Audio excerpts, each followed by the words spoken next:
बोलिए बोलिए सर. बोलिए Sir, guest of honour. the guest of honor has joined. Honorable Minister has joined, sir. The chief guest has joined, Saurabh ji. Yes yes. Yeah. General I Doctor. think we should start in a minute. ये photo आ जाए, एक minute photo आ जाए. Ashok Khanna ji is calling me. Maybe he wants to join. तो आप उनको panel में ले लीजिएगा, Saurabh ji. Right. Based on seniority, as I told you. Yes, sir. DK, I think Mr. R.K. Somani also is not able to connect. If somebody can help. Sanjay Bhatia. Sanjay Bhatia. पूरा generating और तो photo नहीं आ रही. Should we just start the proceedings if the chief guest has joined? Yes, please. Just a second. Let his picture come. Let his picture come. Video on कर लो.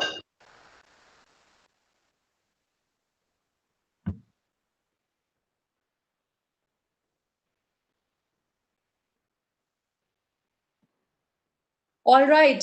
So good morning and a very warm welcome to everyone present here today for the annual day or 115th annual day of the PhD Chamber of Commerce and Industry. It was founded in 1905, as most of us know, and it has been a glorious 115 years of the PhD Chamber of Commerce and Industry. And during these 115 years, it has become an institute of national eminence as well as international recognition.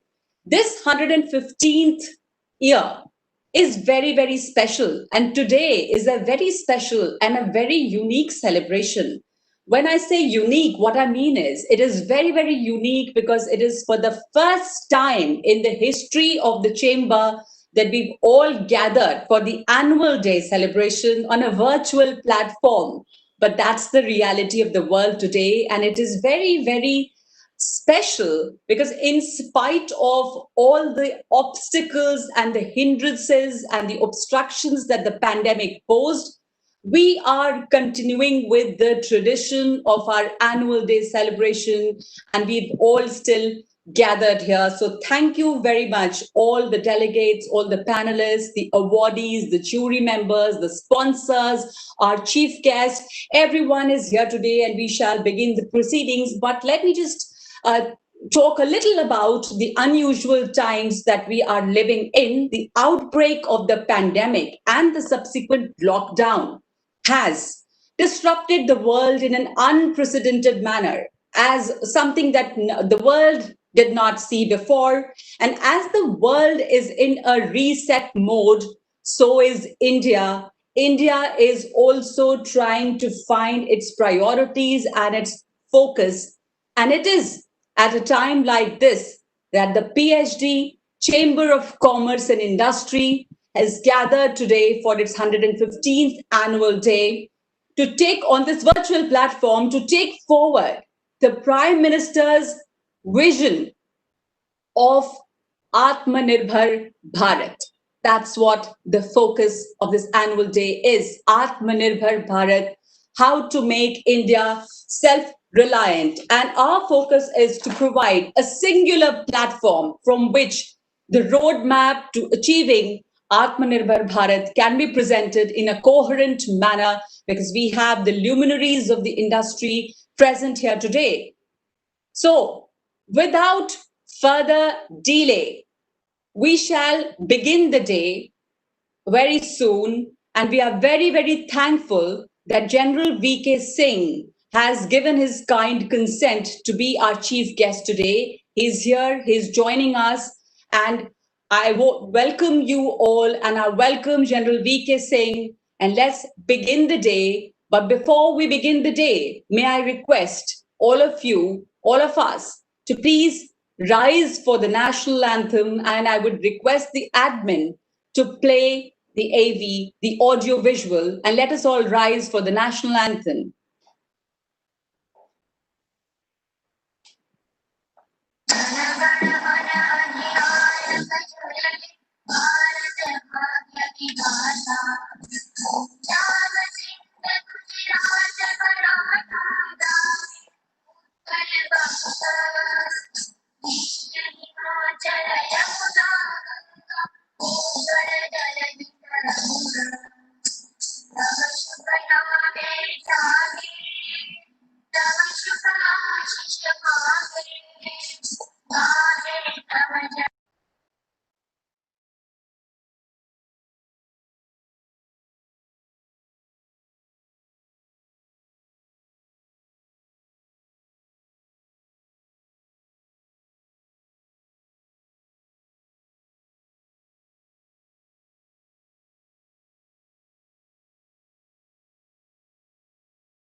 So thank you. Thank you, everyone, and a very warm welcome once again.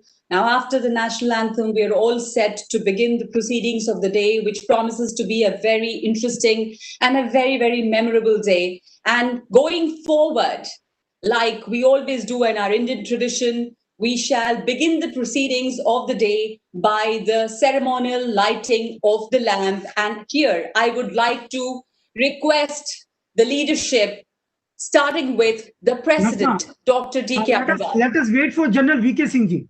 He has All not right, joined. he hasn't joined yet. He hasn't joined. All right.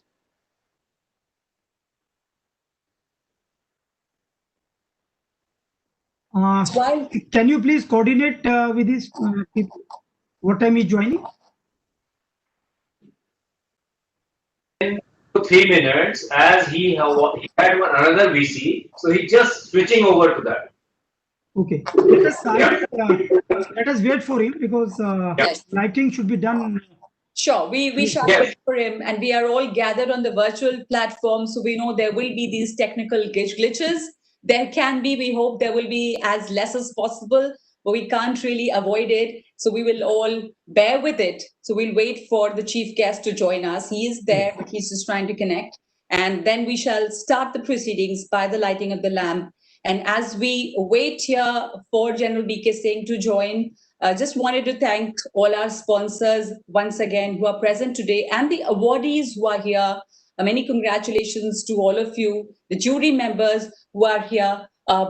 Thank you so much for being here today. And we look forward to your presence, and we look forward to a very memorable 115th day celebration. So we shall begin the day very soon as General VK Singh, who's consented to be our chief guest, joins in.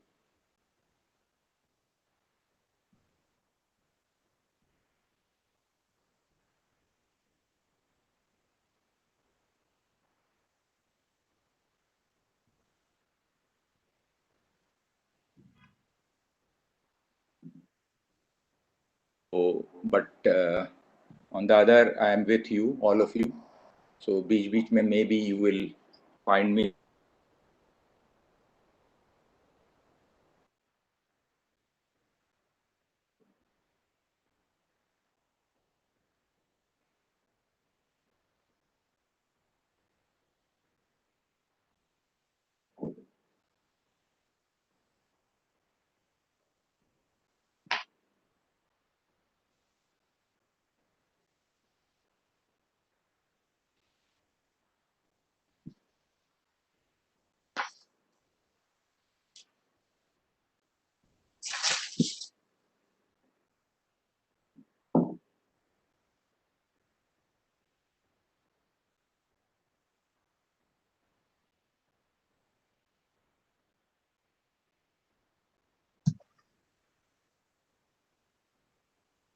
Saurabh ji, have you taken Khanna ji in the panel?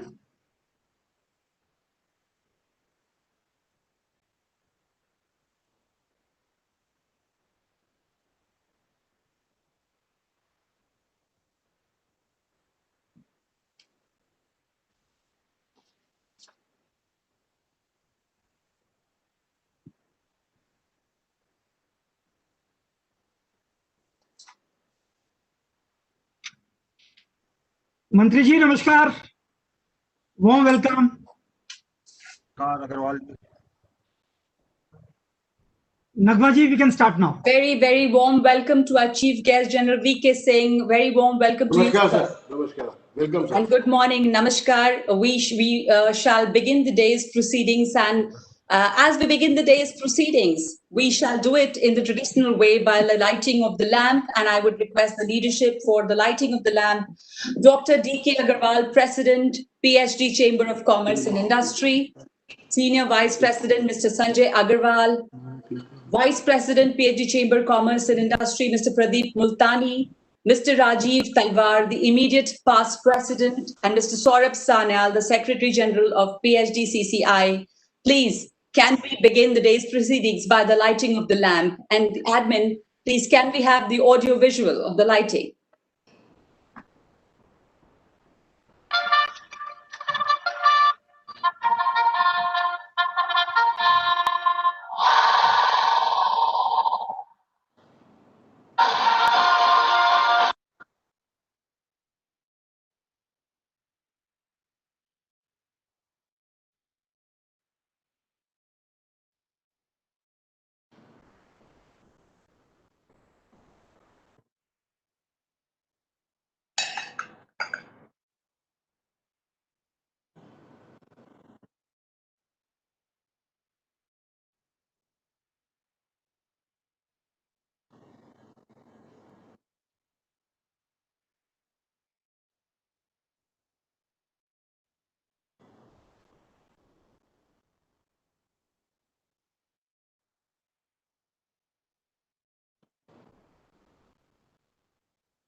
Thank you so much. That was so amazing. And what a wonderful way and what a unique way. This is what technology has done to us.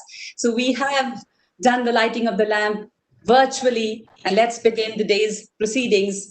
And before we begin the day's proceedings, I would request Dr. D.K. Agarwal, our president, to felicitate the chief guest, General V.K. Singh, and present the memento to him. And can we have the audio visual for that?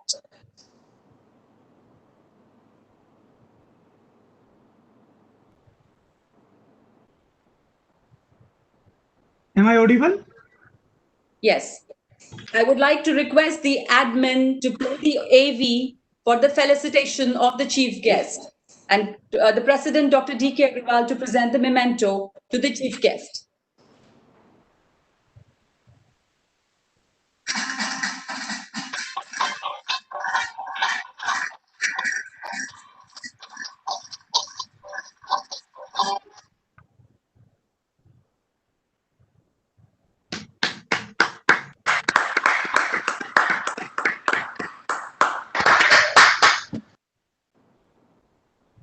So a very warm welcome. A very warm welcome. And now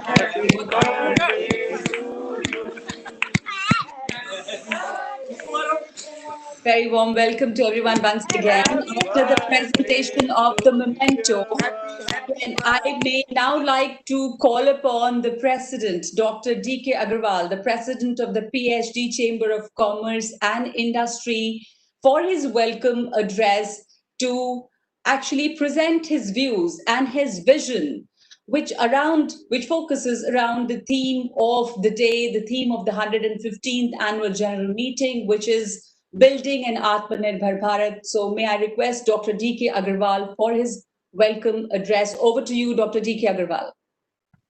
Thank you, Nagmaji. General Dr. V.K. Singh, Honorable Minister of State for Roads, Transport and Highways, Government of India. My colleague, Mr. Sanjay Agrawal, Senior Vice President, PhD Chamber of Commerce. Shri Pradeep Multani, Vice President, PhD Chamber of Commerce. Shri Saurabh Sanyal, Secretary General, PhD Chamber of Commerce. Former Presidents, members of jury present here today, recipients of PhD Excellence Awards present today, members of the Managing Committee of PhD Chamber, Excellencies, distinguished guests, ladies and gentlemen, friends from media, a very good morning to each one of you.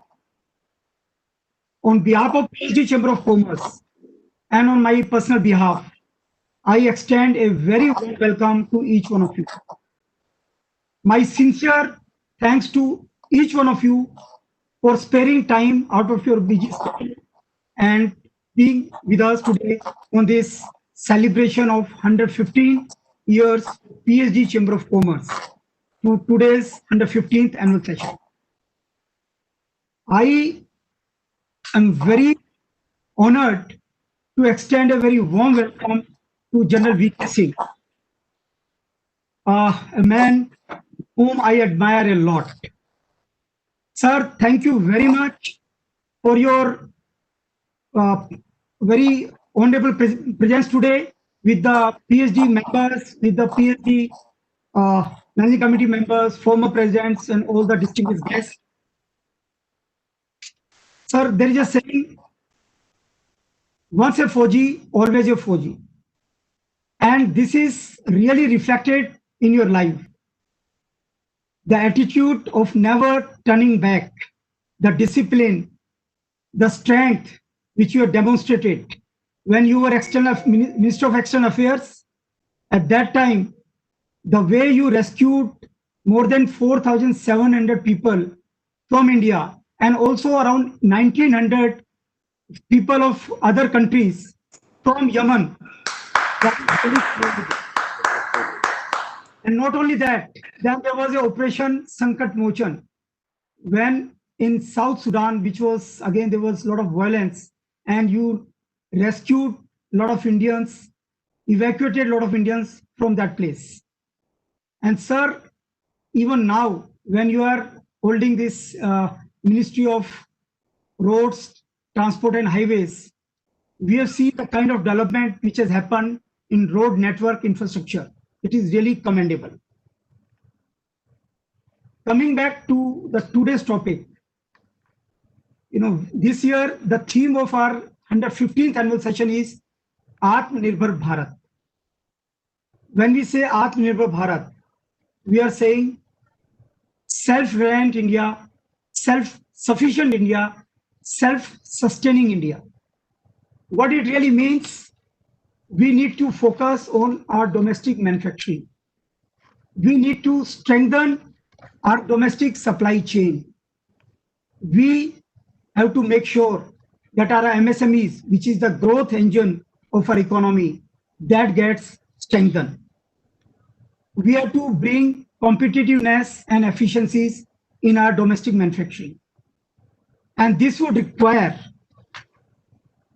in the first place, I would like to say that a lot of people have also said that is it an isolationist measure? Is it a protectionist measure? Or are we cutting out from the world? Are we closing the doors to the world? I will say it is absolutely not that. Rather, we are opening our gates for foreign investments. We are inviting foreign investors to come to India to set up their factories, bring technologies. And we are also saying that in this new world, in this new global supply chain, where there is a disruption, we need trusted partners. Even if the cost may be slightly higher, but the trust is very important. And India is such a trusted partner, and India would like to become part of this global supply chain, a part of this global supply partner. So it is nowhere a protection measure, it is nowhere isolation. And when we talk about making India Atmanirbhar, it would mean providing support to the world supply chain. This would also mean big bang reforms. Whether the reforms are in the areas of land, labor, liquidity, the 3L, land, labor, even legal reforms, the contract enforceability, which is one of the things which is holding foreign investment in India from many countries. I think these are the reforms, these are the big bang reforms which we have to carry out. Adopting Atmanirbhar Bharat would also mean creating more ease of doing business. Already we have reached to 63 rank, and now we have to target reaching to the 25th rank. And not only this ease of doing business has to be at state level, it has to percolate down to district level. It would also require, as I said, strengthening of our MSME and startup ecosystem. Innovation has to be encouraged, research and development has to be encouraged, and the demographic dividend, which is a huge part of India, that has to be unleashed. And to unleash that, we have to also use the another weapon, which is the use of digital technologies, where India has core competence, and this demographic dividend can really come handy in using these digital technologies and making India a superpower. We have already seen a lot of reforms happening, 3 labor reforms which have been given assent by the president on 28th of September, and other labor code which was given assent by the president on 15th of August. I think these 4 labor codes and the 3 agri laws which have been also given assent on 28th of September by the president, these are the game changer legal reforms. These are the game changer reforms which I am sure we can take India making a Atmanirbhar Bharat. PhD Chamber strongly believes that this Atmanirbhar Bharat is the right strategy, and it has come at a time when it was needed the most. It is a moment for India, it is an opportunity for India, and we are very confident that this Atmanirbhar Bharat Abhiyan or Atmanirbhar or Self-Reliance India will take India to a super economic power, and we will regain our glory of being Sone ki Chidiya. I would also like to take this opportunity to thank our awardees who have worked very meticulously, who have done excellence in their own fields, and today they would be getting award, a very coveted award of PhD Chamber of Commerce, which has been decided by the honorable jury who are also present here. I would close here and wishing again a very success to today's program and thanking our honorable guest and all the distinguished members, all the distinguished participants to today's annual session. With this, I close here. Thank you very much.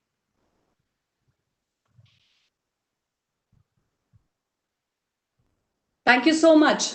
Thank you, Dr. Agarwal, for providing us the vision and for highlighting the focus of the day. And very rightly, as you said, that it is the Atmanirbhar Bharat, the concept of Atmanirbhar Bharat is not isolationist, but it is actually an opportunity and a very great opportunity for us to be self-reliant and for Make in India to prosper. And you spoke about the awardees, and it is now that time of the day, which is probably one of the most awaited moment of the day, time for the PhD Annual Awards for Excellence. And PhD Annual Awards for Excellence were instituted 24 years back to recognize Indian businesses, entrepreneurs, and individuals for their outstanding contribution in select areas.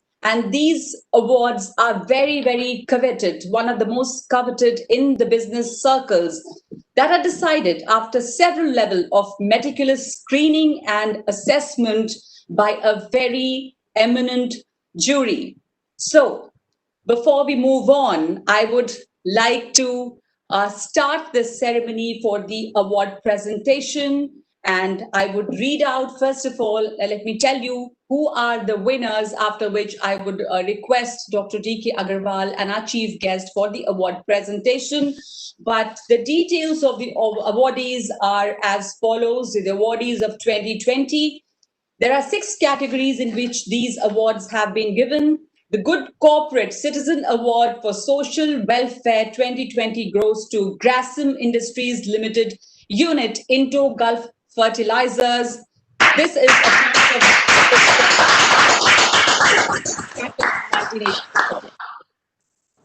The second category is the Distinguished Entrepreneurship Award 2020, and it goes to Mr. J.C. Chaudhary, Chairman and Managing Director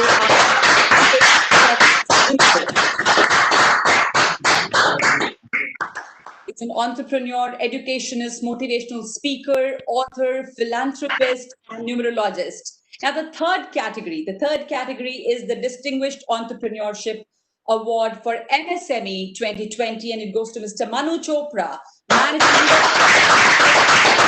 Director. The fourth category is the Outstanding Businesswoman Award 2020. Very special award goes to Ms. GBM Ratna Kumari. Private Limited. Ms. Ratna Kumari is the CMD of Manoj Vaibhav Gems and Jewelers Private Limited. The next award is for Award for Excellence for Startups, and it goes to Mr. Deep Bajaj, founder. It is a startup committed to solving those feminine, intimate, and menstrual hygiene issues that are not adequately addressed. So, very special award there, which goes to Mr. Deep Bajaj, founder, Sirona Hygiene Private Limited. And the next award is the Lifetime Achievement Award 2020. Goes to Mr. Vinay Kumar, Chairman and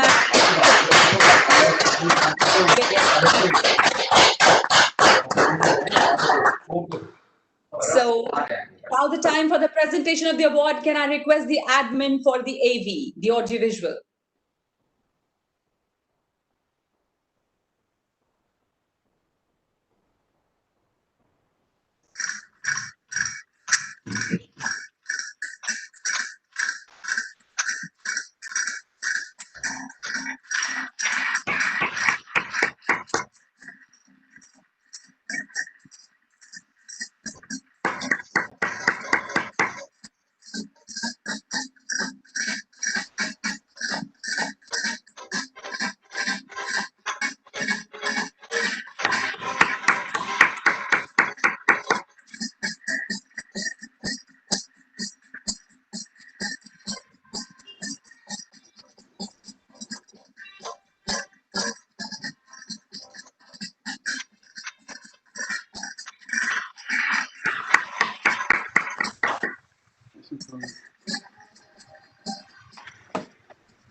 Good.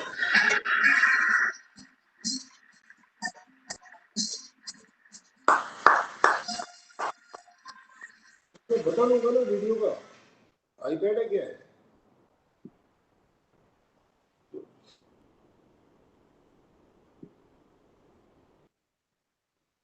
Congratulations to all the awardees. Many, many congratulations to all of you. Very well-deserved awards there. Many congratulations and hope you continue to keep doing the good work that you are doing, the excellence that you've achieved. And now, I would like to mention the very eminent jury. As I mentioned earlier, the PhD awards are very coveted in the business circle, and it goes through a rigorous process by which the selection is done. The PhD award for excellence were decided and sealed by an eminent jury chaired by none other than the former Chief Justice of India, Justice Sri R.C. Lahoti, along with our very eminent jury members, which comprises of Dr. Mrs. Aruna Abhay Oswal, an entrepreneur, a global philanthropist, and a social activist. Mr. Balbir Punj, renowned journalist, columnist of India, former member of Rajya Sabha from the BJP. Mr. Anil Swaroop was a retired IAS and former Secretary, School Education and Coal. And Mr. R.K. Dubey, former Chairman and Managing Director of the Canara Bank. So the PhD Chamber of Commerce and Industry expresses its gratitude to the eminent jury for their guidance in the selection of the deserving recipients, all the awardees who have got the award today for the excellence in their entrepreneurship in business. So these are the excellence awards for the year 2020. And what a fantastic jury it has been. We would also request here the President, Dr. D.K. Agarwal, to present the memento to our esteemed jury members. Can we request the admin for the AV? Yes.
The PhD Chamber of Commerce and Industry also acknowledges with thanks the effort put in by BGJC and Associates LLP in designing a meticulous and transparent architecture for the award process, and Grant Thornton Bharat for timely screening and validating the process. So acknowledgement of the two by presentation of memento by Dr. D.K. Agarwal and General V.K. Singh to BGJC and GT.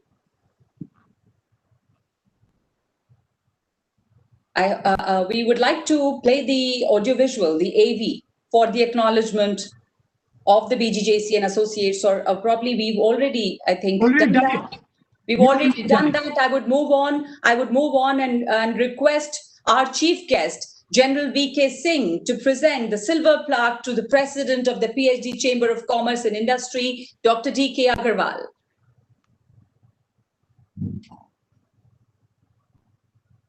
Can we have the audiovisual, the AV for that, please? Yes.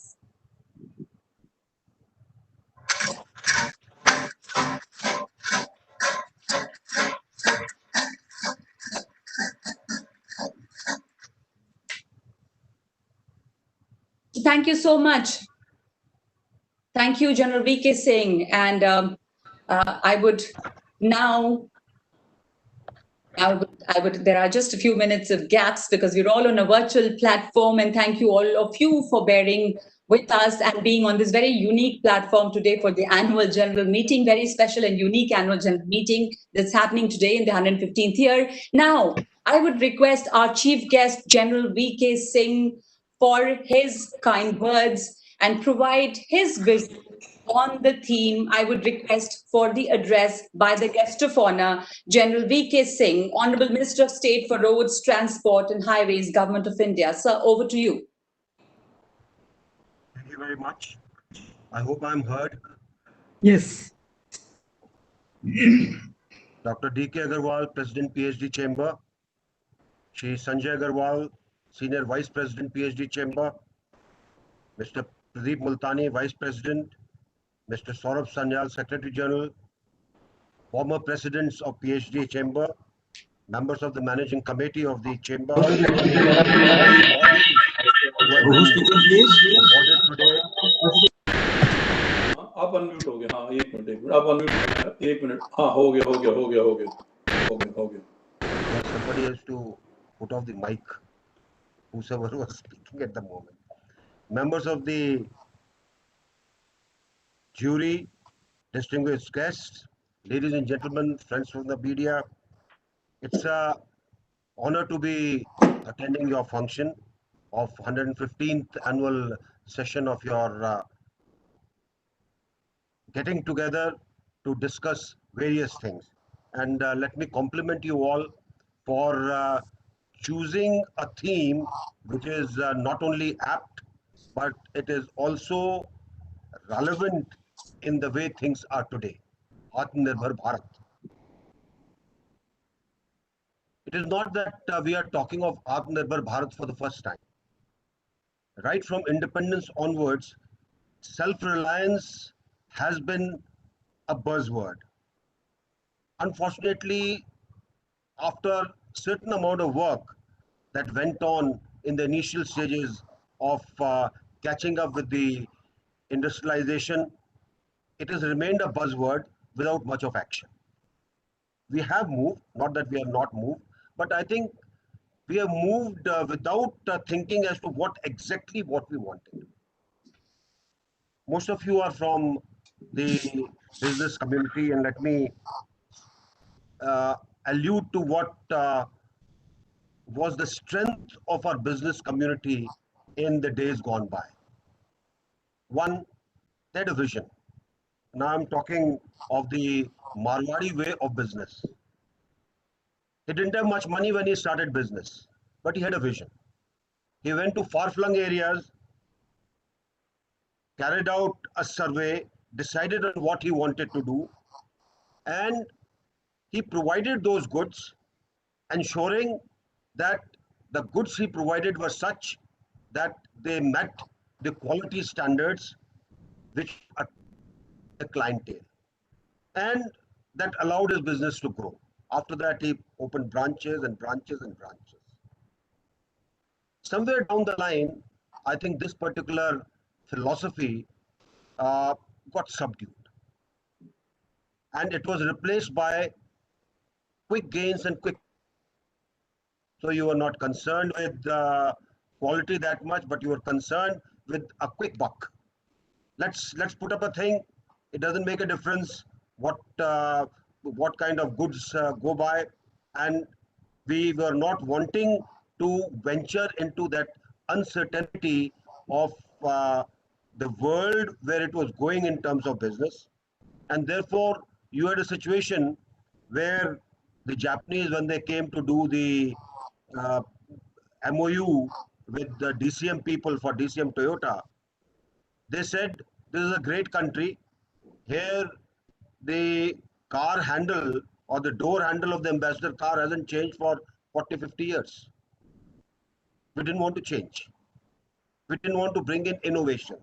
We didn't want to capitalize on the type of manpower that we had so that we could bring in more innovative ideas to compete with the world. Let me also give you one more example. After Second World War, MacArthur was the supreme commander doing everything in Japan. And he decided to get a professor from US who nobody used to listen to. And he used to talk about quality, quality assurance, ensuring quality products, something which at that particular period of time, even in the US, people were not really concerned with. In Japan, this professor was a hit. He stayed there, he lectured people, and people imbibed those values. And look at a period after 1 decade of World War II. Japan started churning out goods which captured the market. We all graduated from the ground glass lens cameras of German make to polished glass cameras of Japanese make.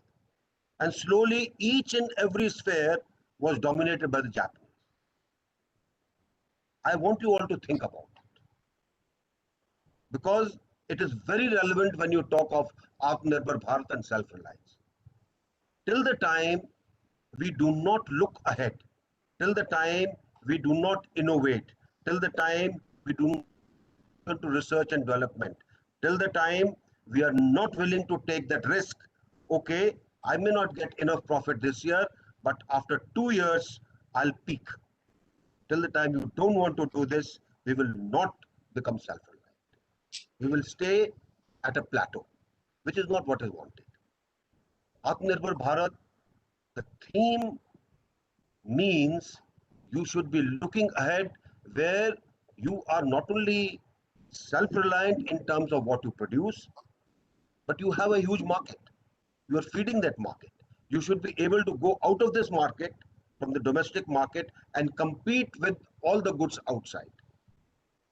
Let's take example of our northern neighbor. When Deng opened the Chinese economy to the globalized economy that was prevailing and allowed people to come, offered them cheap labor, cheap power, cheap land on lease, water, whatever they wanted, and ensured that the people who were coming to set up businesses were actually taken aback by the way the rules were made, that they could easily establish without any problems. Whole world flocked out there. China became a manufacturing hub. Incomes have gone up. Everything is produced out there.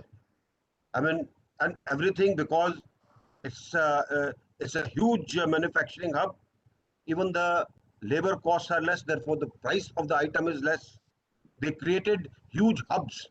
There's a furniture hub, there's a garment hub, there's a electronics hub, where the volumes are so high that when they sell it to the people, the cost is cheaper. And therefore everybody started becoming dependent. Even in India, people find Chinese goods to be attractive. It may not last 2 hours also, but he finds that it is attractive. Now, this is something which we need to look at. When you look at self-reliance, it does not mean you are isolating yourself. It means you are plugging into the globalized world, globalized economy, and from that, you are taking what you want to and then ensuring that those things become your domain of excellence. Till the time this domain of excellence doesn't come in, you will find that you will have a problem.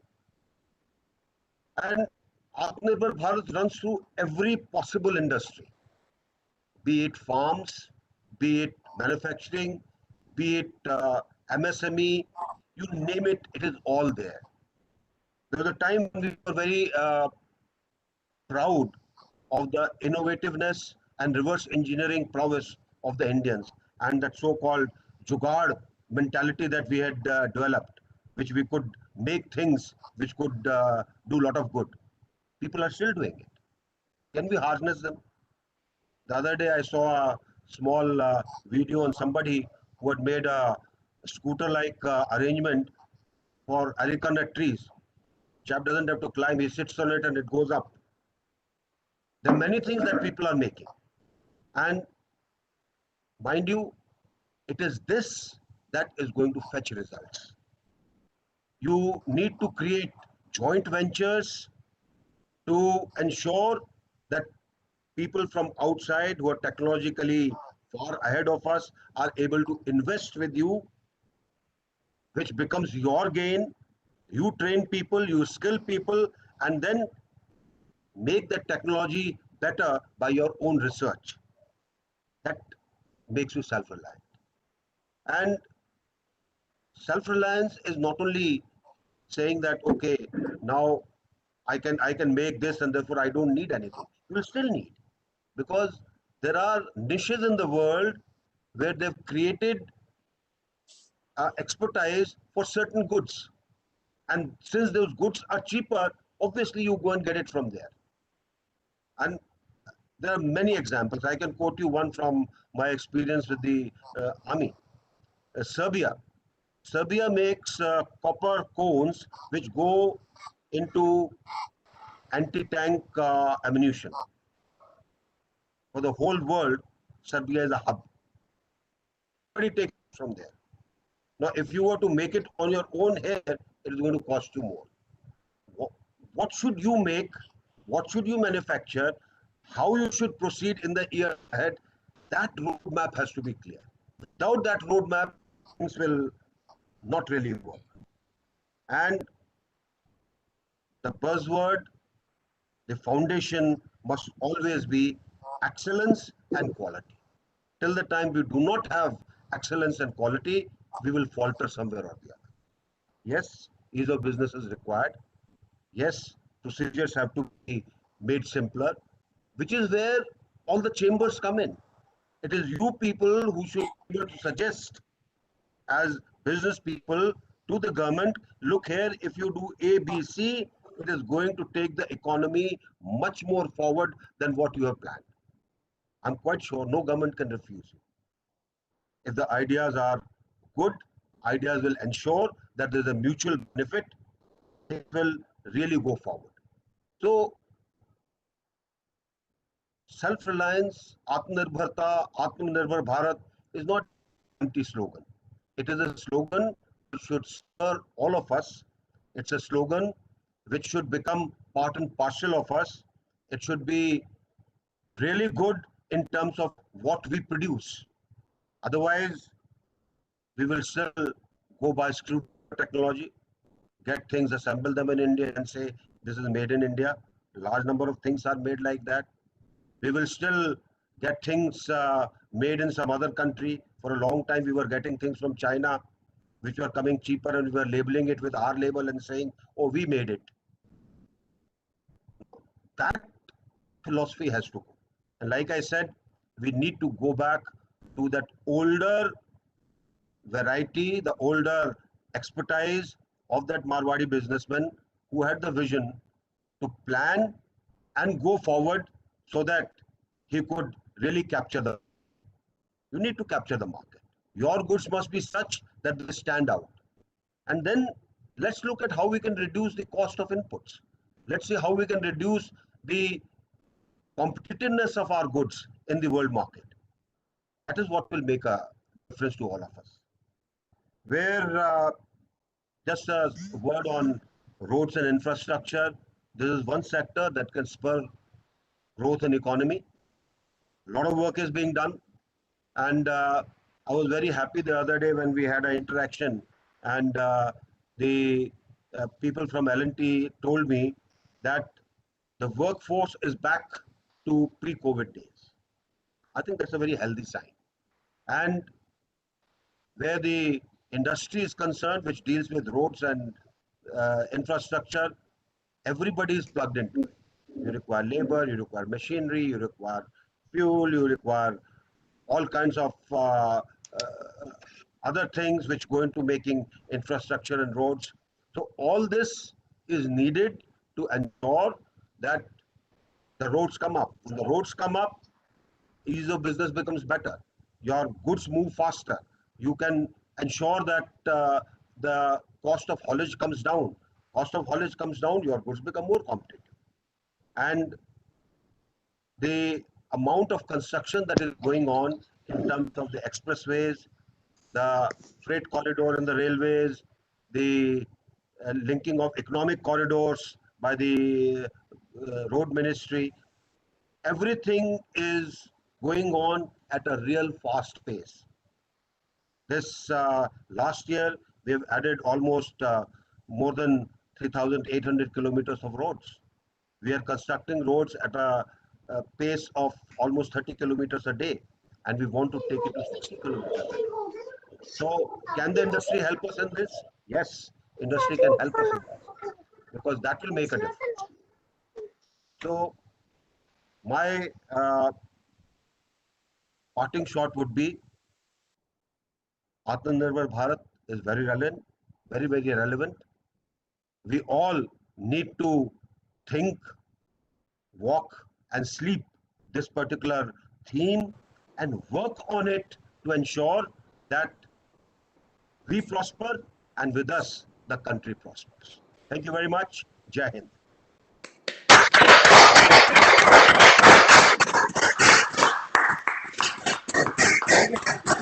Thank you very much. Thank you very much. Thank you, General V.K. Singh, for those words and for the guidance. And like you very rightly said, that Atmanirbhar Bharat, Make in India, is actually the need of the hour. And it is an opportunity for us to go forward, take forward the Prime Minister's vision of an Atmanirbhar Bharat. So thank you so much. And I would now request the President, PhD Chamber of Commerce and Industry, Dr. D.K. Agarwal, to take a few questions from the delegates, if there are any, and then we would move forward. In case there are any questions from the delegates, I would request the President to take it. Mr. Rajiv Talwar would like to put a question as the minister has to go. So we have to, I don't think we can take more questions. Only Mr. Rajiv Talwar. Thank you, sir. Sir, always a great honor to salute to you as the Chief of the Army Staff earlier and now a great minister and a parliamentarian. Only one suggestion, sir, not a question. Kaun पूछेगा question, but yes, the suggestion is आत्मनिर्भर बहुत अत्यंत जरूरी है. उसके साथ साथ 1000 वर्ष बीत गए. अब ये भी एक मौका है कि आत्मसम्मान, भारतीयों का आत्मसम्मान भी उज्जवल होना चाहिए और जागृत होना चाहिए, sir. And nobody can be better than you, because I think we all have faith in the army and armed forces कि जितना उनकी सेल्फ एस्टीम और आत्मसम्मान है इस देश में और पूरे विश्व में वो प्रख्यात है. तो आप इसको लीड करें और प्रधानमंत्री को कहें कि आत्मनिर्भर ही नहीं, आत्मनिर्भर तब होंगे जब अपने में आत्मसम्मान होगा, और तभी जो भारतीय प्रोडक्ट्स हैं वो हम यूज करेंगे और वो सर्वश्रेष्ठ प्रोडक्ट्स बनाई जाएंगी. बिल्कुल बिल्कुल. बहुत बहुत शुक्रिया आपका राजीव तलवार जी. आपने बिल्कुल सही कहा कि आत्मसम्मान की बहुत जरूरत है, तभी हम आत्मनिर्भर बनेंगे. Thank you. Thank you, Dr. D.K. Agarwal. And I would now like to request and call upon the Senior Vice President for the vote of thanks, Mr. Sanjay Agarwal, for the vote of thanks. Good morning to everyone and namaskar. General Dr. V.K. Singh, PBSM, ABSM, YSM, ADC, Honorable Minister of State for Roads, Transport and Highways, Government of India, our President of Sri Pradeep Multani, the Vice President of PHDCCI, members of the Managing Committee, Excellencies, distinguished guests, ladies and gentlemen, friends from the media, a very good morning to you all again. On behalf of the PHDCCI, Progress, Harmony and Development Chamber of Commerce and Industry, and on my own behalf, it is indeed a great pleasure for me to propose a vote of thanks to General Dr. V.K. Singh, the Honorable Minister of State for Road, Transport and Highways, Government of India, for having graced our annual general session, AGM session today with his benign presence. General Saab, your words have been extremely inspiring and enlightening today. You have truly laid out the path ahead, and it is definitely not just a pun, because you are the Minister of Roads, and the road ahead is something that you are actually physically working on in your portfolio towards actually building the infrastructure, but the road ahead is also what you have talked about, and how and what all we need to do as a country. I think your stress on these important factors, 4 important factors, your reference to the Japanese example, for example, I think it's a lesson to us. We all need to remember that quality and excellence. That has to be the first motto of Atmanirbhar Bharat. Atmanirbhar Bharat cannot be Atmanirbhar, cannot be self-reliance, cannot be a strong country unless we have absolute stress on quality and excellence. The stress again on innovation, which you mentioned. Earlier avatar, it used to be Jugaad, as you rightly said, sir. But now we have to go beyond Jugaad and look truly at innovation. And then your next step was R&D. Absolutely, you hit the nail on its head, sir. Quality excellence, innovation, R&D, and then to round off the package, what is really important is to compete on our own strength in the international markets. If we are selling something only inside our protected markets, that does not really make us a champion. What really makes us a champion is to compete with the best in the world, and then to show our product and our competitiveness both. I think, sir, you have absolutely told us what to do. Only one thing I would like to add as a nation, that we have to learn from General VK Singh as our former Chief of Staff, as a lifetime Fauji and a man who follows his philosophy as an army man, which is discipline. We as a nation need to do much more on discipline. We need to absolutely work with discipline and with a positive attitude towards achieving our aim of Atmanirbhar Bharat, whether it is ease of doing business, whether it is building roads, whether it is building factories or opening new ports. All these things are possible as long as our focus remains strong. I think Dr. General VK Singh has really today given us a lot of food to think about, and food for thought. And I think it's a very auspicious start for our AGM today. I would like to also convey my thanks to the honorable jury who have spared their time today to spare the time not just today but over the period, to have been involved in this very detailed process of judging the awardees. And I would like to thank Justice Lahoti and Mrs. Aruna Abhay Oswal, Mr. Balbir Punj, Mr. Anil Swarup, and Mr. R.K. Dubey, who have spared their valuable time on behalf of the Chamber, and Dr. Mahesh Gupta, our former President, who was chairing the Awards Committee, to have achieved this success in identifying the appropriate awardees. Also, our thanks are due to Grant Thornton for their validation and BGJC Consultants for their design of the awards. I would again like to congratulate the awardees, Mr. Rajendra Sankhe on behalf of Indo-Gulf, Mr. J.C. Chaudhary for Akash Institute, Mr.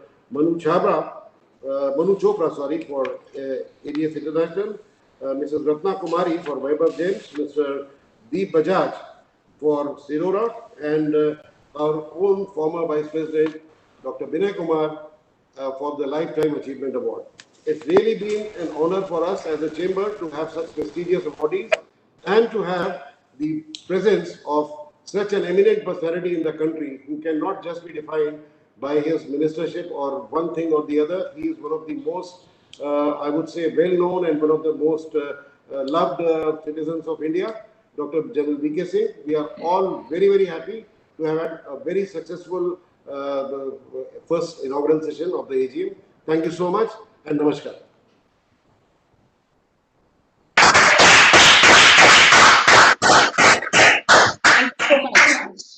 Thank you so much. Thank you all of you once again. And thank you very much, the Senior Vice President who is now our incoming president, the incoming president of the PhD Chamber of Commerce and Industry, Mr. Sanjay Agrawal. Thank you so much for that vote of thanks. And that brings us to the end of this inaugural session. But before we go, I would like to take this opportunity to thank our very, very esteemed sponsors. Any event and very, very important role is of the sponsors, our partners. So our platinum sponsors, I would like to thank our platinum sponsors first, which is Vestige, Wish You Wealth, SMC, Building Wealth and Enriching Lives, Paramount Cables, Multani Kuka, our platinum partner, DLF, Building India, JK Tire, Radico, Maruti Suzuki. So these are our platinum partners for the event today. Our gold sponsors are DCM, Sriram, the Aditya Birla Group, and we have our silver sponsors, which are MV Cotspin Limited, the APJ Style Swaran Group, we have Modern Automobile, we have HT, and we have Balco. Along with that, we have Alliance, and the silver sponsors are Hindustan Tin Works Limited, Alliance Advertising and Marketing Limited, Dry Air, Balco. So these are our sponsors, and there is one more sponsor that I would like to mention, especially one of our silver sponsors. That's the Aruna Abhay Oswal Trust. So thank you very much. Thank you all our partners and our sponsors. And without you, this is not possible. So thank you for being there and for backing this. Thanks a lot. And that brings us to the end of this first inaugural session. Thank you, General V.K. Singh. Thank you, President. And we shall soon begin our first session, which is the special session.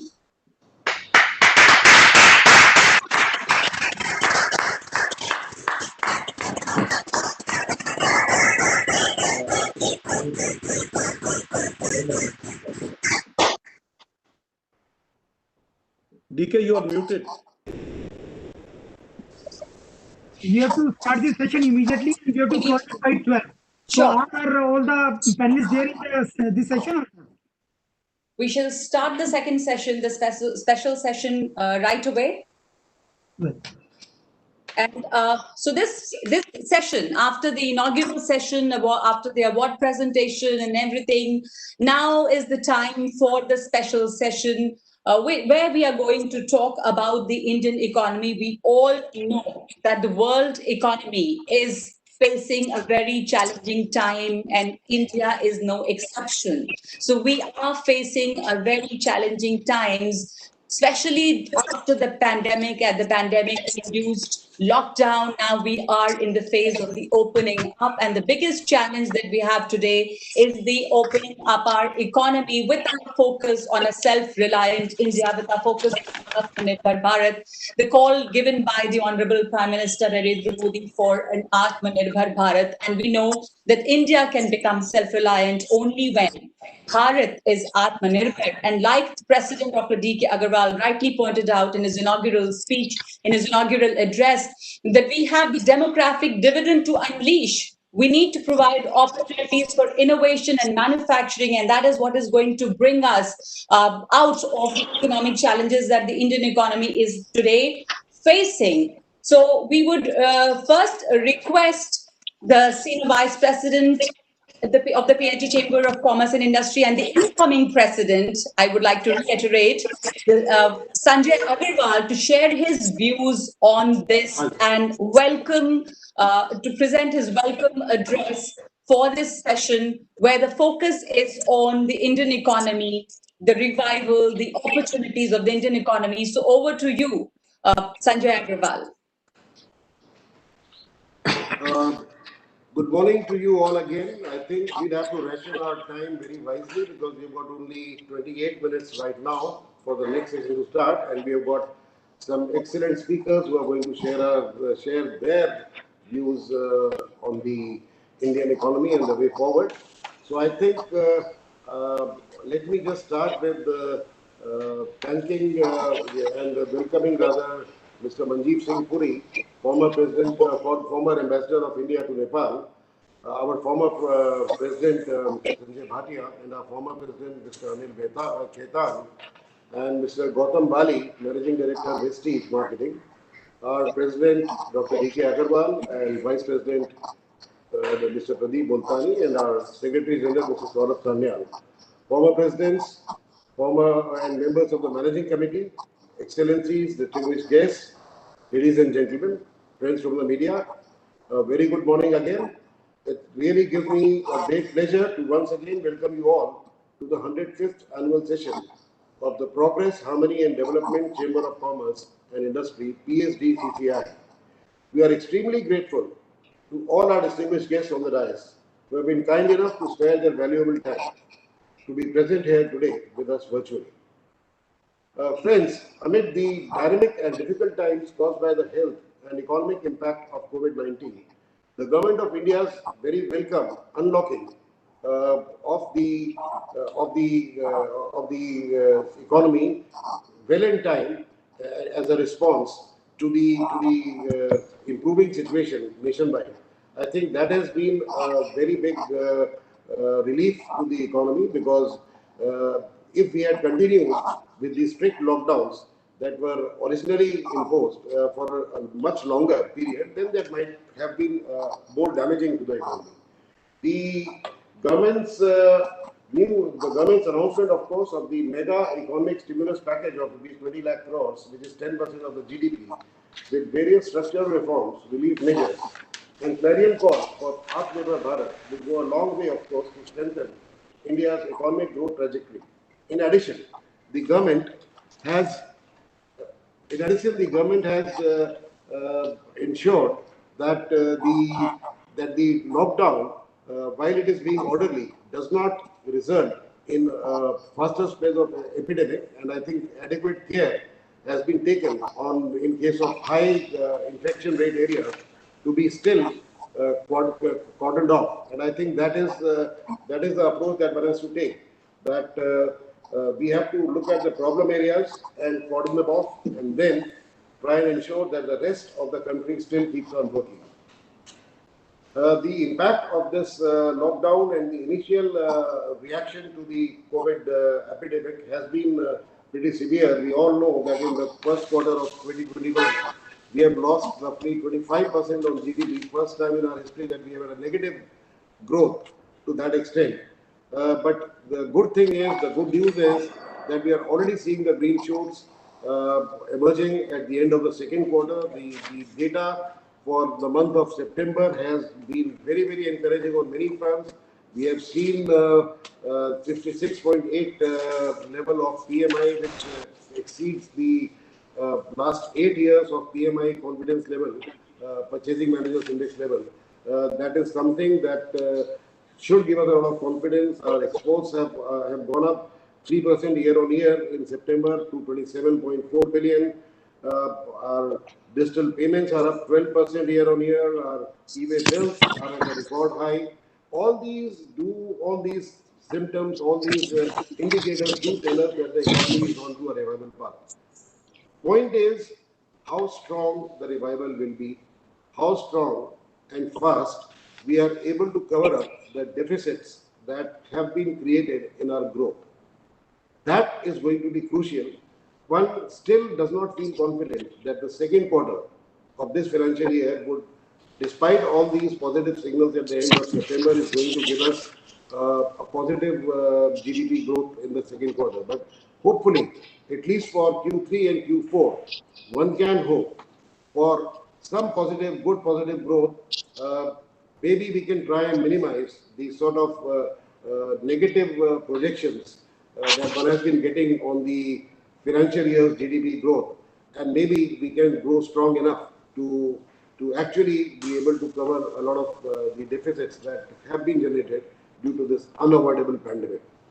So I think we need, therefore, in this situation, to make sure that there is enough demand in the economy, Supply, I think government has ensured by the 20 lakh Atmanirbhar Bharat by giving so many incentives and support to the industry, to the small traders, to everybody rather, to be able to have some capacity to serve.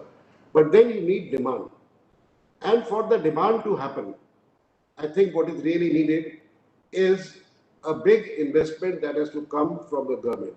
Because today, the private entrepreneur or even the private individual, whatever money he has, is trying to conserve. He is not in a mood to take a risk or to spend that on things that the businessman or even the individual does not think is absolutely essential.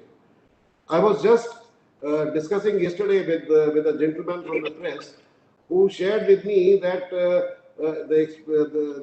data with the government says that the lot of money that has gone as direct benefit transfer into the Jan Dhan accounts, it has the effect of increasing bank deposits and it's not being spent. The reason is very simple. The person would like to spend that money only when there is an absolute need. Otherwise, that individual wants to save that money in case of further problems, because a lot of confidence and faith that we all had in our future, in our economy, in the present, all that has been shaken because of the pandemic. So therefore, the only way we can create demand in the economy is for the government to come forward and spend. Spend both on the infrastructure and also in terms of DBT. In terms of DBT, what I would feel is that a good part of the DBT would initially get reserved with the individuals receiving that direct benefit transfer towards making a satisfactory level of risk kitty or some safety fund. But beyond that, once they feel that okay, the effect is being sustained, they would go out into the market and spend. So that is one part. But the other most important part, therefore, even for that to happen, is some serious investment to happen into the economy. The government of India had already announced the National Infrastructure Pipeline, NIIP, on 31st December 2019. We have targeted 102 lakh crores of investment in 4 years, 5 years. I think that investment needs to be not just made as per the plan, but in fact it needs to be front-loaded instead of back-loaded as was in the past. The original plan was to be a bit back-loaded, not very heavily back-loaded, but back-loaded. Whereas now we need to make it absolutely front-loaded. We need to go out and spend. Look at the New Deal in America. USA got out of its depression in the 1930s by government spending. How did you create jobs? You create jobs in the market by spending, by taking up projects which require employment. Manrega. Why should it be there only for the agricultural or the rural sector? Manrega should further be taken up on a national scale. Let people be employed to make under the government dole, whether it is Manrega or a similar scheme, to make ports, roads, infrastructure, whatever. Let there be jobs in the economy because that is where we are suffering. Let there be investment into the economy and that is going to come from the government. The issue that comes to hand is, what about the deficit? I think deficit is something which in normal times we should be always, every responsible economy must consider the Fiscal Responsibility Act, FRBA, Budget Management Act. I think that is very important, but not in the times of war. We are in a time of war. It's a battle. It's a huge war that we are fighting against the pandemic. And in these uncommon situations, we need to go out and fight our battle with all the ammunition that we have got, which means that we have to pour in the money into the economy and not try to conserve it. We should not be worried about what the CARE ratings or what sort of multinational rating companies say. The largest economies, the most capitalist economies in the world, which include Japan, Germany, USA, UK, they have not bothered about any deficits. They have gone out and spent actual money already in huge numbers, in huge volumes. So they are not bothered about the ratings, and we should not overly be bothered about ratings. We have to revive the economy first. We cannot conserve our cash for a better time. Today is the worst time. Today we must spend the cash when it is needed. I think that is what I would like to recommend to the government and to our trade industry to come for a consensus. And now I would really be very happy to listen to the experts that we have on the panel today. Thank you so much. Thank you so much, Mr. Sanjay Agrawal, the incoming president. And I would just like to, I'm sorry for reminding this, but we are really having a paucity of time. And so we would like to stick to time. But let's begin the session. This is a very special session, and I would like to welcome the speakers. But before that, I would also like to request you, Mr. Sanjay Agrawal, to present a memento for which there is an audiovisual, there is an AV, which shall be presented and played right now for Ambassador Mr. Manjeev Singh Puri, Senior Indian Diplomat and India's former Ambassador to Nepal, European Union, Belgium, Luxembourg, and United Nations. Mr. Sanjay Bhatia, former President, PHDCCI, and Managing Director, Hindustan Tin Works Limited. Mr. Anil Khaitan, former President, PHDCCI, and Chairman and Managing Director, Sunil Healthcare Limited.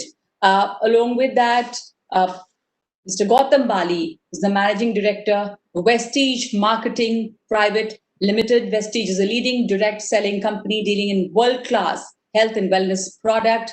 Under his visionary leadership, Vestige has become one of the top 30 direct selling companies in the world and the only Indian origin company to do so. I would request the admin to please play the AV for the felicitation of the guests and to present the mementos. I would request Dr. Sanjay Agrawal and Mr. Pradeep Multani.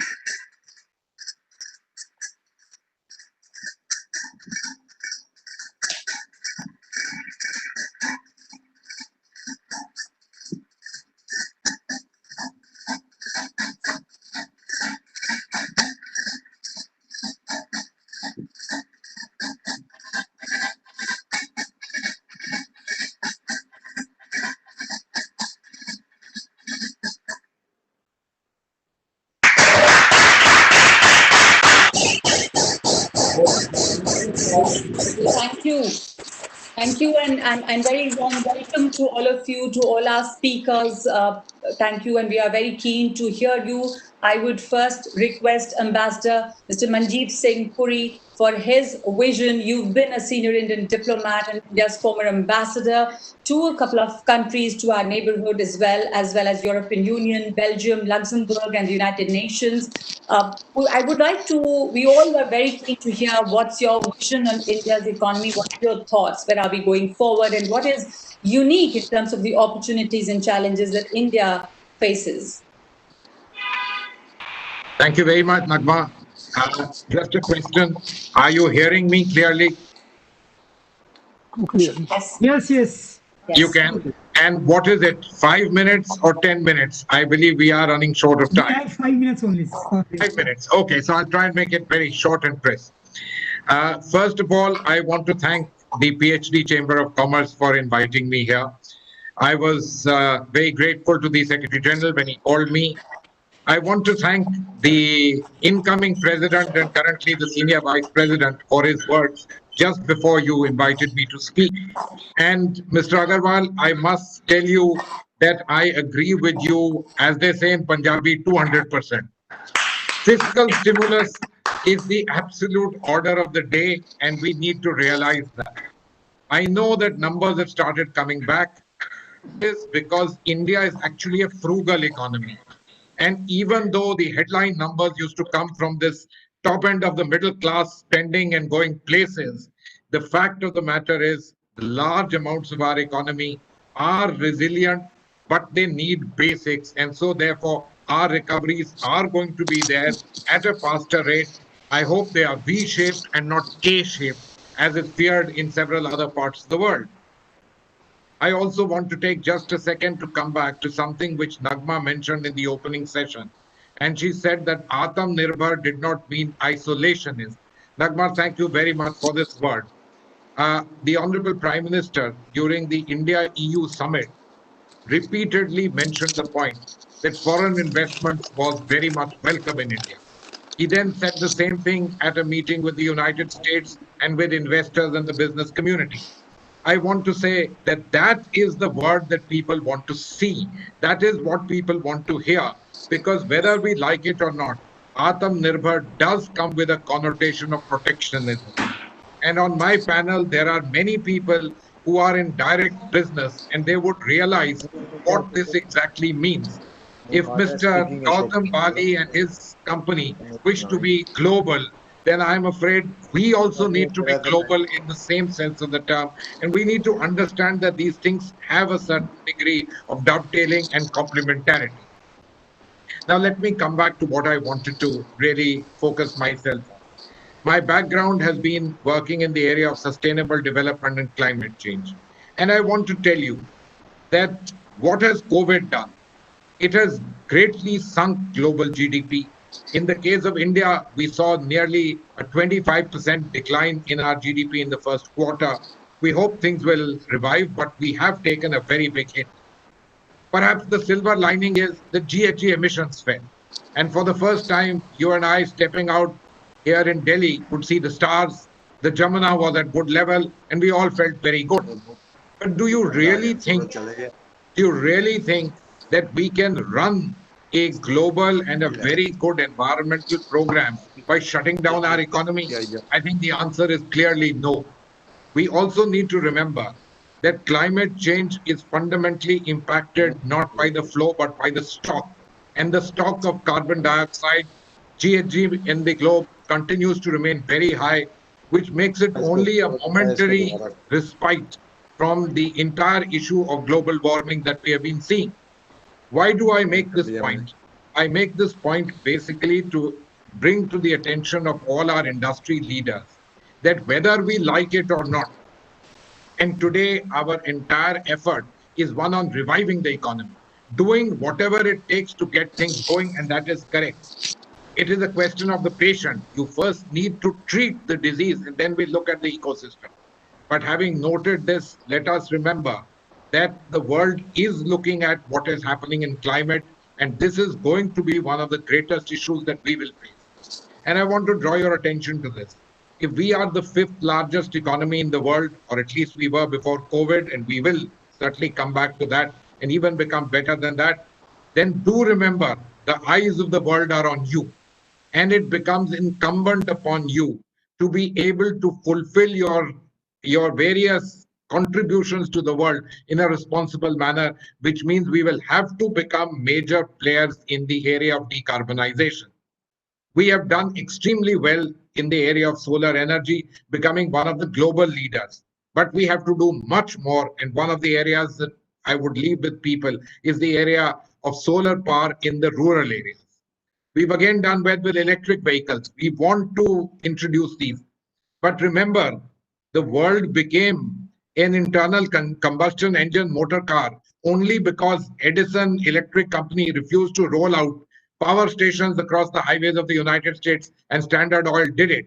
We need to ensure that we don't fall into the same trap here in India as we roll out electric vehicles. This is very important. The basic point I would like to make that we need to be aware that sustainable development and climate change and the GHG objectives are things we must bear in mind as we build back, as we revive, which means build back green, build back in a sustainable manner. That will be the way businesses will go in the future, and it will be good for them. Just a couple of points, and then I'll stop because you do have a shortage of time. Decarbonize electric power generation. We are doing well, but we need to do a lot more. Secondly, electrify industry and transport. And this is something which I think is very important to the members of this audience and the PhD chamber itself. This is extremely important. Thirdly, I will say, let us ensure that we build with a degree of resilience, because these difficult events will continue to strike us, and perhaps in tandem with several of them together, whether it's pandemics, whether it's cyclones, whether it is other ocean surges, etc. But do also remember that climate change, in a sense, is here to stay.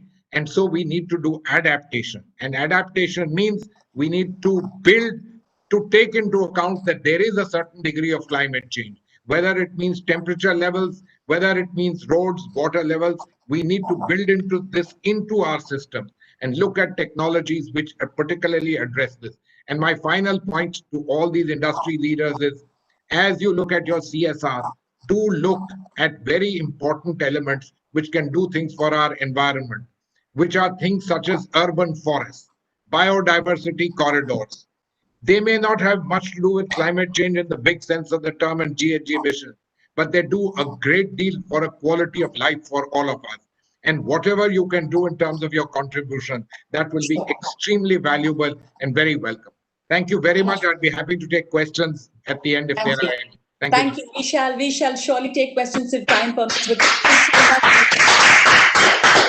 thank you so much, Ambassador Puri, for sticking to time, for being so punctual about the time. Thank you so much. But I would like the rest of the speakers to curtail the time a little more, and let's stick to 3 minutes because we're really running short of time. The next speaker is Mr. Sanjay Bhatia, former President, PHDCCI. Over to you, Mr. Bhatia. Yeah, good morning, everyone, and thank you very much. Let me thank the leadership in the PhD chamber for giving me this opportunity to talk to all of you on the AGM, and also compliment especially Dr. D.K. Agarwal for excellent performance during the year. Well, I think the senior VP has already covered a lot of points on the economy, and I totally agree with Mr. Puri that we have to look not only local but global. I think Prime Minister also, Honorable Prime Minister also spoke about vocal for local and going local to global. So I think that's something important. But the fact remains that the COVID-19 outbreak, which began in December 19, has become a significant challenge for the entire world. The pandemic represents the largest economic shock the world economy has witnessed in decades.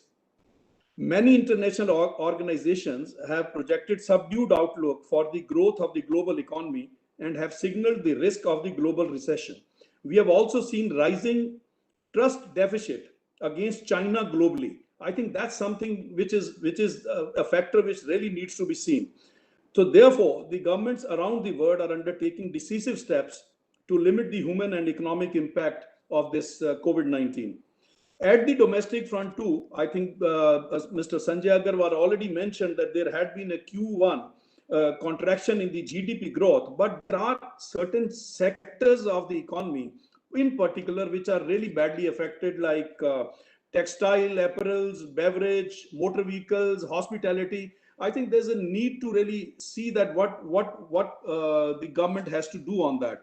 There had been extensive relief measures announced by the government to mitigate this daunting impact. I mean, the 20 lakh crore package which has been announced, which is 10% of the India's GDP. But the 3 lakh crore package, which has been announced in particular for the MSMEs or SMEs, or as we call it, as I understand so far, there had been a sanction of 1.77 lakh crores against that, and only the disbursement is 1.25 lakh crores against that. So the 3 lakh crore package, the disbursement is only 1.25 lakh crores, and that too only to 26 lakh borrowers. I think that's something which has to be seen. What is really, I mean, the industry needs liquidity. The president talked about liquidity. Why when the liquidity is available, why it is the industry is not really taking that? So there had been from the government side relaxation related to tax compliances also. The PM Garib Kalyan package to 42 crore poor people have received the financial assistance. Anyway, so these are the things which are important, but let me just come straight away to the point of that there is a considerable uncertainty which still remains in the economy, which is rapid increase in the COVID-19 cases as India has maximum load of new cases globally. Absolutely, Mr. Bhatia, sorry for interrupting. I have to do this dirty job, but sorry, we are running short of time, and we have to stick to 3 minutes. And can I move on to the next speaker? Thank you very much for making those important points. And second, we're still battling with the challenges of COVID-19. And with that, let me move on to the next speaker, Mr. Anil Khaitan, former President, PHDCCI, and Chairman and Managing Director, Sunil Healthcare Limited. Mr. Khaitan, would like to hear your views in the next 2 minutes. Right, thank you, Nagma.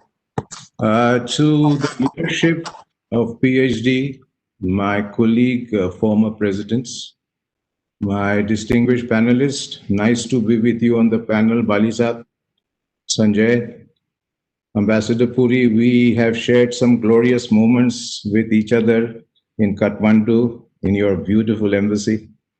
It's really a pleasure to be with you on the same panel. Friends, if you see various rating agencies across the world have given their estimation of contraction of the Indian economy. I'll just read out 5 or 6. Goldman 14.8, everything is minus.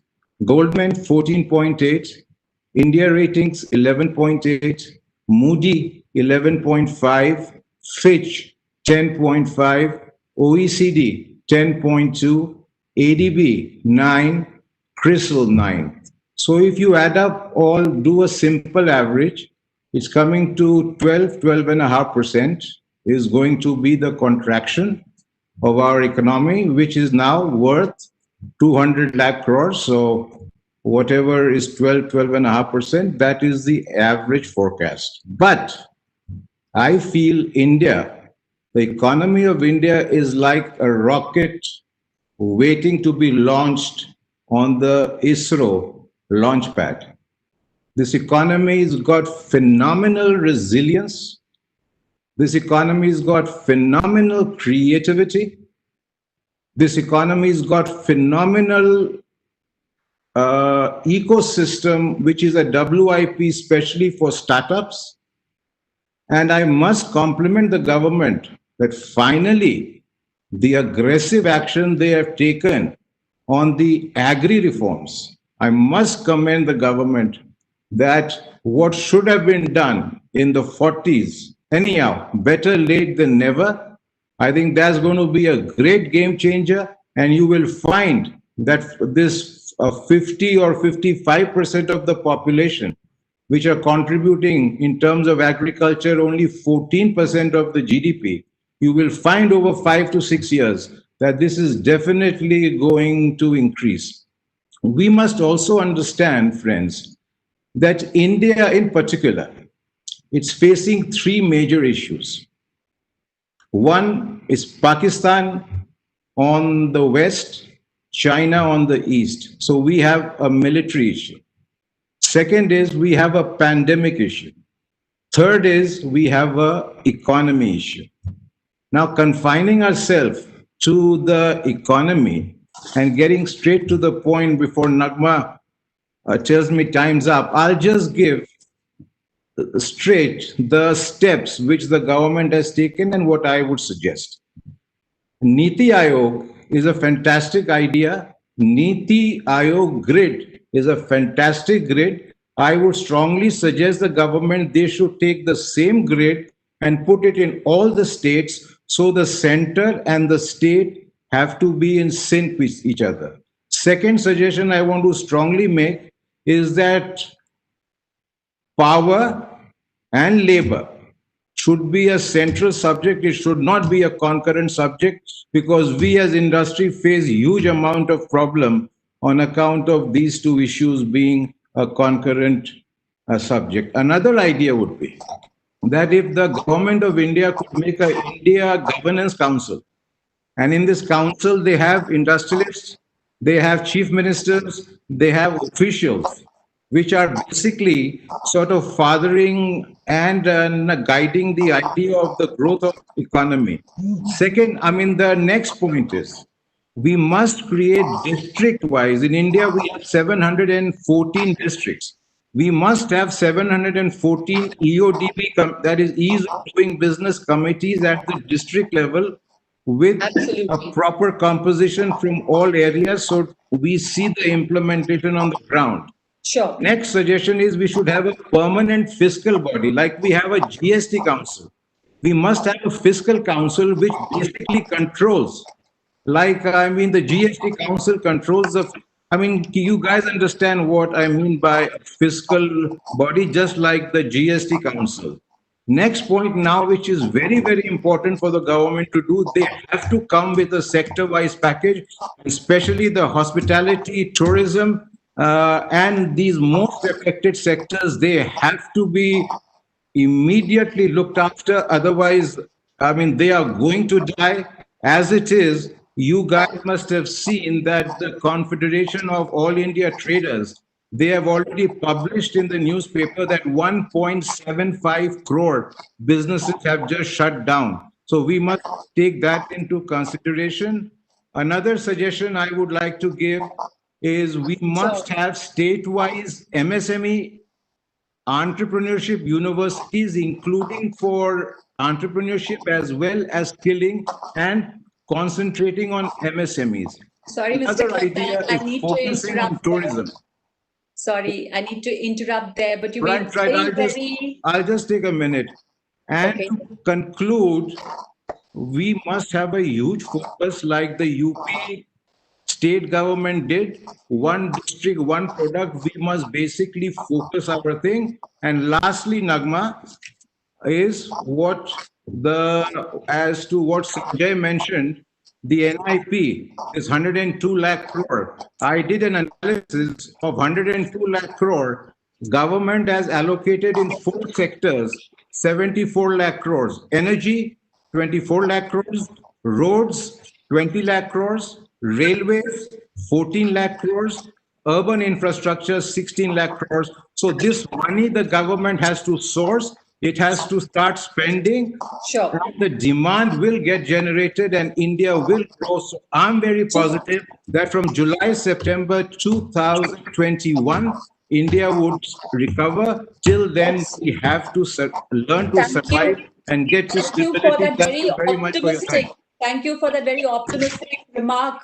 And two very valid points there about the ease of doing business at being at the district level, and as well as the sector-wise packages that you've spoken about. I would request Mr. Gautam Bali for his ideas on the recovery or the challenges of the Indian economy. Mr. Gautam Bali, over to you.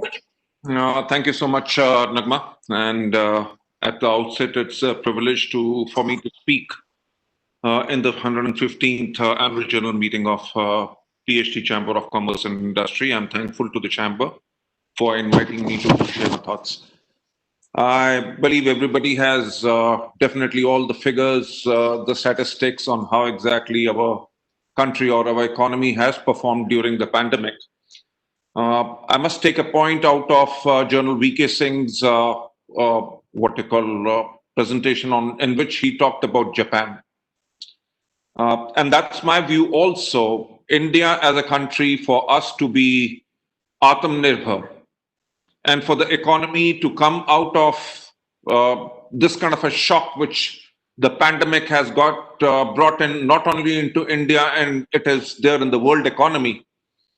For all of us to come out and what we have learned and we have adapted during the pandemic to come out to be a stronger company is what we have done is we have reinvented ourselves, right? That's what the Japanese did in the late 40s when they reinvented themselves.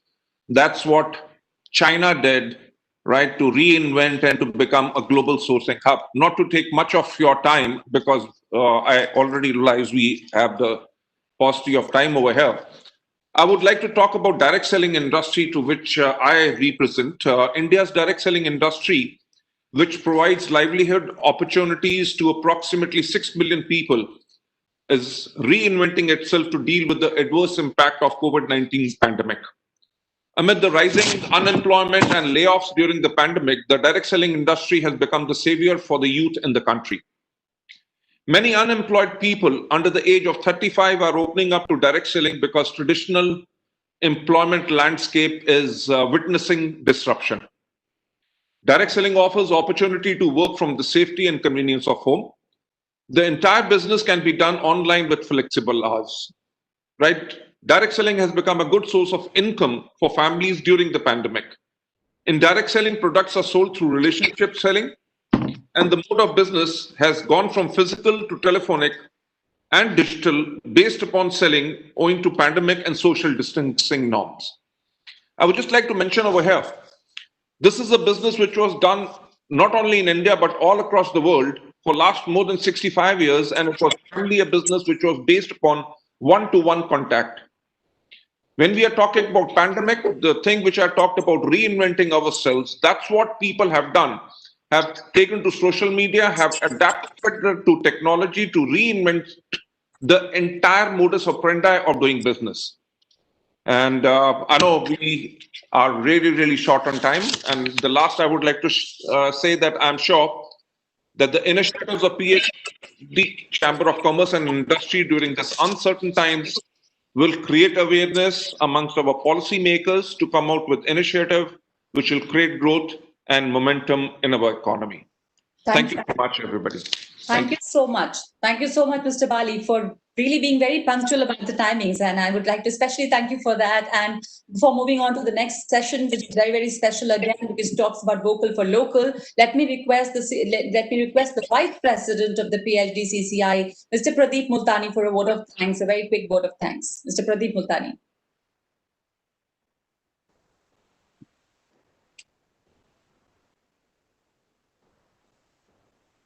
Pradeep ji, you'll have to unmute yourself.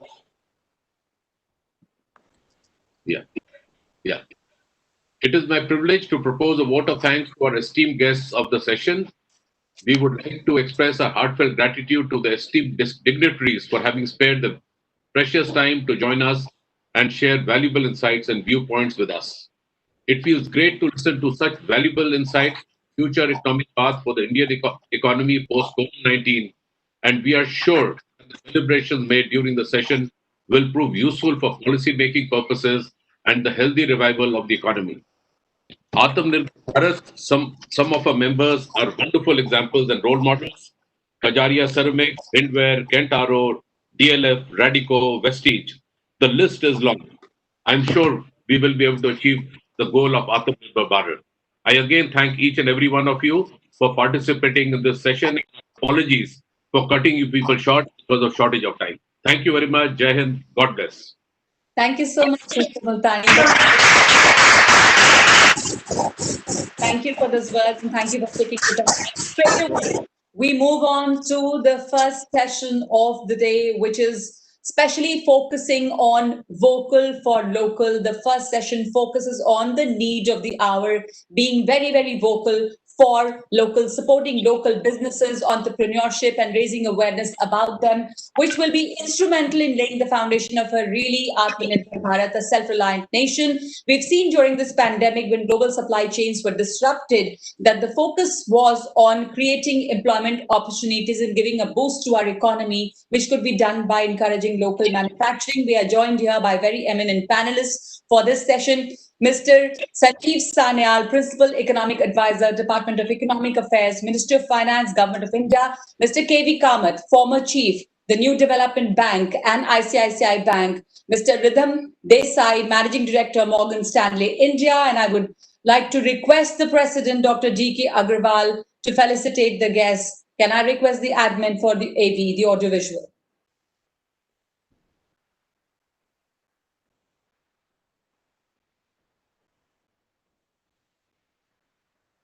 May I request the admin for the audio visual of the felicitation of the panelists in this session? Thank you.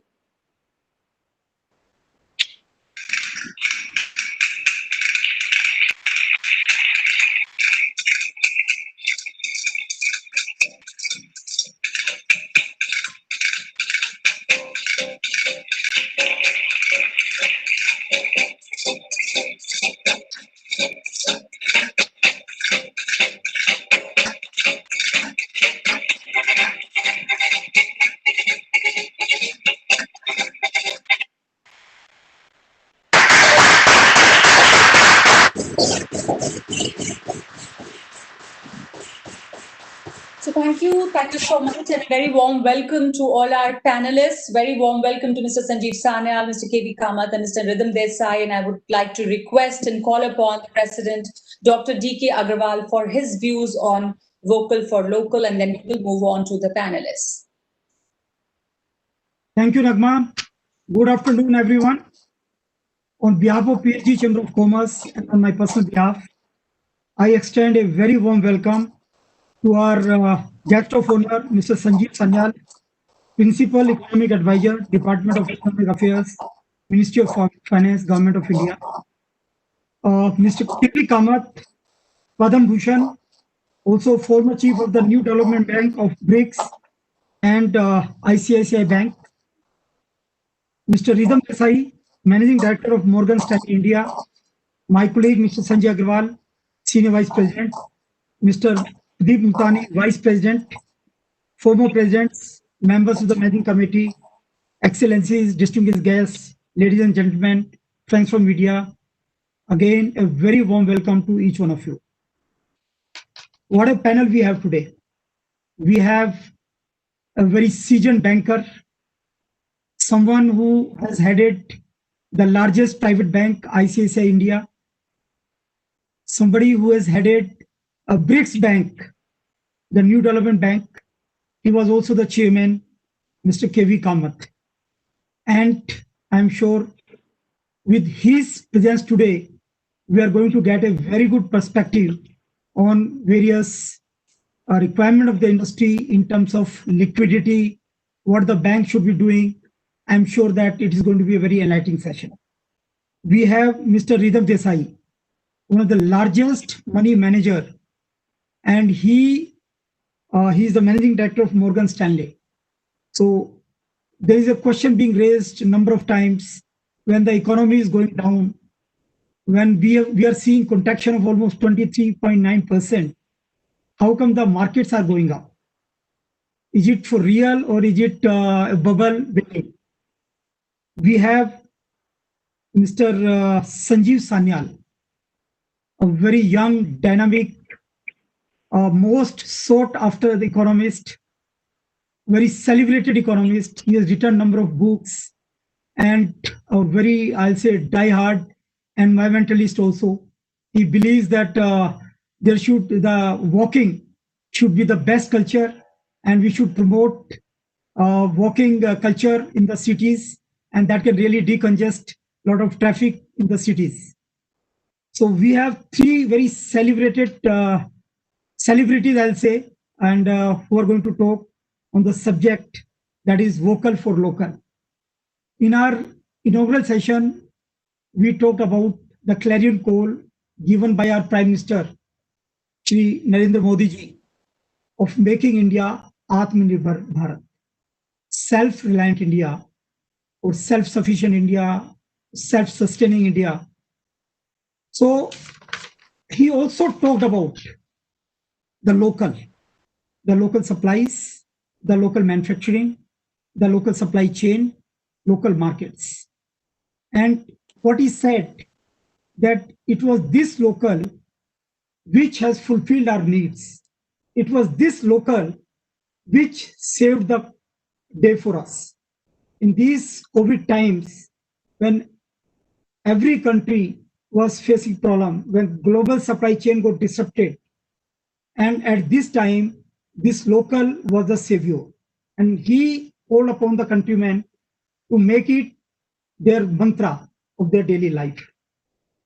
So what this local for vocal is, he said that when we look at global brands, these global brands were also local at some point of time. When their countrymen started using those brands, they also talked about those brands, and they became the brand ambassador for those brands. And today these brands have become global. Why we Indians cannot make our local brands? Why we Indians cannot be vocal about our local product? Of course, this call is not coming at a time. It is not a 1991 India.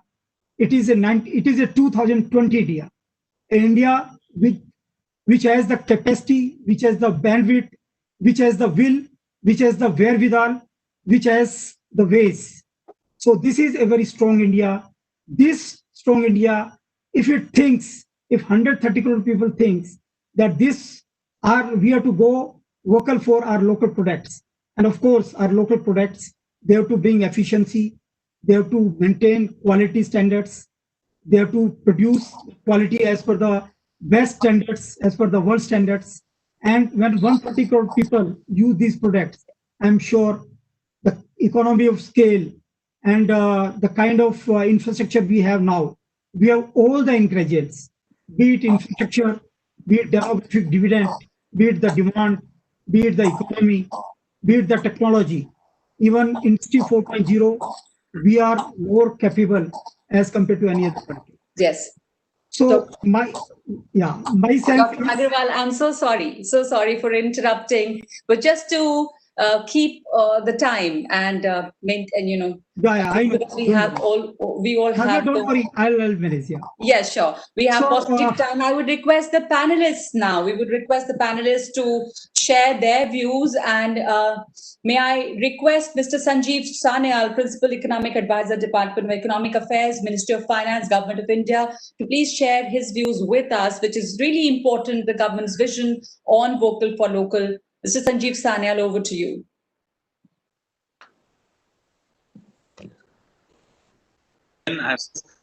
I've spoken on this forum several times in the past, so many of you know my general view of the world. But nevertheless, we have indeed gone through a particularly difficult period in the last 6 months in the global economy, and not surprisingly here in India as well. Now, the topic that we have right now is obviously specifically about vocal for local and Atmanirbhar Bharat. So I'm going to focus on that because that's mostly a supply side issue, and it's about the intellectual framework of this government in terms of getting reforms done. But I do know that there is a lot of anxiety about demand in the economy, and I'm going to spend just a few minutes on that before I go on to the supply side. Now, our government's approach as far as demand management in the system has been somewhat different from that of other countries in the world. And we had said that explicitly right in the beginning, which is that unlike many countries which may have gone for very large upfront demand creation packages, we have been somewhat more constrained. Now that is deliberate, and let me explain that very, very quickly to you. Our view right through was, from the beginning, that our demand management approach during the lockdown was going to be basically focused on creating a safety net, both for the vulnerable sections of society and for the vulnerable sections of business sector. The reason for that is very simple. There was simply no point in pressing an accelerator when we have got our foot firmly on the brake. So therefore, unlike other countries which, and in our view, probably had a different approach, and it may fit their requirements. In our country, we went for a much more stringent lockdown because that is the approach that we felt was appropriate given our preparedness at that time, our resources, and also the information that we had back in March, April. Since then, we have systematically opened the economy up, and now we are in the phases of opening it up entirely in this month. Even the services sector will be systematically opened up. Now, as we open things up, we have seen those sectors that we have opened up to some extent come back alive. And we have seen that in the manufacturing sector, whether it's car sales or it is car consumption or it is freight movement on the railways and so on. Those have come back. Presumably, they will also to some extent come back in the services sector that we have in the lockdown. However, we recognize that there is need for providing further stimulus to the economy at some point in time as may be appropriate. This is not something that is new. You would have read that in, the Honorable Finance Minister has mentioned this in the past and in the very recent interviews. And so where appropriate, we will provide support. Let me also say that as we take our foot off the brake, we are then in a position it would be more sensible to be able to press the accelerator again, because then when you do some spending or measures, that feeds through to demand. If we had done, for example, try to reinflate consumption demand in April, May, June, there is an entirely waste of resources for the simplest reason we ourselves have locked down all the avenues for spending. So as we open things up, clearly we are in a better position to do so. In this context, let me say, there is space both on the monetary side and on the fiscal side to do this and a willingness to use this. On the monetary side, let me say, and this doesn't only mean the Monetary Policy Committee, obviously, that is their prerogative, and I'm not talking in a narrow sense of monetary, but taking a wider sense in terms of credit transmission and so on. Let me say that there is space on the monetary credit side for expansion for the very simple reason the usual macroeconomic constraints to doing this are not there. Why? Well, first of all, there is no demand-driven inflation in the system. There may be inflation on CPI, but that is entirely due to disruptions caused by the lockdown. If you look at the gap between WPI and CPI, it is very obvious that the CPI is being driven by disruptions because the WPI is so low. So as the lockdown is removed, these supply side disruptions will also get removed, and consequently, the CPI itself will begin to come off. In any case, as I said, there is no real demand-driven dynamic to this inflation. Similarly, the exchange rate is under tremendous pressure to appreciate. So the constraint very often you may have to demand reflation because you're afraid that it will cause the exchange rate to depreciate does not exist. If anything, the rupee is under appreciation pressure, and that is why we are accumulating such a lot of reserves. Same thing is true for our external accounts. The current account, very unusually for India, is in surplus, and a large surplus. Again, suggesting that we are again in a position to reflate demand internally. So the usual constraints to demand reflation that on a macro level that may exist do not exist at this point in time. Now the similar thing exists on the fiscal side as well. Now we are a fiscally conservative government.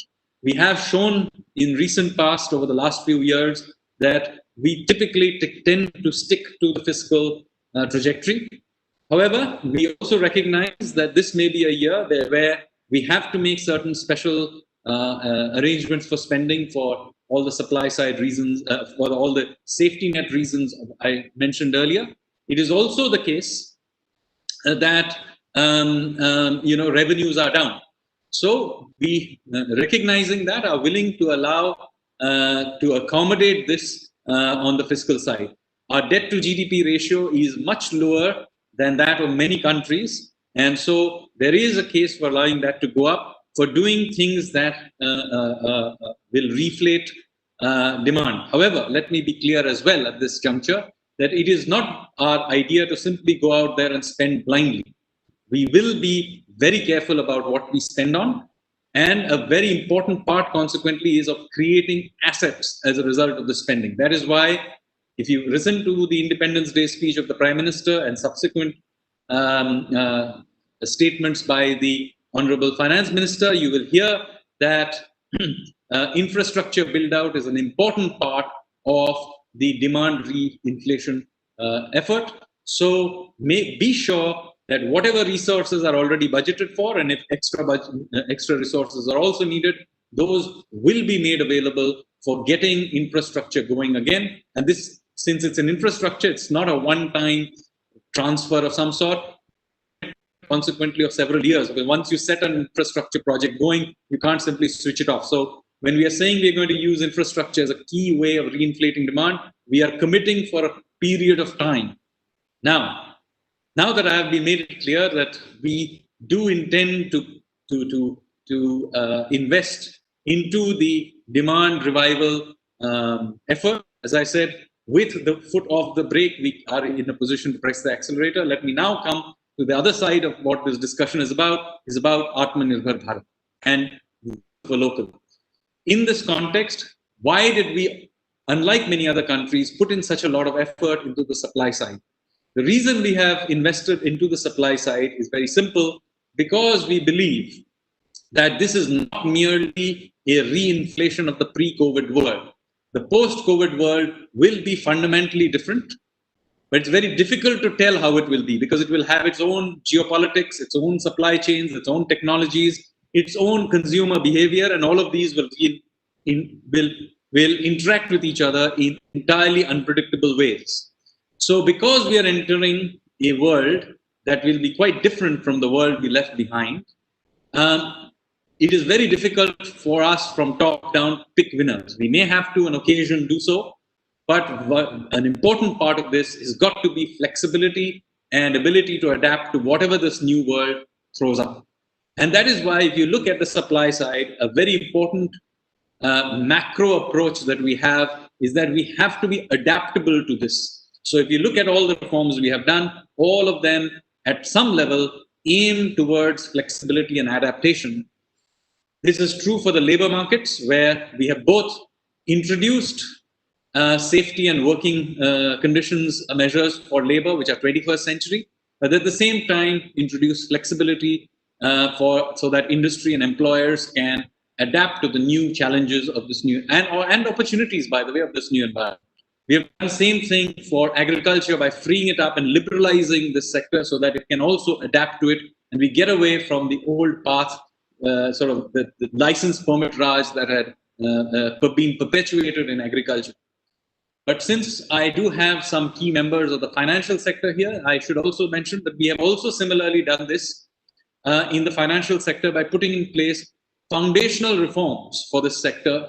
In recent times, we have done several, but just in the last 2 weeks, we put in place the bilateral netting law, which is foundational for creating a corporate debt market in India, as well as of releasing large amounts of capital that are unnecessarily tied up because of the lack of a bilateral netting law. Remember, we introduced Basel II and Basel III type norms in India, which presume the existing of bilateral netting.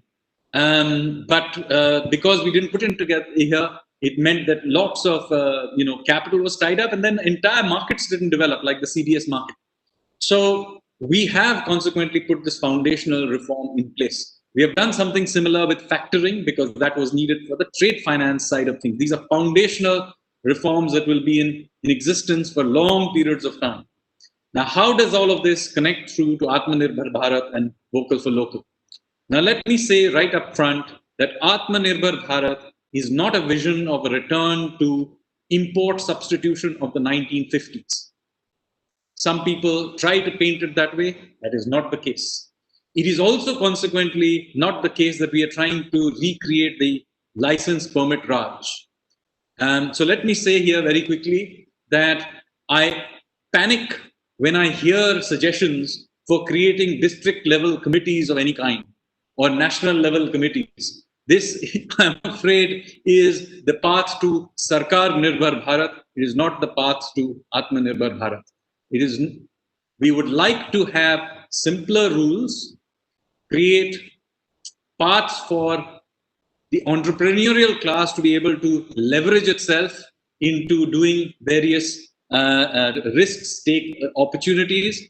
It is not the idea of having some top-down kind of Sarkari committees which decide what you should or shouldn't do with your businesses. We want to free you up, just like we are freeing up big farmers, we want to free you up. Please come back to us with suggestions of creating regulatory frameworks. Laissez-faire may not work, but regulatory frameworks so that it allows you to do what you do in a sensible set of regulations that allows you to perform. Please do not ask us to create any more committees, partly because I'll have to attend many of those meetings. Now, as far as going forward on this line of thought is concerned, let me also say that when we are talking about vocal for local, all of these things, it is the case that we will have to be adaptable in the terms how we interpret this for the new world, because the world will emerge. But let me give you an illustration of how we are quite adaptable in terms of using these principles. For example, our participation in RCEP, we judged to be not in national interest for a variety of reasons. This is not to be interpreted that we do not want to somehow participate in global supply chains. Far from it, the Prime Minister has made it adequately clear that we want to participate in global supply chains. And we may also, in fact, want to sign up to trade deals as well. But the fact that we didn't think this particular trade deal worked for us does not mean that we will not sign other trade deals. We can very well pursue other trade deals where it serves the national purpose. So the same adaptable approach exists everywhere else. While we generally adopt the principle of openness, of allowing, generally a free market approach. There will be areas where we will provide special support to create a industrial cluster where we think this cluster needs support. This is an example of that is what we want to do with, for example, the pharmaceutical sector. We have a very vibrant pharmaceutical sector, but obviously its resilience depends, its resilience is brought into question if it depends heavily on inputs from another country. And as we have recently seen in this COVID disruption, those essential inputs may be not available, or those supply chains are disrupted, then this causes a problem. So there may be a case, for example, of providing support from the government to create some protection and build up the sectors for providing certain select APIs for the pharmaceutical sector. So there we may consider providing some support. But the context should be very, very clear. This is not a context of a return to some Atmanirbharta of a import substituting pre-1991 world. We do not want to go back to creating environments where we have to drive outdated cars and have a supply constraint. That is totally not the case. We remain open to foreign direct investment. We want to create Indian multinational companies, and we definitely want to participate in global supply chains. However, Atmanirbhar means that we are willing to support Indian industry, Indian entrepreneurial energy, and Indian human capital, and so on. And wherever that requires support, please tell us what we need to do. One of the big asks of Indian industry for years has been simplifying the labor laws, and we have done that at least at the central level. Many of the state governments are also doing things at their level. Similarly, we lowered corporate tax rates last year, as you will remember. I hope you are taking advantage of that. We have tried to change the relationship between taxpayer and tax payee and the tax collector by formulating clearly a taxpayer code where we have codified the rights of the taxpayer. So all of these are efforts to try and create an Atmanirbhar Bharat, Atmanirbhar at every level. But be very clear, this is not a vision to returning to a country run by some centralized planning commission where some old wise men tell everybody what to do. That is not at all the idea, and it certainly is not the idea of recreating this as a hierarchy of these committees running this country. Totally not the case. So if anything, we want to unwind these outdated regulatory environments which essentially constrain you from taking risks. Thank you very much. Thank you very much. Thank you.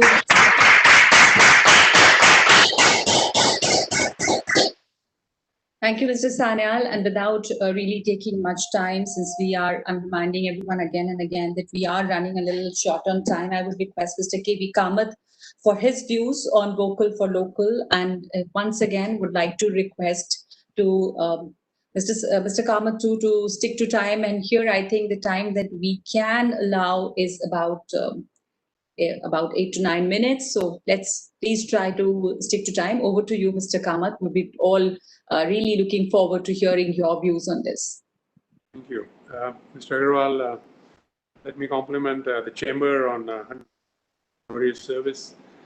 And let me at the outset say that my thoughts are consistent with what Sanjeev has articulated. I think the steps taken by the government are very appropriate, and I'm sure the end game is going to be also what the government has in mind. I'm going to basically approach it in 3 phases in the time that we have, which is where we are and where are we going. But it's not going to take much longer than the 9 or 10 minutes you're talking. I think where we were in a period of gloom when the first lockdown was announced. And the most important thing, I think I call it a prerequisite to Atmanirbhar happening, was a reset of the mind. without minds getting reset, we would have no chance of trying to achieve the Atmanirbharata that the Honorable Prime Minister has set in motion, as it were. So we basically set a new normal in our minds, and simply put, in the past, changes happened slowly. At this point in time, not in the future, at this point in time, when the lockdown happened, change happened in the blink of an eye. As you blink, change happened. And just to put it in context, you all know how long it took from the steam engine for evolution to happen, and thereafter, after electricity was found out how long it took, and then the computer era, then the internet era, things started speeding up. Moore's law, speeding up, internet, speeding up. Now suddenly you have this new reset that has happened virtually in the blink of an eye. And not only has it happened in the blink of an eye, adaptation has also happened in the blink of an eye. I think all I have to mention is the way I would say the rural producing areas and the urban consumption areas connected digitally using digital platforms to get, for example, food supplies, fruit and vegetables direct from farm to home. I've seen it happen in my building. And if I have seen 70 apartments in my building doing this, and the ladies of the house doing this with great pride, I'm sure this is a mass scalable event that took place virtually in the first 2 weeks of April, as it were. I'm stressing this because this is as relevant to corporate India as it was relevant to the homes of India. So clearly there was a reset of the mind that happened, which lays the foundation for Atmanirbharata. Where are we? Clearly, agricultural side is doing well. The supply chains seem to be restored, because otherwise you would not have high frequency numbers where they are, and you would not have production numbers from various industries where they are. So supply chains are getting restored from the manufacturer to the factory of the person who's producing the end product, and from the end product going to the home. The entire supply chain is in place. Exports are up, the imports are down. That's a separate thing we can debate later on, not today. But I think that also is telling us the story and preparing us for Atmanirbharata. And of course, digital transformation. When I talk to players in, say, the banking and financial services area and the digital players, the general consensus is that this reset that has happened, I call it in a blink, has enabled us to leapfrog 3 to 5 years in adaptation of digital into what we do in our day-to-day life. Industry-wise, pharma, tech, logistics, all coming back. Automobile, motorcycle, cement, steel, FMCG, durables, agri processing, back to near normal. So India has bounced back very quickly. And again, I want to set another, I would say, milestone here, that what we saw as GDP numbers for the first quarter, I'm clear, are not going to be GDP numbers for the second, third, and fourth quarters. Things are going to improve, because in the first quarter, we were in an extended lockdown. After that, we have been easing. And as I heard Sanjeev say, this month we will see more easing. So I would expect that GDP numbers will come back to a near normalcy as we go towards the rest of the year. The business environment, low interest rate, ample liquidity, inflation, put in context by Sanjeev, some quibbles, but nothing to really worry us about. Strong foreign currency flows. And I will add one more key indicator, strong large corporates, because they carry along the system. If I today analyze the top 50 companies in India, they are almost totally unleveraged. No debt, virtually on their books. 20 years back, they were leveraged 4:1. 10 years back, they were leveraged 2:1. Today, virtually no debt. So this prepares us to where we have to go. And I think that is what is of interest. I will paraphrase what was said by some of our leaders. India has unending space and opportunity to grow for the next 25 years. Why do I say this? I also say this because I have seen at close quarters, having lived in China for the last 5 years and having worked on China from 1988, what was the sequence of change that happened and how long it took. There is enough space to grow at the pace that we want. And the pace that we want, in my view, is double digits. Whatever the double digit you want to put the double digit. But we have enough space to grow for the next 25 years. And we have enough drivers for that new growth target that we can set. Infrastructure was mentioned, manufacturing, modernization of manufacturing, agriculture, agri-processing, these going back to rural India, urban rebuild, housing for all, and most importantly, I think the digital super cycle, which is where the job losses that we'll see in the rest of the economy are going to be probably going to find a home, as it were. That is where we will have. And the interspersing of digital and physical. To me, all these are key parts of the Atmanirbharta that will happen. So we will build Atmanirbharta on a completely new platform, not on the old platform, and a much more efficient platform, which you've all been used to in the last 3 months or 4 months. Lastly, what is the government's response? I think the government's response has been exemplary. Government has acted with great, I would say, showing great respect for prudential, being prudent in whatever they do, whether it was on the fiscal side or on the monetary policy side. And I think I endorse that we have space both at the fiscal end and the monetary policy end to do what might be needed in case it is needed as we go along. And one other thing that facilitates this is the cleanup of the banking system that was done just before we got into this problem early part of this year. That cleanup was completed, banks were recapitalized, and so on. I think provides us the foundation to grow from here to go where we need to be, where we need to go. Very last point. There are lessons from the past as to how momentum was built up. And I go back to the year 2008 or 2000 is better. We have some wheels spinning, and I sketched where are those wheels spinning. And those wheels of the economy will spin faster and faster, making the other wheels, which are maybe slightly slack. And I won't explain at this point of time because of constraint what those wheels are.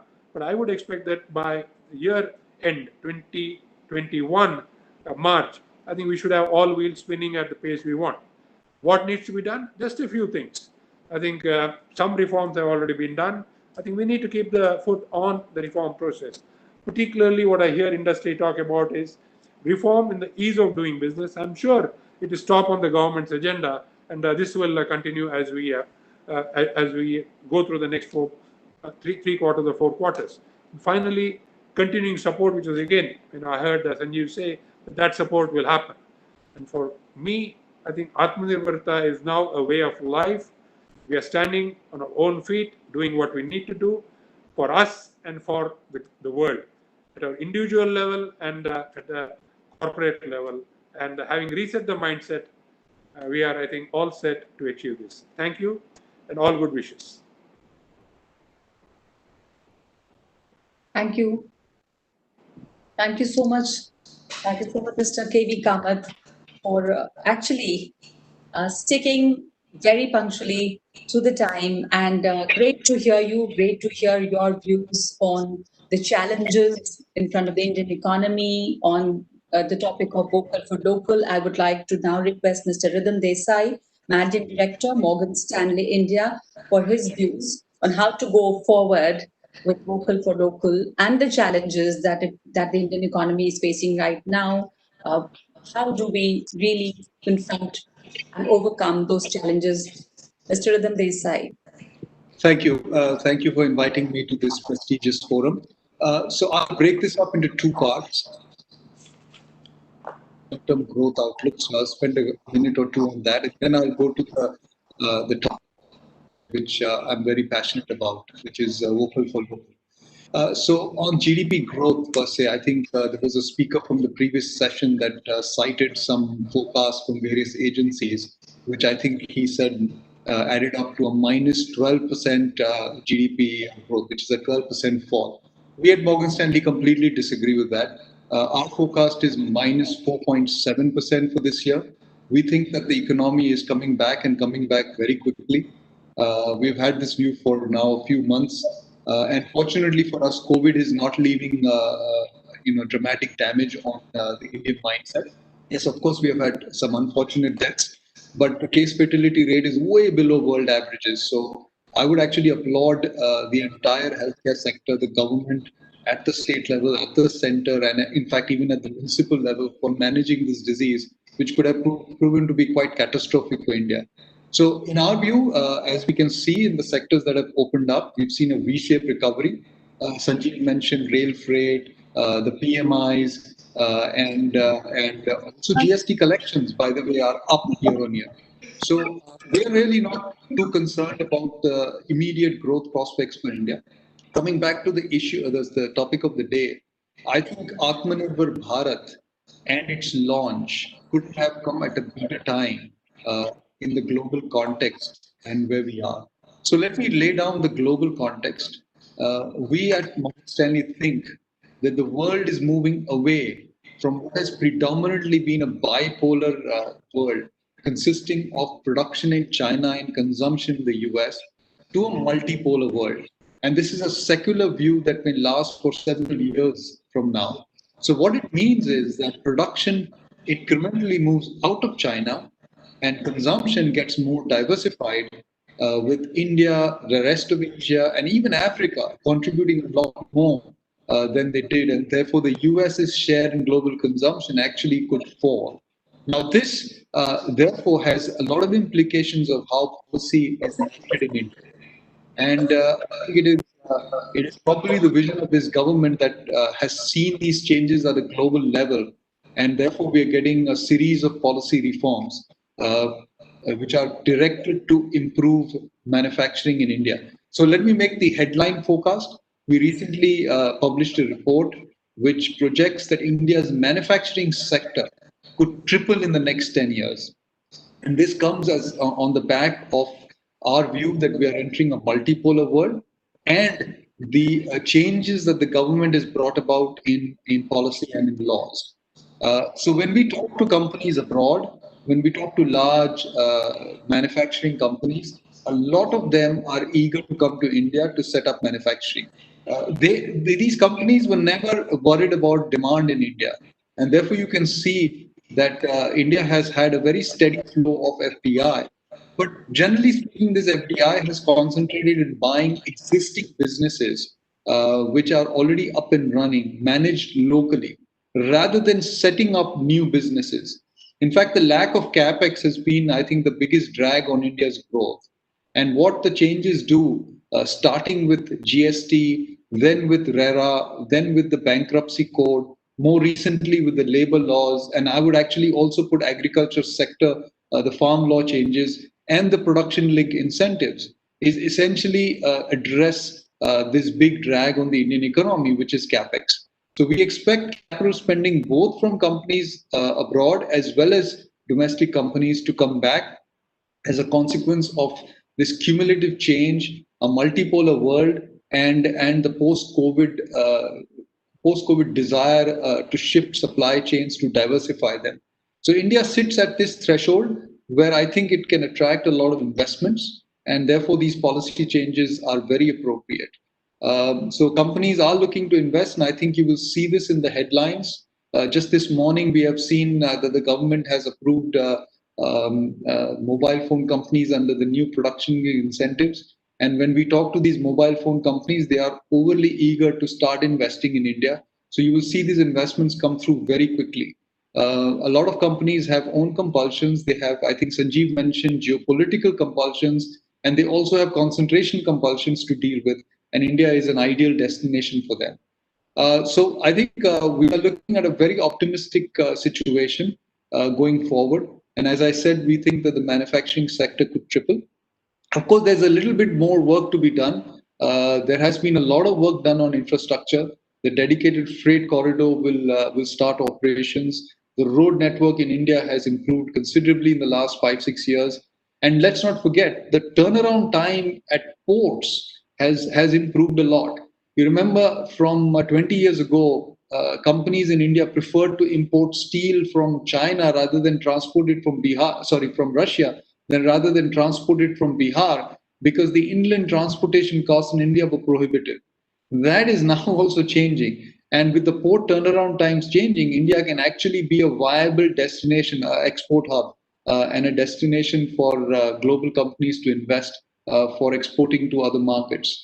So with all those changes, I think we need to continue to invest in infrastructure. So I was very enthused to hear that from Sanjeev, that a lot of the government's fiscal efforts will be on creating more infrastructure capacity. I think that's very appropriate. It's much better than doling out incentives in the form of tax breaks.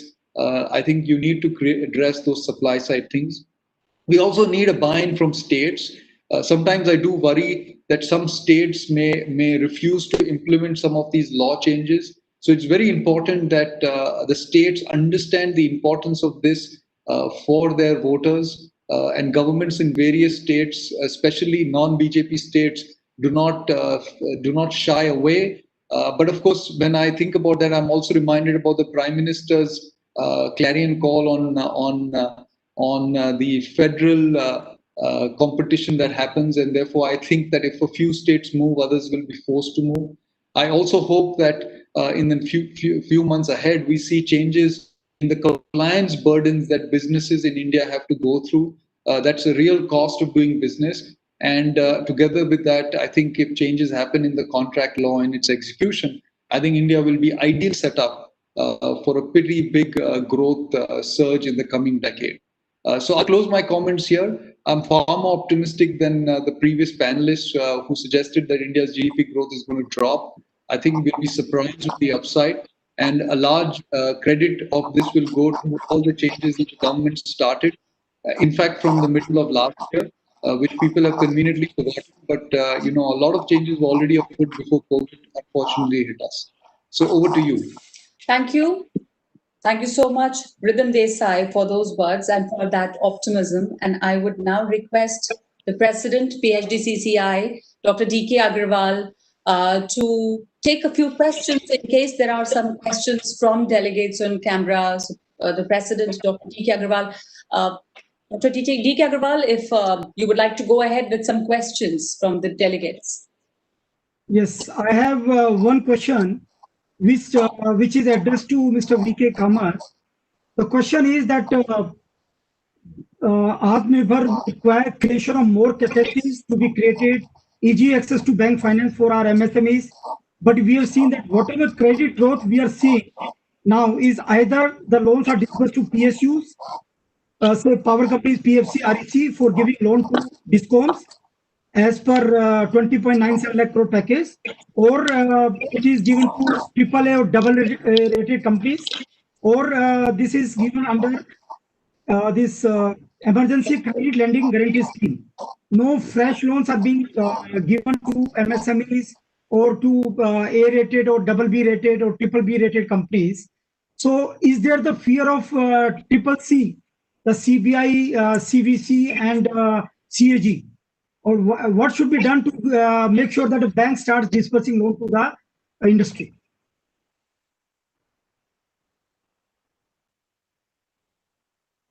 Sir, you're on mute. You're on mute.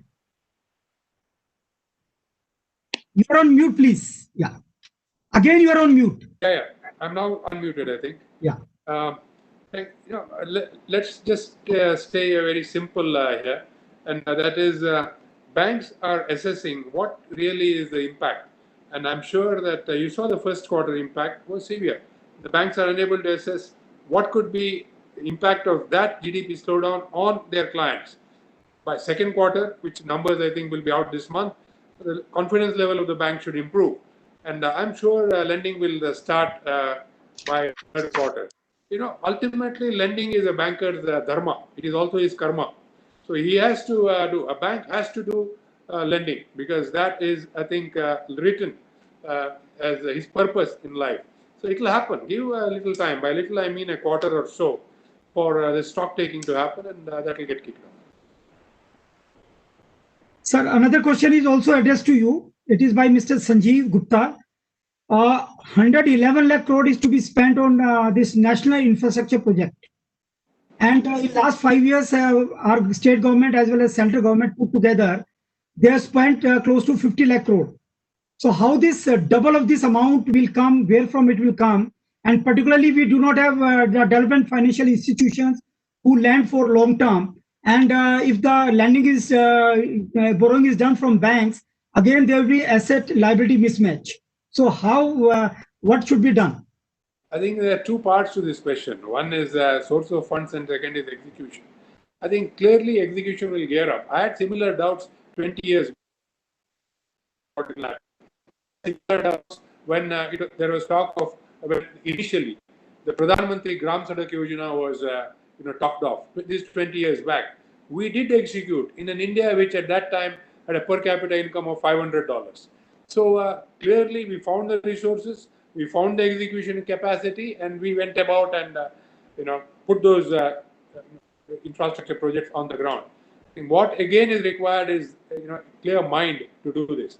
The government has now clearly said the target set. This is where you want to be by 2025, and there is a path to it, and there's an investment to be made.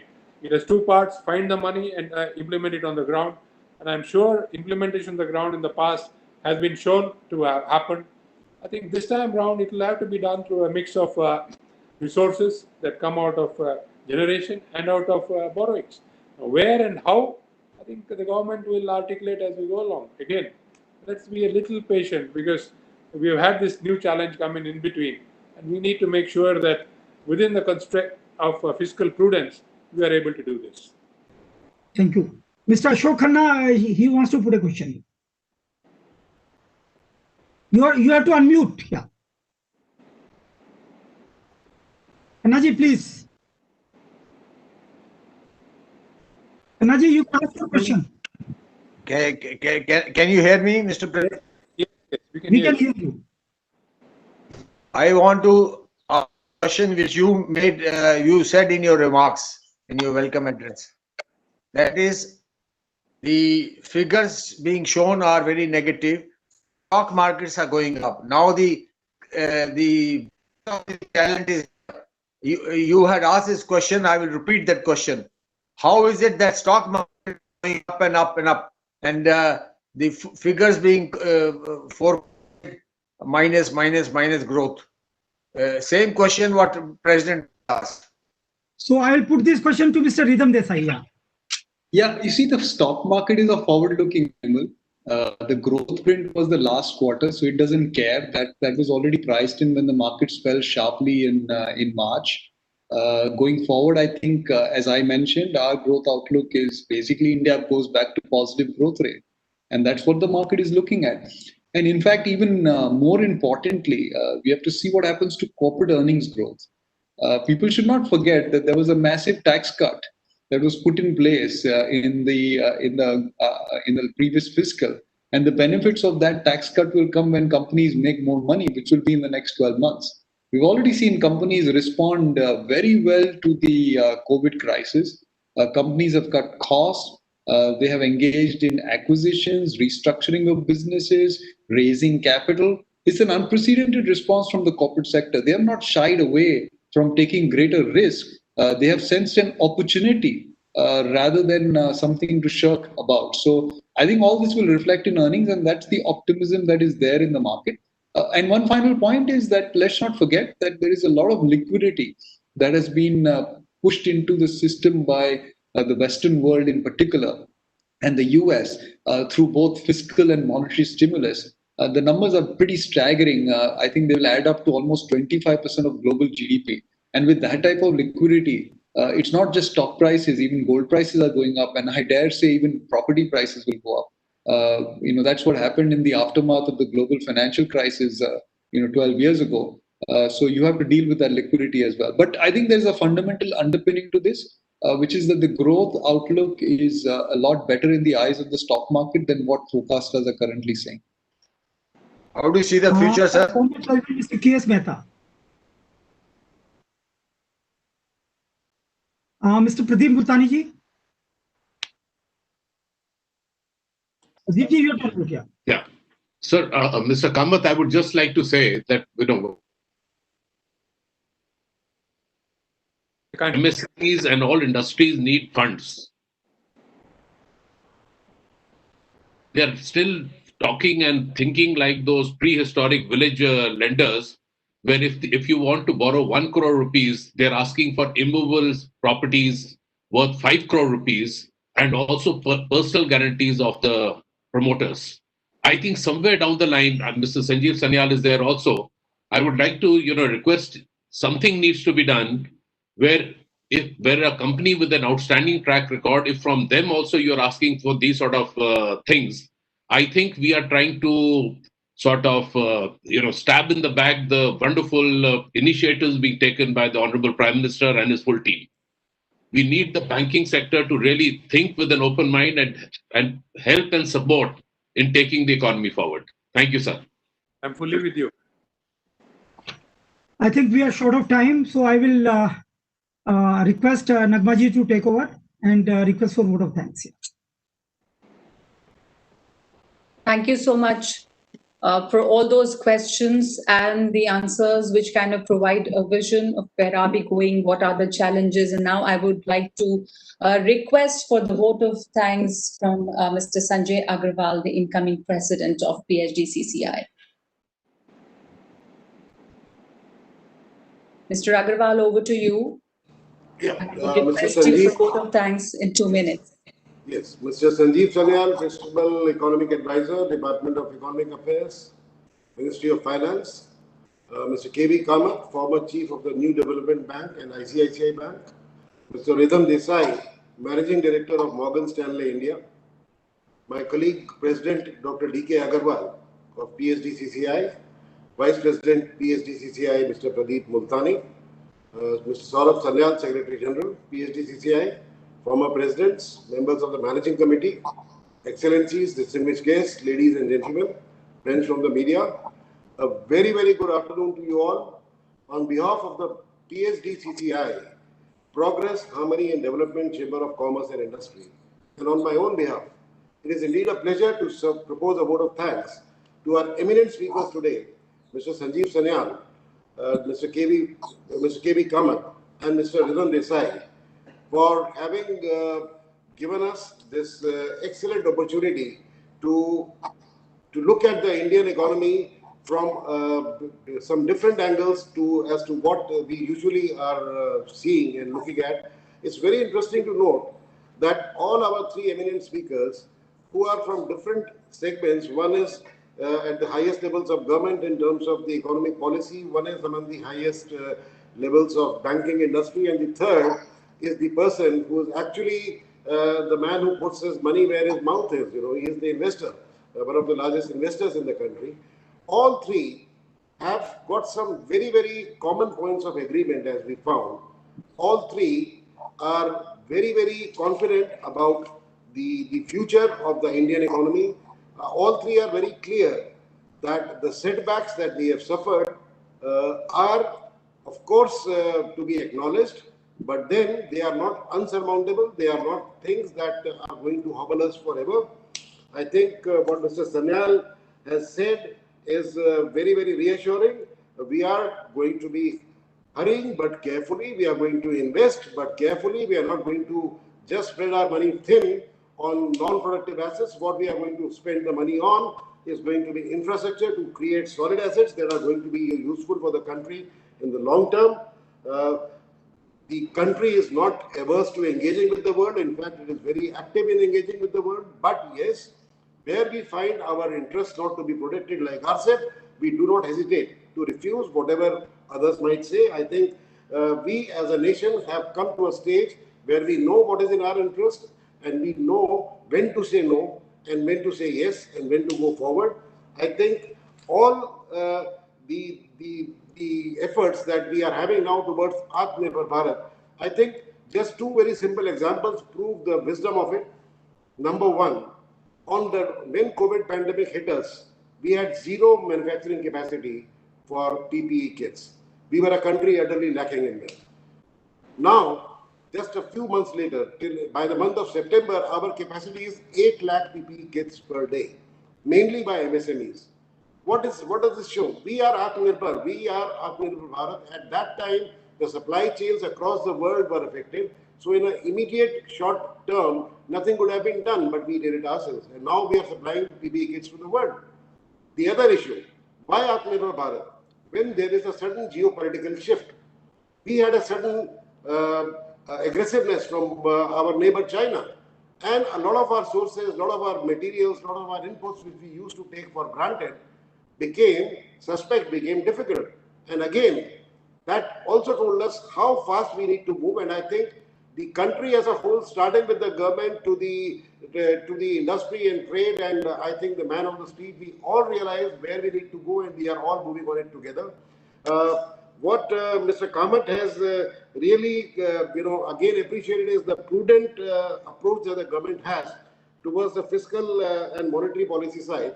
And that is something which is going to help us in the long term. We cannot, of course, fritter away the strengths that we have. And in the long term, when the stock market, which is the biggest arbiter because they put their money where their mouth is, as Mr. Ridham Desai said, those numbers have been there, they've been looked at, they are gone. And today, when the stock market is willing to put its money on the growth of the country, that is what tells us that there is the strength in the economy.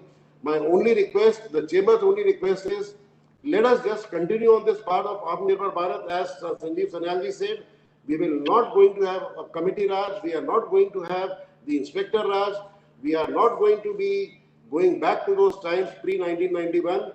What we are going to have is enlightened self-interest, where we look for our Atmanirbhar economy, Atmanirbhar Bharat, self-reliant country. Really grateful to all the speakers. Thank you so much. Really a privilege to having heard such eminent speakers today. Thank you, sir. Thank you so much, Mr. Sanjay Agrawal, for those words. And it's now time to move on to another session, to our second session, which is talking about the role of women in Atmanirbhar Bharat. And let me remind all of you, let me reiterate the importance of women in making Bharat Atmanirbhar, because women form a core part of the workforce, and women are going to play a very significant role in making India self-reliant, because if we allow the gender gaps to widen and keep women out of the workforce, or if I may say out of the paid workforce, it will undermine India's effort of economic recovery. Because during this pandemic, we've all seen that businesses which are owned by women have suffered a lot. And even during coronavirus-induced crisis, a lot of women on the forefront, a lot of women who have been COVID warriors have also suffered, and women have been pushed back. So we do need extra effort to bring them into the workforce. And in this session, we have a very, very special panel, which we are very keen to hear from. It would be great to hear from some very eminent panelists who've made a mark in their respective fields. So I would like to first welcome Ms. Anuradha Goyal, Chairperson, PhD Family Welfare Foundation, to felicitate our panelists here, who are Ms. Naina Lal Kidwai, Chairperson, Indian Advisory Board, Advent Private Equity, Ms. Mahima Chaudhary, renowned Bollywood actress, video jockey and entrepreneur, Ms. Dia Mirza, actor, producer, UN Environment Goodwill Ambassador and United Nations Secretary General's Advocate for Sustainable Development Goals, Dr. Deepa Malik, Padma Shri, Khel Ratna Arjuna Awardee, President Paralympic Committee of India. So I would like to invite Ms. Anuradha Goyal to felicitate the guests. And may I request the admin to play the audio visual.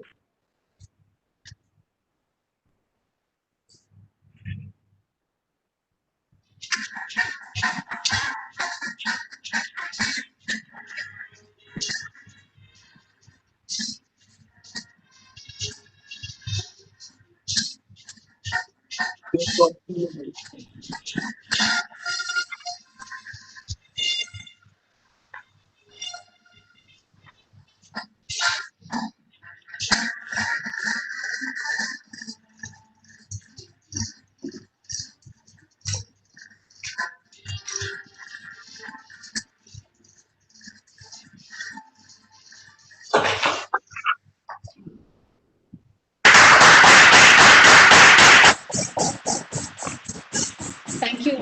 Thank you so much. And now I would request Ms. Anuradha Goyal for her welcome address and for her vision on how women can be instrumental in making India Atmanirbhar, making Bharat Atmanirbhar, and how women, what is the role that she sees for women in making India self-reliant? Ms. Anuradha Goyal. Thank you, Nagma.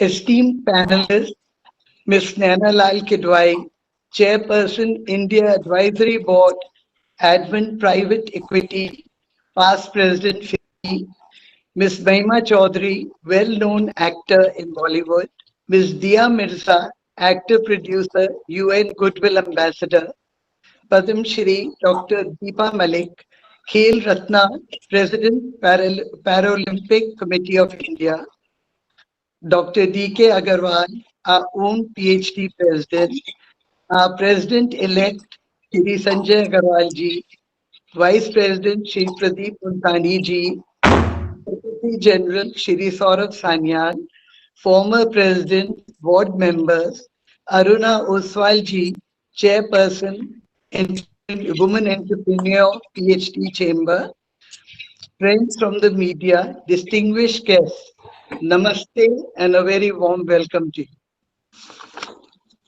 Our respected former President Abdul Kalam ji said, empowerment of women leads to development of a good family, a good society, and ultimately a good nation. How true are these words? The real measure of a country's achievement is in how successful its women are. Women and girls have done us proud by attaining leading positions in government, scientific innovation, social and business entrepreneurship, education, music, and the arts. They have achieved these positions and goals in addition to meeting all their family obligations. PhD Chamber and the PhD Family Welfare Foundation believe in the strong role women and girls play in actively shaping and transforming our society. We salute these female vanguards and support them in their journey of becoming role models of a rapidly evolving 21st century global order. Female corporate and foundation leaders in India and globally bring a holistic and collaborative perspective in the realm of social and economic advancement. We have long realized the benefits of having a society led by empowered women. We achieve these goals in the PhD Chamber of Commerce and Industry through our different committees, which are manned by a dedicated staff and, of course, volunteers such as us.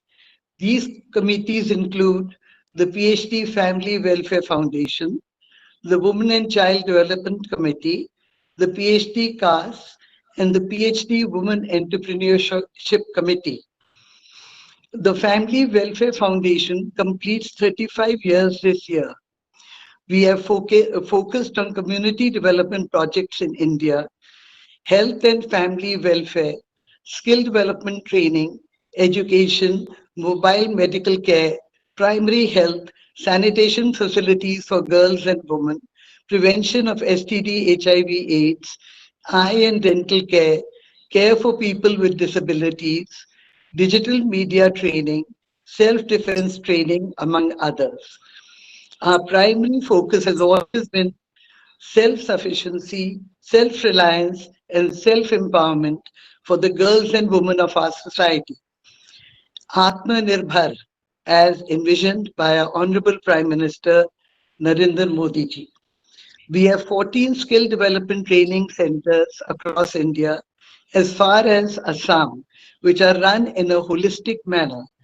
Our trainees are taught Swachh Bharat, the need to keep the environment around them clean and green, conservation of water, remaining fit and healthy, in sync with our Prime Minister's Fit India, and Atmanirbhar, earning their own livelihood. A recent project of ours has been to encourage artists to revive dying arts of their region by providing skill training in that art. This way, they will earn a living, and this art form and skill set will not become extinct. It is my proud privilege and honor to share with you that the PhD Chamber of Commerce and Industry has been able to empower more than 26,000 beneficiaries in the last decade. Out of these 26,000 beneficiaries, 90% of them are gainfully employed and have become an integral earning member of their family. Of this, the PhD chamber is very proud because we started Atmanirbhar Bharat over a decade back.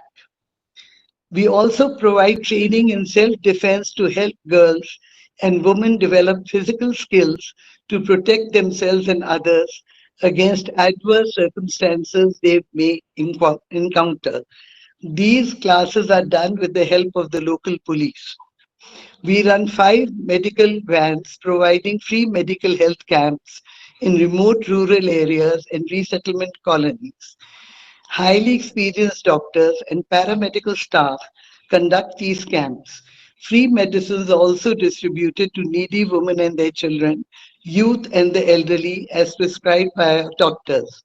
During the current COVID pandemic, the mobile vans have treated innumerable patients who did not have ready access to hospitals.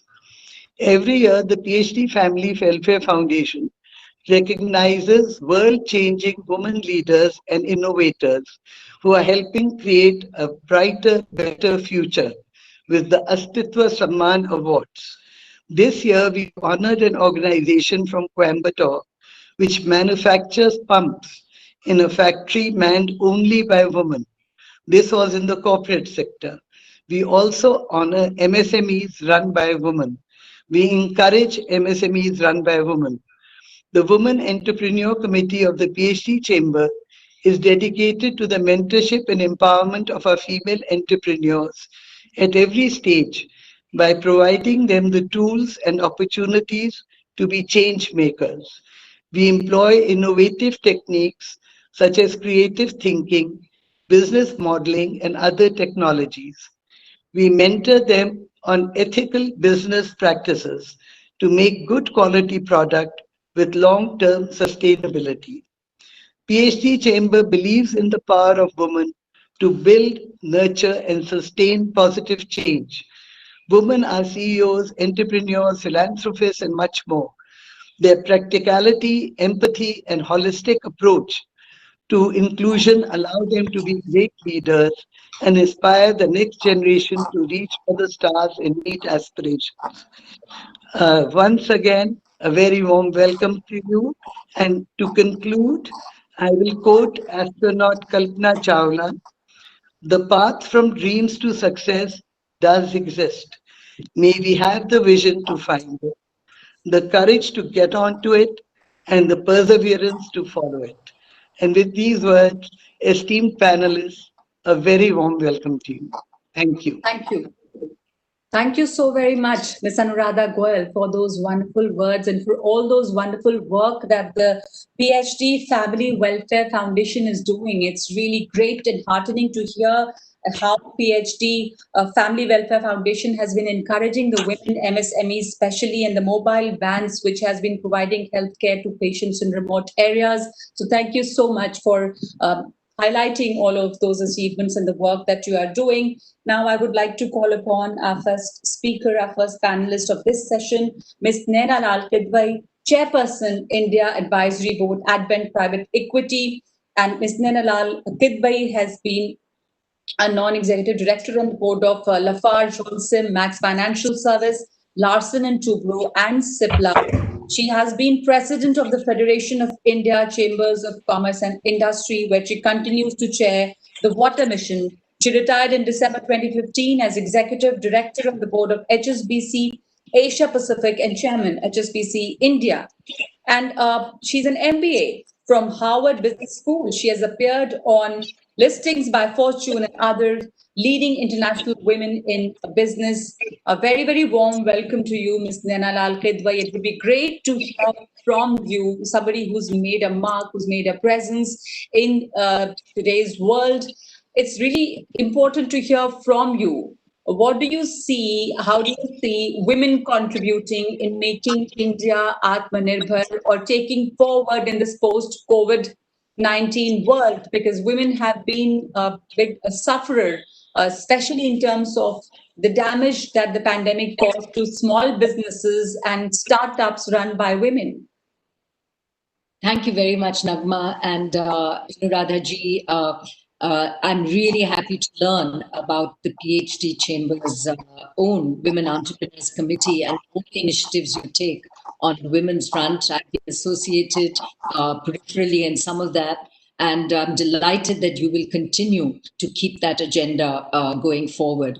I'm preaching to the converted, I believe, when I say that if we can empower women economically in our country, in every way, we are in fact well on track. But only if we do that, we are well on track to make sure that we can get poverty eradication, an inclusive, sustained, rapid economic growth as we look to reduce inequality and make sure we leave no one behind. So a very important part of that whole exercise and key for India's own health, immunity, and indeed growth as we go forward. So for this, there would have to be two levels of initiatives. One which is that which reaches out to every woman in terms of livelihood. And a lot of the initiatives which you have embarked on actually suggest that.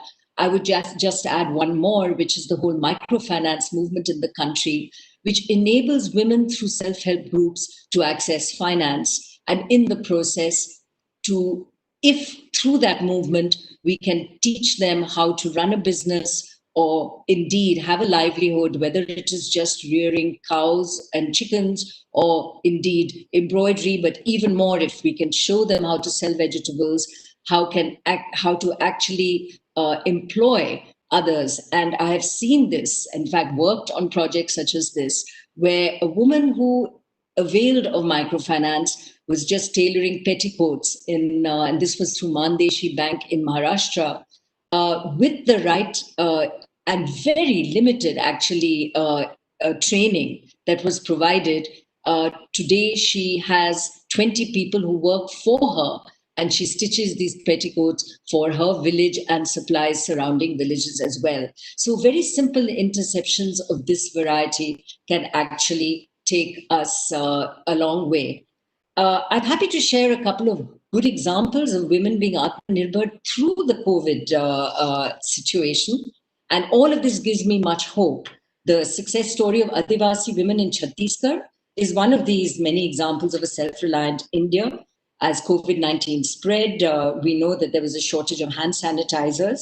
And the women from Chhattisgarh came together under a Madhukam brand of herbal hand sanitizers, developed with the guidance of a Mr. Samarth Jain. So you get this slight and important intervention, a scientist, a researcher, a consultant, and he paved the way for developing the hand sanitizer from the base of the traditional mahua, which is, as you know, a local brew and an integral part of Adivasi life. So what you got was a hand sanitizer that came as a result of that from alcohol at home using traditional methods. And another shining example of Atmanirbhar Bharat is the Bangalore-based startup Bellatrix Aerospace. One of the biggest constraints, as it turns out, in space technology is the cost and weight of fuel. So what the company developed was a new propulsion system that let satellites take on more payload. And this microwave plasma thruster offered its customers the ability to take bigger payloads into space at a reasonable cost. And it's eco-friendly. It's a cleaner alternative to existing electric propulsion. So I'm really suggesting that if you allow women to fly, if you create the ecosystem, if you empower them, the ability to demonstrate an Atmanirbhar Bharat is very much there.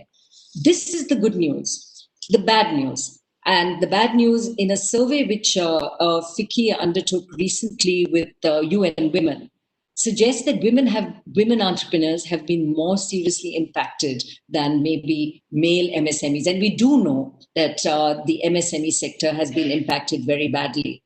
It turns out that the businesses that women were in, maybe because they were in apparel, they were in products which suffered more than others, that the over 50% have in fact said that their monthly sales decreased. In fact, 74% said that their monthly sales have decreased by more than 50%. 10% actually shut down. Many are struggling for a variety of reasons. 14% actually saw an increase, and that happened because of e-commerce. They were able to pivot to e-commerce distribution models. And it really does tell me that if we can provide the e-commerce connect for women as they work from home or produce products from home, we have the ability to show them the way, even through times such as this. And I'm glad to see that some of the e-commerce companies are reaching out to entrepreneurs in Assam, in many parts of India. And I hope that women can be an important constituent as a partner of these e-commerce companies. The more disturbing aspect there was the statistic that the banks that women applied to over this period, 50% that applied had been rejected.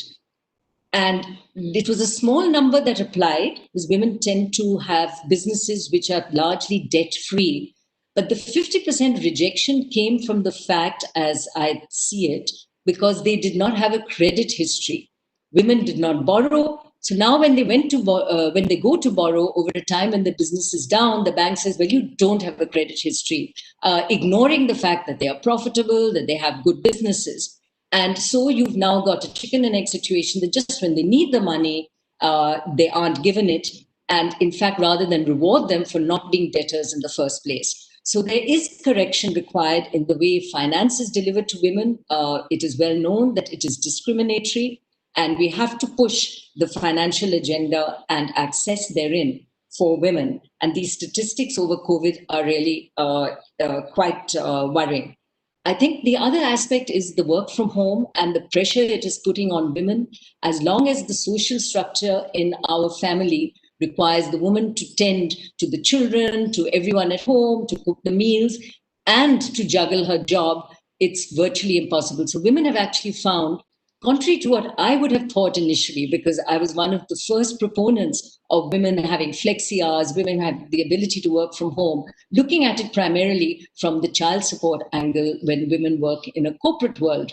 But if you look at it in terms of everybody being at home and women trying to juggle their jobs from home, statistics and anecdotal data are clearly showing women are getting a pretty raw deal trying to juggle all of this. And for this, society itself needs to accept that the role of the woman in the workplace is critical, and the family as a whole has to support it and indeed do the needful back home.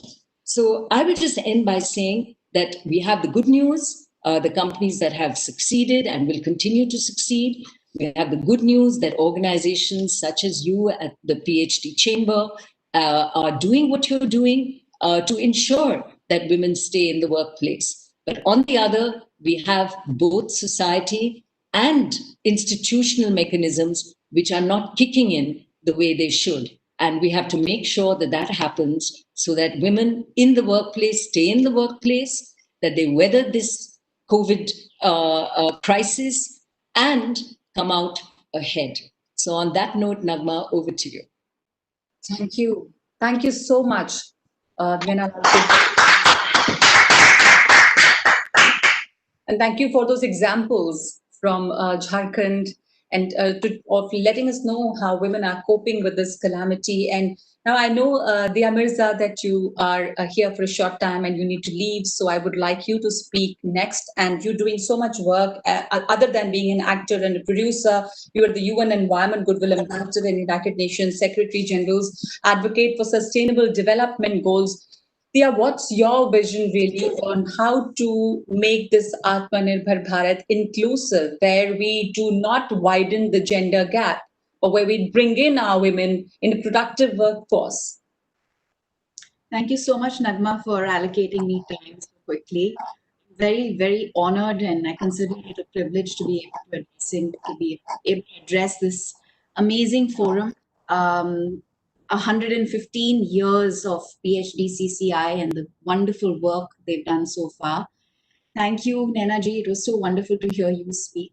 I want to use this time allocated to me to remind everyone of a few things and highlight some very important things, because as a sustainable development goals advocate and champion for nature, I think it's something that calls for our immediate and urgent attention, that the climate crisis impacts women and children the most, and so does any kind of economic crisis, as has been evidenced. So let me start off with highlighting a few things. I want to, of course, start with appreciating the fact that the PhD Chamber of Commerce has been working with government and industry for the benefit of society and the nation for as long as they have, and working as a catalyst between industry and government to design policies and guidelines, which is why I want to highlight these things, because I hope some of what I share with you today will help you further shape and design these policies and create more robust engagement between government and civil society. I'm also extremely happy, and it's important for me to acknowledge this right at the outset, that the PhD Chamber has its own Women Entrepreneurs Committee, which aims to bring all women stakeholders together to create a vibrant entrepreneurial ecosystem where women do not face any gender-based barriers and substantially increase the number of women entrepreneurs who can create an empowered, dynamic new India. Let me now start off with sharing something important that the Secretary General said on International Women's Day last year. The United Nations Secretary General had said, gender equality is a means of transforming power. It is time to stop trying to change women and to start changing the systems and the power imbalances that prevent them from achieving their potential. I think it's also very important for us to use this opportunity to think of what brought about our Honorable Prime Minister's vision of Atmanirbhar Bharat. On Independence Day, he took the idea of our independence one step further, and he spoke about an Atmanirbharta, and he specifically called on the nation with these words. He said, the country's unparalleled women power, saying whenever opportunities were given to women power in India, they have brought glory to the country and have strengthened the country. I think this is a very timely dialogue for many reasons, and I just want to point out the critical role of women that has been as clear as it is today, as women not just make up half, but 70% of health and social workers on the front lines against COVID around the world. And India alone has had about 1.3 million accredited social health activists, ASHA workers, and 2.7 million Anganwadi workers who have been on the front lines dealing with this crisis day in and day out. I think it's so important for us to acknowledge that. More than half of our work to build back better, and more than half of the sustainable development goals across sectors, and more than half of all our work to build a truly Atmanirbhar Bharat depends on women. Because even before COVID-19, women were 25% more likely to live in extreme poverty around the world, and only half of all women were in the labor market. And they were more likely to be food insecure, made worse by the preferential treatment of boys over girls in access to food within a household. And this is a stark reality that we're well aware of within India and across the country, the world. But COVID has exposed these inequalities like never before. According to the UN Women and UNDP, by 2021, 435 million women and girls will live on less than $1.9 a day, including 47 million who will be pushed into poverty as a result of COVID-19.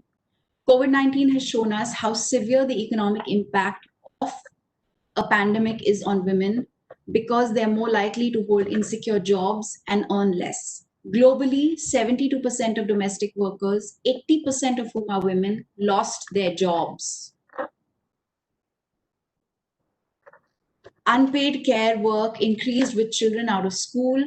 Women and girls were less likely to have access to quality health services, and access to sexual and reproductive health was adversely impacted in the process of reallocation of resources. And as the pandemic deepens, economic and social stress, coupled with restricted movement, there has been an increase in gender-based violence. This is something we just don't talk enough about. It is something that needs our attention, our focus, our understanding, our empathy, and our action. The desertion of public spaces constitutes a risk for an increased violence in public spaces. In India, the number of complaints received by the National Commission for Women doubled between the first week of March, 116, and the last week of March, 257 after the lockdown. And this is true in a country where most cases go unreported. Surges in domestic violence, upwards of 25%, are being reported in some countries and doubling in others. The UN Secretary General had urged us to put women and girls at the center of our efforts to recover from COVID-19 and to rebuild a more just and resilient world for both men and women through key 3 priorities. And I'm going to share these 3 key priorities with all of you. Ensuring women's equal representation in all COVID-19 response planning and decision-making, including women's organizations and frontline workers. This also includes better gender disaggregated data, so we know exactly what the impact of COVID on women has been and what we can do to fix it. Economic equality, including wage equality, informal jobs, and addressing invisible unpaid care work. And to add to this, improving our overall female labor force participation in India in the long run, which currently stands at 17.5% for all ages and 25.3% for the 15 to 59 age group. I will also urge all of us to look at improving women's access to and ownership of land and assets in India. In India, while 75% of rural working women are in agriculture, women's operational land holdings is only at 13.96%. This is a staggering inequality and it has to change. Women are not only critical in helping us recover the dividends of gender. The third important point was gender lends for all financial stimulus packages and social assistance. A UN study has found that today only 1/5 of social protection labor market COVID response measures are gender sensitive. I think we can play a very big role in ensuring this happens. Women are not only critical in helping us recover, the dividends of gender equality are exponential. Globally, closing the wage gap, studies tells us, can create economic value of $17 trillion. When women are provided the same resources as men, agricultural yield rises by 30% and global hunger falls by 17%. This is recognized in the SDGs, the Sustainable Development Goals. Gender equality and the empowerment of women cut across all the 17 Sustainable Development Goals. And at the heart of this needs to be climate action. And I think women can play a very, very big role in ensuring this happens. Women give us a brass tacks framework to correct the historical imbalances, formulate policies and programs, and create spaces for women and girls to realize their potential as equal human beings.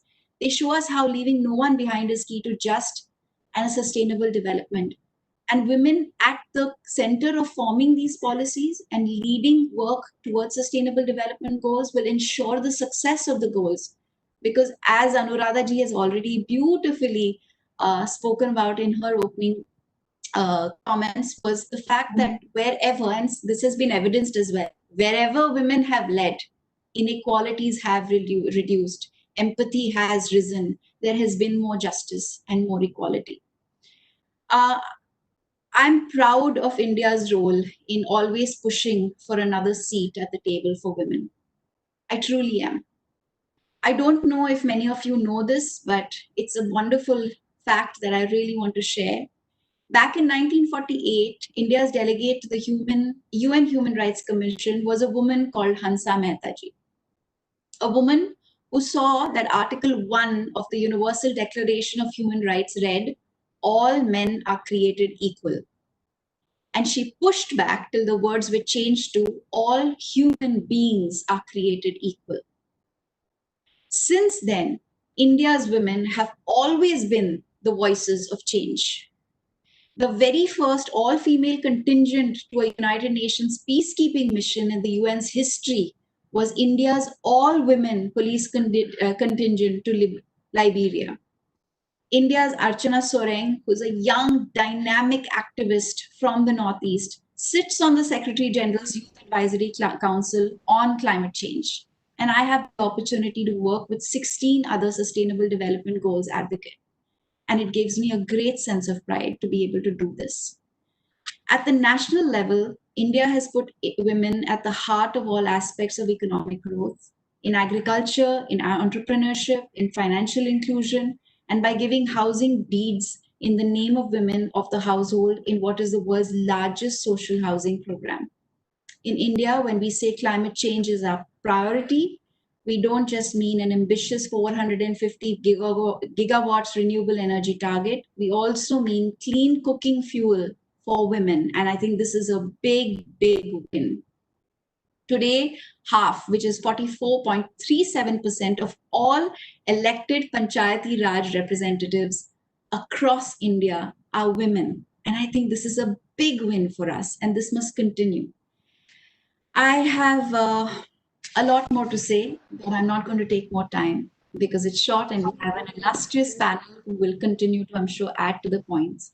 I just hope that we can use some of these things that I've highlighted to make our policies more robust, to ensure we include sustainable development goals and keep climate action at the center of our priorities, because we have to keep reiterating this fact and reminding every single person that economic growth cannot come at the cost of ecology. And we can no longer afford to create more ecological imbalance. And if we truly believe that women's rights, women's justice, gender justice is going to be at the heart of Atmanirbharta and a self-reliant India, then climate action has to become our biggest priority. Thank you so much for having me. Thank you so much. Thank you so much, Priya, for being there and for highlighting the importance of gender equality in all the policies that India formulates, and to have a gender lens for all the economic packages, for including the women. And like you rightly said, wherever there has been, wherever women have been at the helm, we've seen more equality, we've seen more sensitivity. So we just do hope that the policies that are framed in these challenging times, the new policies that are coming up, do use a gender lens, and because women have been pushed back a lot during this pandemic. They have been the worst sufferers, whether it is the businesses or the unpaid work, or women who lost their jobs, or the frontline workers. I would like to request Mahima Chaudhary to speak next on her vision of how to make the whole growth process more inclusive, so that and to how to have a gender perspective to it, and what role does she see for women to play in Atmanirbhar Bharat going forward after the lockdown is over and we are now in the unlocked phase and the economy is soon going to be on a path of recovery. Mahima, over to you. Thank you, Nagma. I would request all the participants, all the panelists to stay, because we have a question answer session also. If you can stay, that would be really great. Okay. Thank you so much, PhD Chamber of Commerce and Industry, for inviting me to this 115th annual session. And yes, it would be out of experience that I'm going to speak on this Atmanirbhar, and I've been listening to PM Modi on all the efforts that he's making. Just, I think, day before yesterday, he got all the street vendors to hook up and be online. So I guess internet is something that has kept all of us connected during this pandemic. That is one thing that has come out very strongly because of this lockdown. our understanding that technology is only here to grow. So definitely women being part of IT and technology would be great. Getting internet to every village would be great and would be an effort that all of us should make, because there are children who are online schooling and there's a lot of businesses and working from home that can happen because of technology, and that access and that equality and that opportunity to be hooked on should be given to every woman and every child in every village. And that should be a priority, because we witnessed that this is something that has kept us connected. The other thing we witnessed was how dependent we are, which is why I think Atmanirbhar has such a greater meaning today. Something as small as a mask, which India is comfortably making today, at that time, even the world didn't have it. That made us realize how being sustainable is being powerful and not being at the mercy of, say, your neighboring country or another country, or even looking at the migrant workers. It was during the lockdown we realized how they lack in opportunity in terms of work, both men and women, and how many lakhs and crores, which I know the government wasn't even aware of, we were not aware of till we saw it on television, they moved back.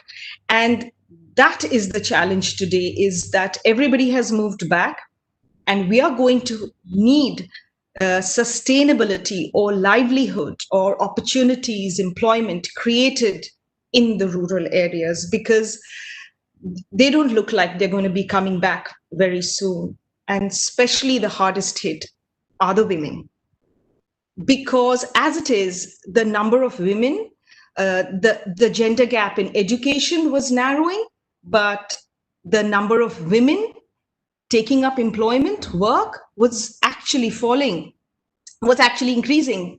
In 2000, I think 5, it was 32%, and 2019, it was 22. Why are women not taking up work? I think that if that is understood, we would understand how to empower women, because they are getting education. We do have more educated women every day, but they are not taking up jobs. Maybe one of the reasons could be in the rural areas, the agriculture was shrinking and they were employed mostly there. But we've also had some very success stories, like we had in, I think it was in the Telangana, where all the women got together, where there was a very dry land, and they said, we will cultivate only millet. And they have a group, and this is a very patriarchal society, but they were successful. And during the pandemic, they were just not feeding themselves, they were also giving relief food to other women. So this can be tackled like that, I feel. But like Dia mentioned, women are the hardest hit. And so did Nainaji. You mentioned that women are the hardest hit. And the people who expect them to sacrifice their job over the man is going to be greater, because it'll be harder for her to get back to work. I'm speaking from experience, because you're looking after your children, you're looking after your parents. There's no daycare happening. So it's harder for the women to get back to work. And also, there's always this comparison between the man's pay and the woman's pay. And since the man always gets paid more, there is always this disparity. So the women end up giving up their jobs first, because she's not getting as much as the man. So definitely, speaking from my points, is internet, spreading internet all across the country, so that women, children can avail to be connected and to have opportunities to do business or to do schooling or to do further education. Number 2 would definitely be support to women in terms of daycare, because that is going to be a big issue for them getting back to work. And definitely support in terms of funding. Nainaji, you said that because they don't have a good credit history, they don't get funding. So that definitely needs some tweaking there. And another thing is now, because after the lockdown, all the companies are going to have fewer people, they're going to cut costs, they're going to think about productivity. They're definitely going to think about hiring men over women, because women tend to take leave for maternity. And even if she's a young girl, there's always this. I mean, I've spoken to people and they say, oh, we hire less women because ultimately she'll get married. And then, we have to give her the maternity leave and then all those benefits that we roll out. So definitely give some sort of incentives to corporates who hire greater number of women. That has to be done. Dia just spoke about the number of women in politics increasing. It's increasing because there is, there is reservation. Some seats have become for women only. I have been to constituencies where the man was the person who was always winning from that constituency. And since it became a woman's seat, he handed it over to his wife or his sister. And then I have seen him work for his sister or his wife. So that only happened. She was only allowed to step out of the house and take that seat and be part of politics is because he was not allowed to do it. So the number of women in politics today has increased because of reservations. And so there has to be incentives to corporates. And I think the government and the corporates must realize that women have greater power in taking the GDP up, because statistics have shown that. I'm sure you've read it on the internet, where McKinsey had said that, yes, if women are given equal amount of jobs as men, then definitely so many trillion, I think Dia also just mentioned that so many trillions will be added to the GDP. And it's a fact, and statistics have shown that when women are the earning members, they tend to spend 93% on the needs of the family, the health, and all of that. Whereas men, yeah, that goes for all you men. You'll spend only 60% on family needs. Rest is on your personal needs. So definitely, the society does better socially, health-wise, education. We have a more prosperous community and a better society. So getting women empowered, getting women economically empowered definitely helps the nation as a whole. And you do know that 70% of the power to spend, make decisions is women who do it. They decide kaun sa fridge kharidna hai. All the men will agree, kaun sa television, kaun si sabzi banegi aaj, and all of that. So with the lockdown, a lot of women have lost their jobs, and I don't see them getting back to work. Even if there is funding, even if there is connectivity, even if there is opportunity, she's going to be tied down to the house because this pandemic is going to continue. She's not going to have care at home. And so it'll be a struggle to really get her back. And Deepa is here, and I'm sure she'll be speaking about differently abled, but it holds a special spot in my heart. And I always like to speak out for them. There is going to be no movement unless we go all inclusive. And we have to think of the people who are differently abled. Their Atmanirbharta is number one. It's heartwarming when we travel abroad and we see that parking spot for differently abled people. And that is how every scheme should be. So we must think about them because they must be the hardest hit during this time, because as it is, they're dependent on a lot of family members, and now ever more so.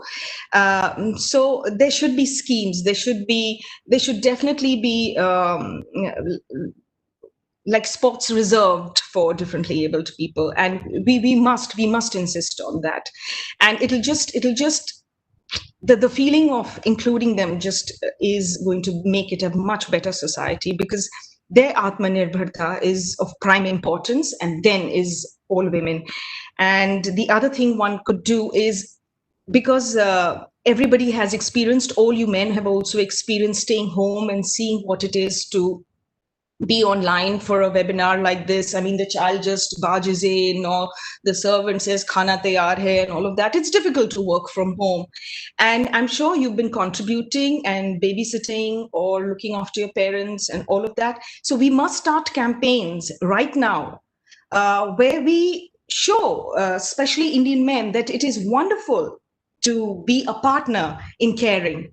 And these kind of campaigns will change the mentality, and that is so important, because it would just help in men pushing women to work and saying, oh, it's okay, tomorrow's dinner I'm cooking. So these campaigns are very important, and equal pay for both men and women with equal kind of abilities, equal skills and education. Equal pay is not there, even in healthcare, where there are a lot of women working. So definitely those points of creating a campaign where it is all right for men to be caregivers and to take care of home, and to, you know, a little bit of European mindset, less of our Indian mindset, where, you know, our women have already gone back to the way our grandmothers were. They're cooking, cleaning, looking after everything. It's become like that during the lockdown.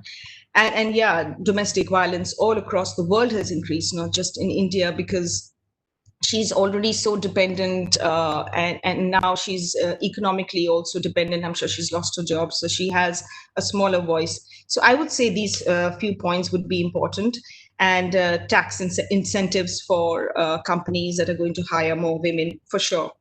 And also greater representation for women everywhere in the policy making, whether it's the PM or anywhere. Here it is very encouraging that I just see so many women.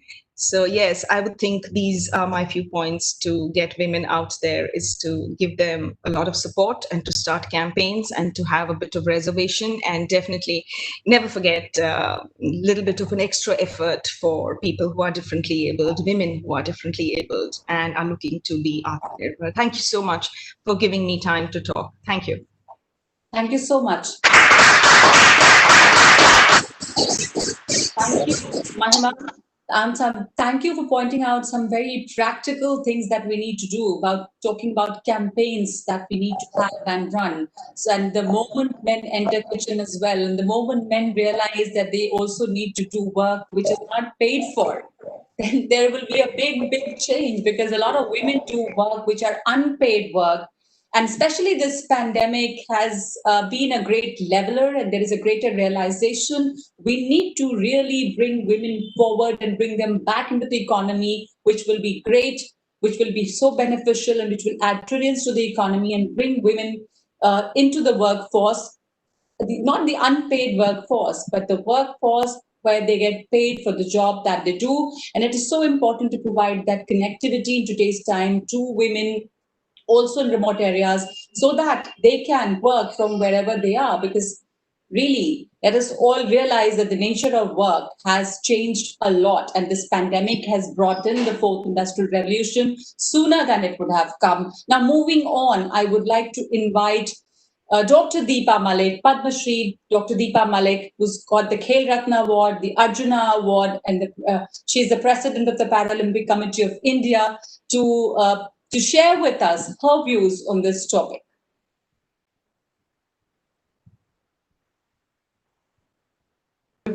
And so wonderful to connect with PhD Chambers for such wonderful initiatives.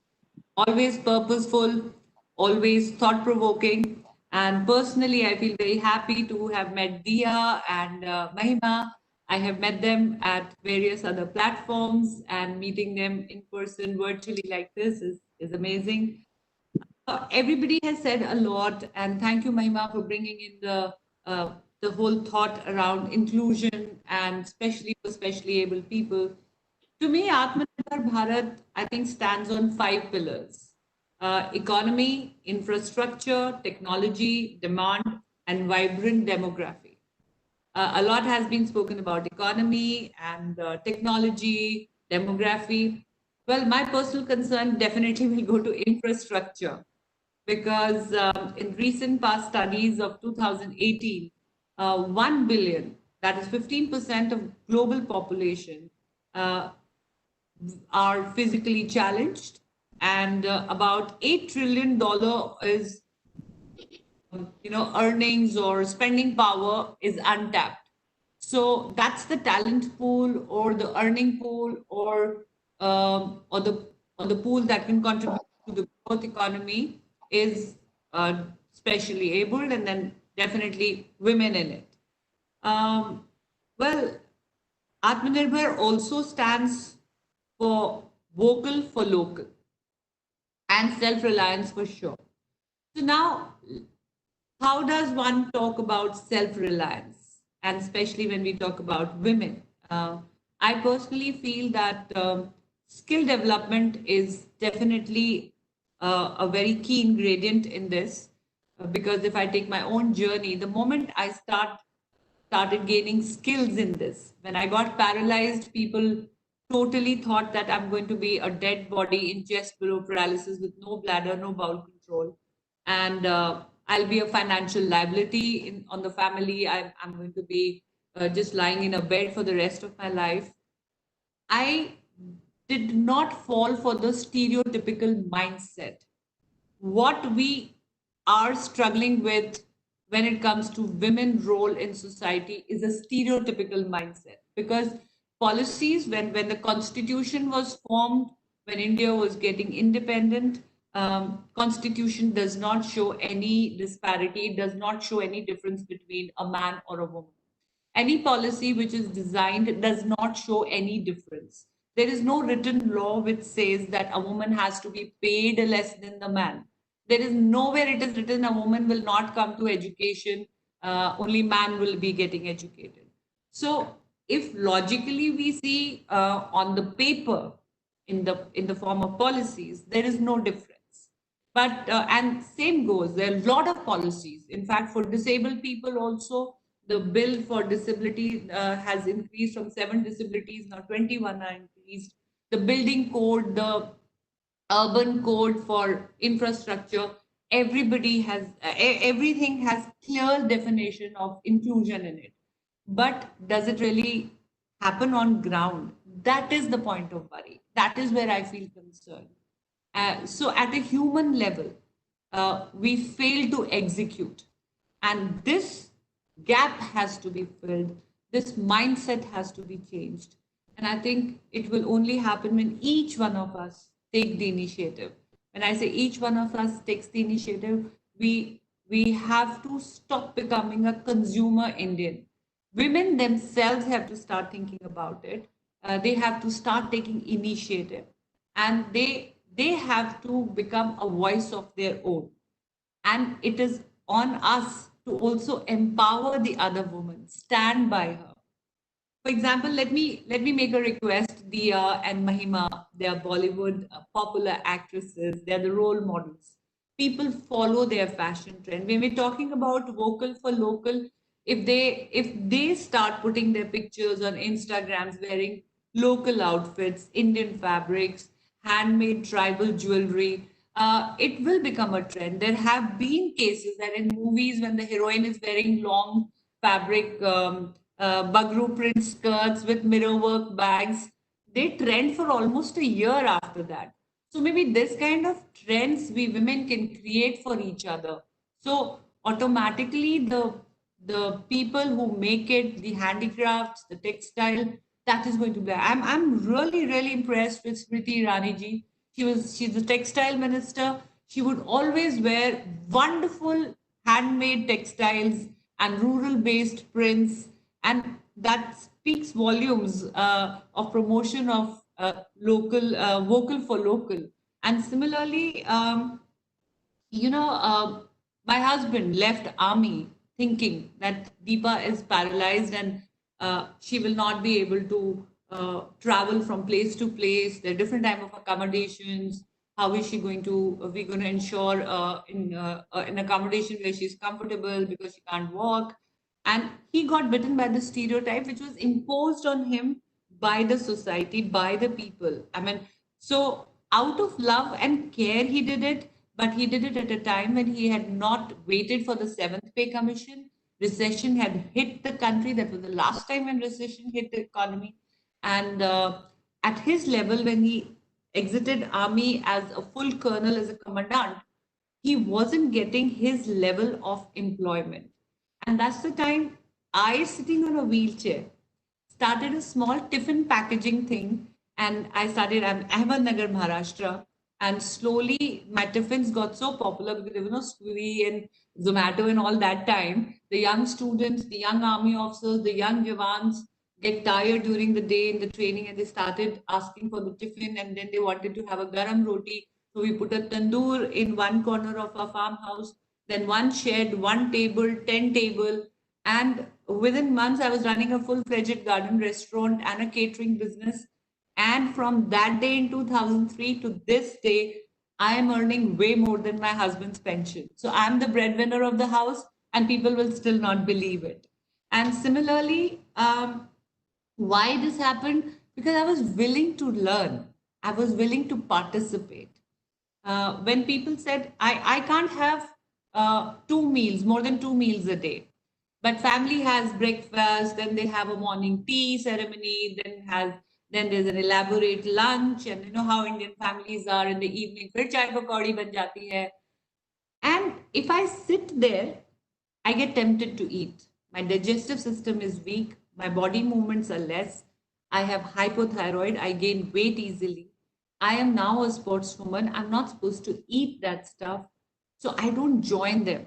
So I started following that practice that if I see it, I feel like eating it. So I don't join them. When I wouldn't join them, people visiting or somebody there's like, आपकी बहू खाने की table पे नहीं आती हैं. You know, I mean, and my mother-in-law immediately said, भोजन और भजन तो एकांत का होता है, असली भोजन तो वही करती है. You know, so she was there to stand by my side. And I started playing sports. And I personally feel women in sports, I think that promotes confidence and also economic independence, as reward policies are amazing. And especially as a physically challenged. I started playing at the age of 36 as a swimmer. Then I learned to be a javelin thrower at the age of 40. At the age of 42, I won this Arjuna Award. At the age of 46, I had to unlearn javelin and learn shot put. And at 46, I made the historic Rio medal. And people said, बुढ़ापे में खेलेगी कैसे जीतेगी? Like, who defines the age limit or your potential? We women more than often get influenced by others defining the colors of our dreams. That is also something which I will like to motivate them, that please follow your heart, follow your self-belief, follow your will to learn, and you can achieve. And then I had to relearn throwing a javelin and create the third historic Asian record, consecutive Asian Games. In 2017, at the age of 47, I win the Padma Shri. At the age of 49, I win the highest sports medal, which is the Khel Ratna Award. So, and at 50 now that I have retired, and people say, अच्छा, सिर्फ खेलती थी, अब घर बैठेंगी. I have not chosen to sit at home. I have taken my experience a step forward, and I have, being an athlete, being a physically challenged athlete and a woman athlete, I have understood the requirements of physically challenged sports in India, and I am utilizing my expertise. I have become the president of the Paralympic Committee. I have volunteered my efforts in that. And on the basis of my medals, I wanted to work with the government as well, because government policy which says that you can get a job.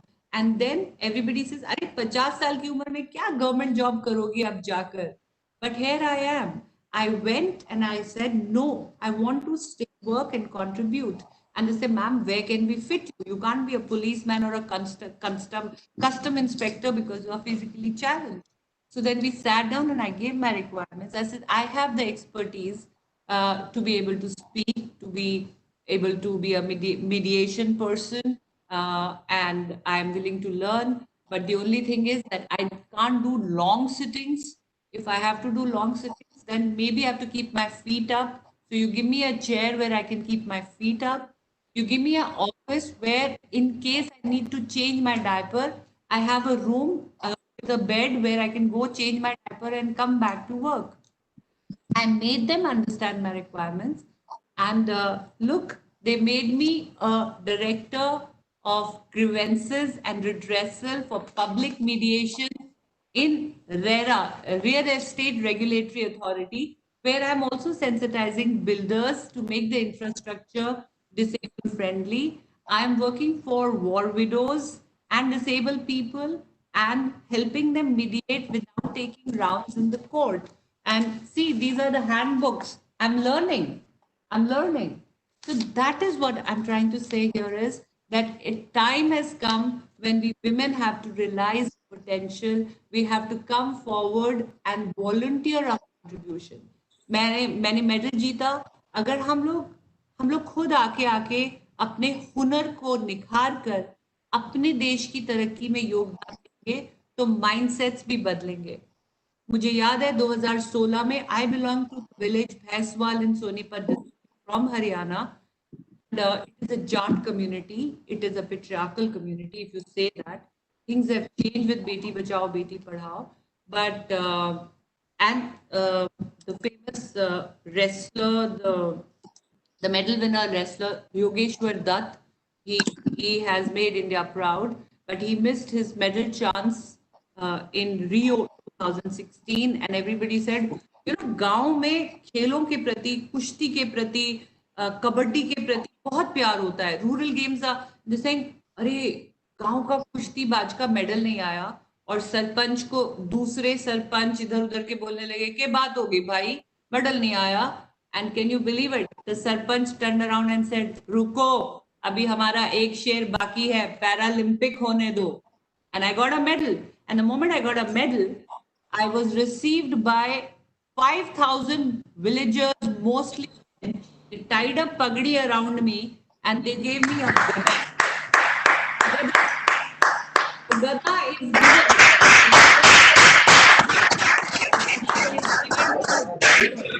Kushtibaj. It is a male-dominated Bhagwan Hanuman ki trophy, who's a bachelor god, but it was given to a woman. So, और क्या कहा गया? हमारा शेर बाकी है. That is the power of sports. That is the power of learning.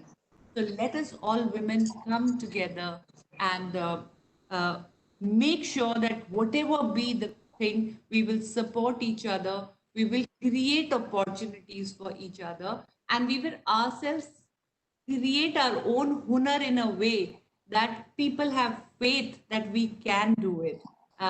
Volunteer to participate, learn time management, learn to balance your homework with your professional work, be competent. So that is also which is required. And एक बहुत favorite मेरी saying है, in the end I would like to say for women empowerment, that ईश्वर पे अगर भरोसा है, ईश्वर पे अगर भरोसा है तो जो किस्मत में लिखा है वो पाओगे, लेकिन खुद पे अगर भरोसा है तो ईश्वर वो लिखेगा जो तुम चाहोगे.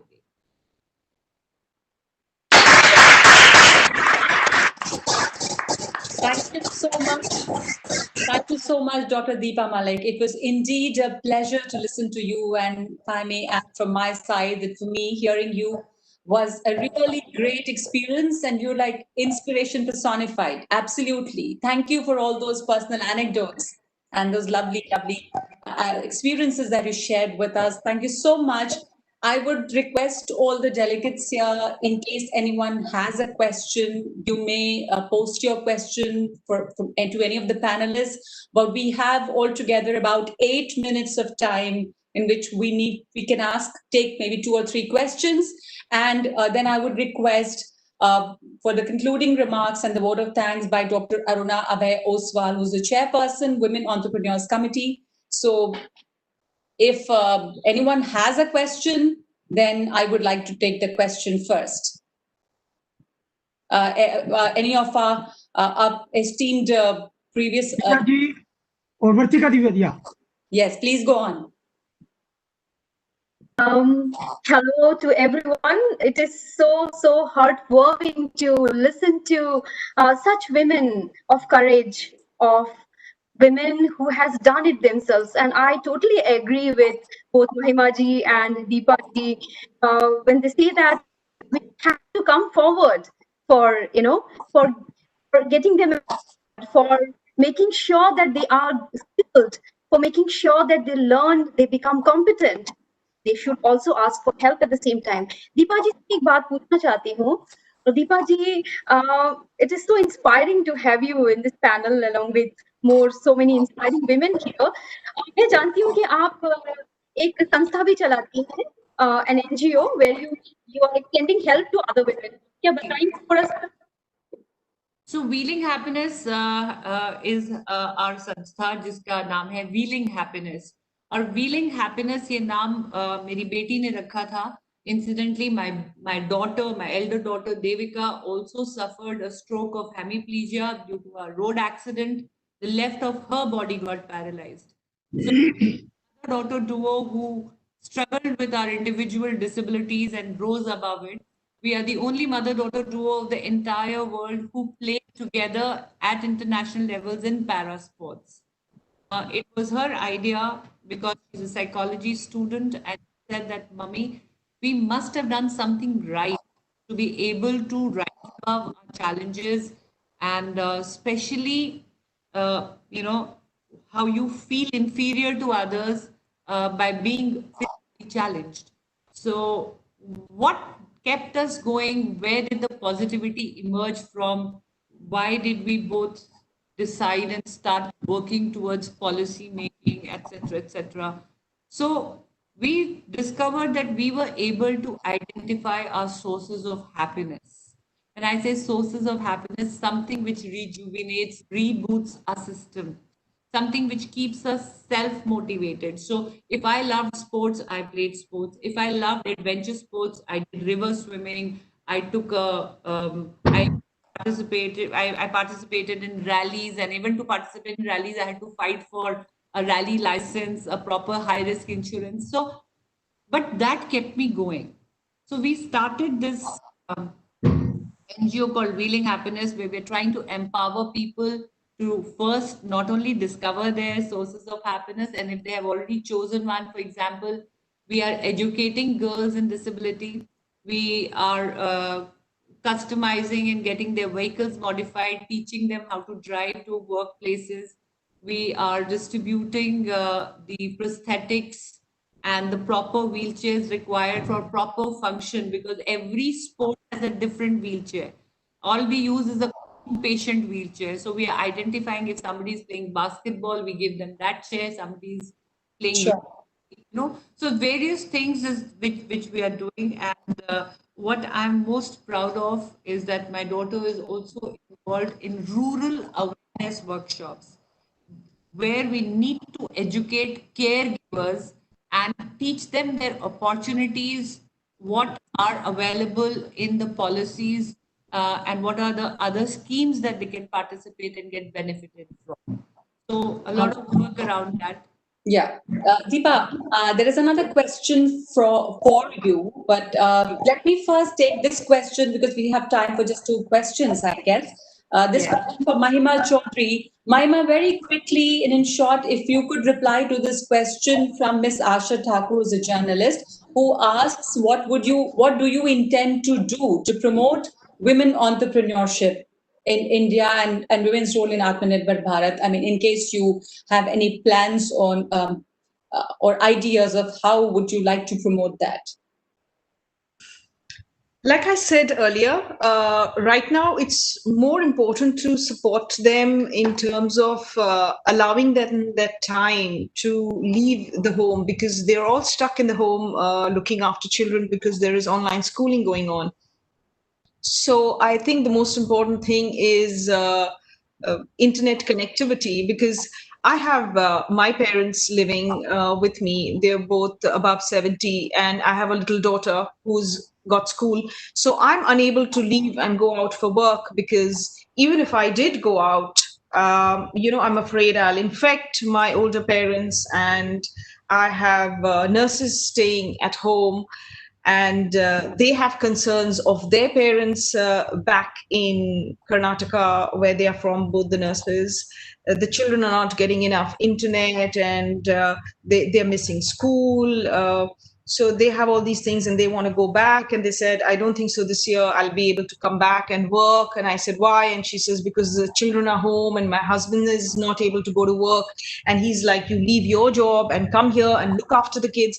So this is the major issue. I think child care and basic care, which So needs. yes. So you're basically saying that women need assistance Yeah, in childcare and basic, and that's something so important so that women. And this whole can go on. mindset has to change. Like I said, the campaign is so important. Why is it that the woman is the primary caregiver, not just here, but all across the world? I mean, it could be 11:30 in the night and I could be at an event and people will ask me, where are your kids? And I'll be like, oh yeah, my mom's looking after them. But they don't ask the men, where are the kids? Because it's assumed the man is not supposed to look after the kids. It's somebody will be there, either his mother or his wife or a nanny. So this mindset has to change. So that needs to change. The mindset Yeah, needs to so we need change. to run campaigns where it is very glamorous for men to be caregivers and to be taking the child for a walk. Or They to can do it as a school. part-time We need to hobby. glamorize it. Seriously, we need to do that. Absolutely. And there was another question. There was probably a comment for Deepa which said that there are so many odds that you faced in becoming who you are. And what do you think is required from society and government and various organizations and all the power wielding groups in country to first make every single woman of this country Atmanirbhar? I mean, that question would probably that elicits a big answer. But Deepa, I can probably just give you a minute to sum that up. You've already said do not care for what others say. Just go forward and do it. Yes, I think charity begins at home. We have to create an atmosphere within our home to erase this difference between man and a woman and teach the boys to respect women and to take responsibility. I think charity begins at home. So if each one of us, each and every person can start taking this responsibility and influence 10 other people in a positive manner, because we have the tool of education in our favor. Yes. So we can probably share the same empowerment, the same ideas with people around us who are less privileged and change their mindsets. Absolutely. Thank you. No, Yeah, yes. I mean, it takes one to light another one. So, it's like Jyot se To Jyot help each other. Yes, Yeah. help each other. Jyot se jyot jalate jayet. Thank you so much for those lovely words. And before we close the session, I would request Dr. Aruna Abe Oswal, who's the chairperson, Women Entrepreneur Committee, for her concluding remarks and a vote of thanks. Thank you, Nagma. Am I audible? Yes, very much. Yes, please go on, ma'am. Thank you, Nagma. Dear Ms. Nainal Kidwai, Chairman, India Advisory Board, Advent Private Equity, Ms. Mahima Chaudhary, renowned Bollywood actress, video jockey and entrepreneur, Ms. Dia Mirza, actor, producer, UN Environment Goodwill Ambassador, and United Nations Secretary General Advocate for Sustainable Development Goals, Dr. Deepa Malik, Padma Shri Khel Ratna, Arjuna Awardee, and President of Para-Olympic Committee of India. We have our President, Dr. D.K. Agarwalji of our PhD chamber, Mr. Sanjay Agarwal, Senior Vice President, incoming President of PhD chamber, Pradeep Multani, Vice President, he must be in the virtual meeting, maybe attending this meeting today, Saurabh Sanyal, our Secretary General, PhD chamber, Dr. Yogesh Srivastava, who is the Principal Director of our committee, and most importantly, Anuradha Ji Goyal, who is the Chairperson of Family Welfare Foundation. Greetings to everyone here. On behalf of PhD Chamber of Commerce and Industry, I am pleased to acknowledge the remarkable contributions made by the eminent panelists today, and my heartfelt thanks for making today's webinar meaningful and successful. We all are talking about self-reliance. Yes, self-reliance is the only road to true freedom. And being one's own person in its ultimate reward. The above quote resonates beautifully well with our annual session's theme, Atmanirbhar Bharat, building Atmanirbhar Bharat, wherein we deliberated on the role of women in building a strong and prosperous nation. As the chairperson of this Women Entrepreneur Committee of PhD Chamber of Commerce and Industry, I would like to congratulate the leadership of the Chamber of this wonderful initiative and the theme of this year's annual general meeting. Our committee, under the aegis of this PhD Chamber, was launched. It's not a very, very old committee. It was launched in 2018 to establish a women entrepreneur network for better coordination and cooperation between women entrepreneur organizations and to increase their domain of action at the national, regional, and international level. The committee aims to bring all women stakeholders together on one platform to create a vibrant ecosystem where women don't face any gender-based barriers or exclusion and help create a dynamic new India. I think today's talk was based on this also, that we are going to look at gender-based, how we can have equality with men and women all together can work together. This year, we organized a number of virtual high-profile events to create awareness on women's role in recent times. Some of them are women in entrepreneurship and leadership roles, emerging cyber threats and challenges in India during COVID-19, importance of intellectual property rights, marketing opportunities in government procurement program for women entrepreneurs. As we all know, the Indian government is actively putting out strategies to make women self-reliant by implementing skill development, education, health and sanitation, and various income generation activities. Women are key players in building the social capital of the nation, and India's development is synonymous with their development. It is therefore important that we facilitate and encourage their full, active, and unhindered participation in social, economic, political, and public life so that their potential, I repeat, their potential is realized fully for the benefit of the society. It is beyond doubt that given the right opportunities and proper environment, women will definitely excel in all spheres of life. I'm reminding of a very beautiful quote. We always talk about the power of a woman. And I will say, you cannot change the direction of the wind. You can't change the direction of the wind, but you can adjust the sails to reach your destination. I once again would like to thank our panelists, Ms. Nainalal Kidwai, Mahima Chaudhary, Diya Mirza, and Dr. Deepa Malik, who have been shown exemplary contribution towards the nation and have set a roadmap for other women to follow the path of empowerment. I would like to thank PhD Chamber leadership for supporting initiatives towards creating conditions of self-reliance for women. I would also like to thank our esteemed delegates for participating in this session. I'm sure today's deliberations will help each one of us to strategize on how to best contribute to unlock the women power, making them confident, full of motivation, and of course, Atmanirbhar. And I can only say, any woman who understands the problems of running a home will be nearest to the understanding problems of running a country. This is we call Atmanirbhar Bharat. Let us do this. Swdeshi apnaye, Bharat ko Atmanirbhar banaye. No country can reach the pinnacle of fame until its women walk shoulder to shoulder. The time has come to walk shoulder to shoulder. All the parties, all the panelists have stressed upon all these points. And I'm so happy today that we are here to listen to them. And I would like to again thank you all for being a part of this very beautiful discussion and hope to see you in future also. Thank you very much. Have a great day. Thank you.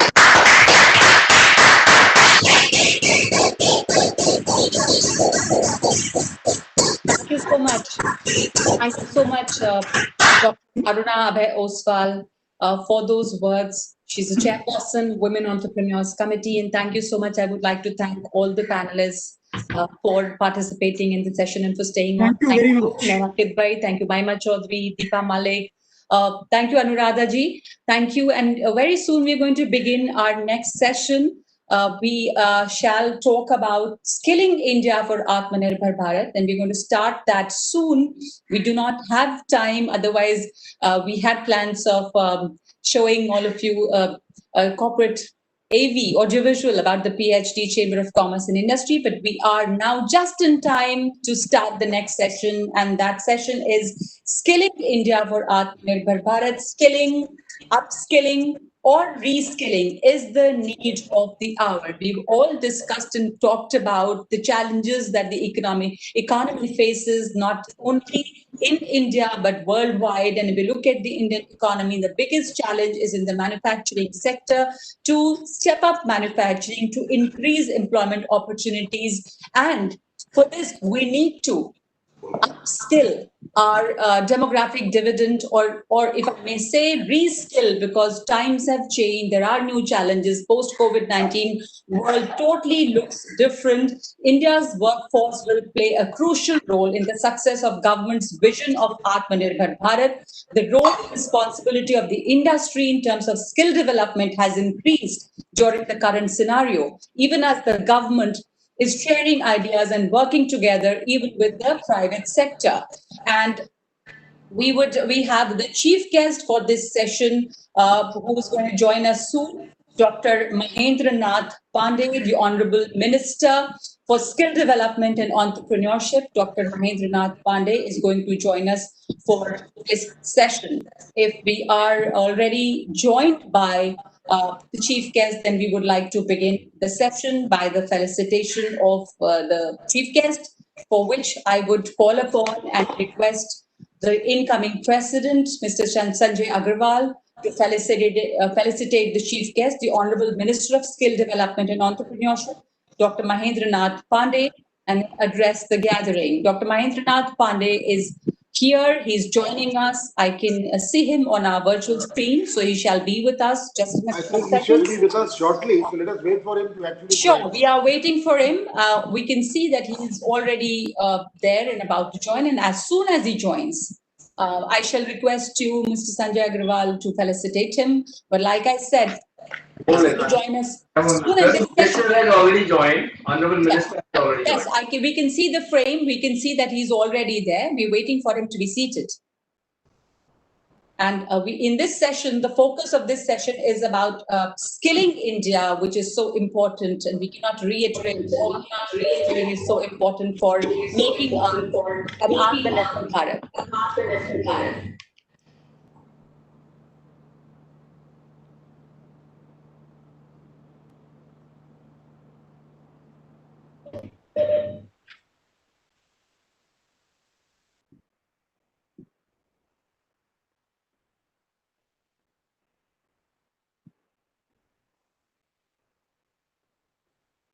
The minister has spoken earlier. We all know, we've heard him in the media. He's spoken earlier about the government's vision to tell us what is the roadmap for skilling and reskilling of India's workforce, which is going to play a very crucial role in the government's vision of Atmanirbhar Bharat.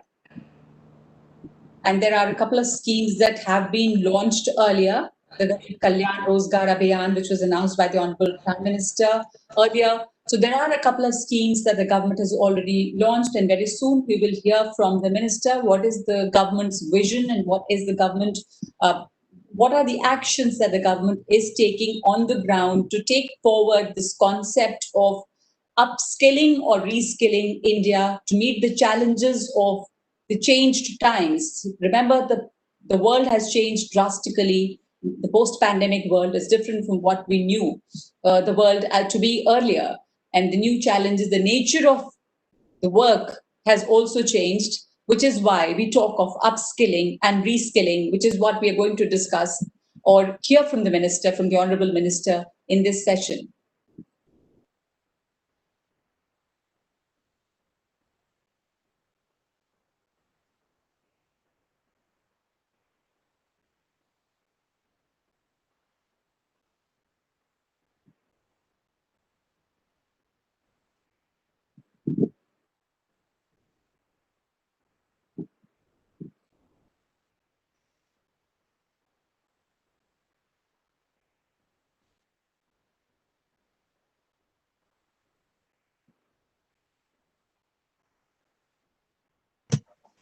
Is someone coordinating with him? Vivek Sehgal is coordinating. already there. I had sent him right in the afternoon.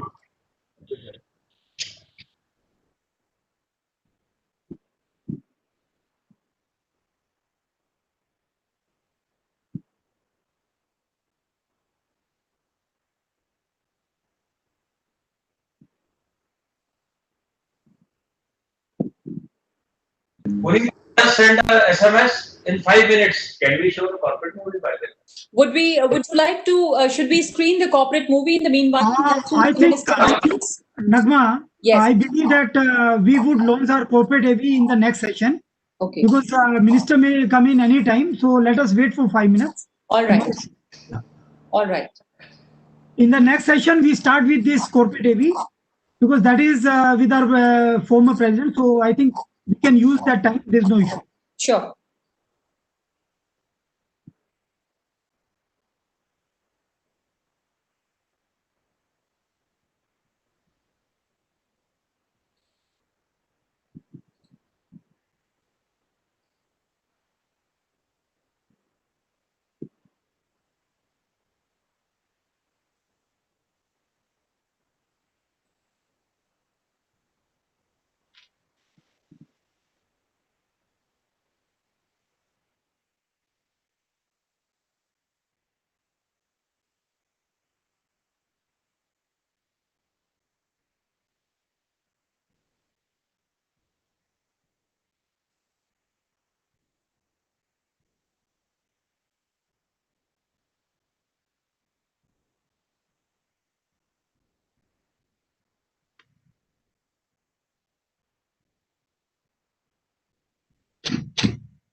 Sir, the Honorable Minister will take another 5 minutes, 5 to 7 minutes.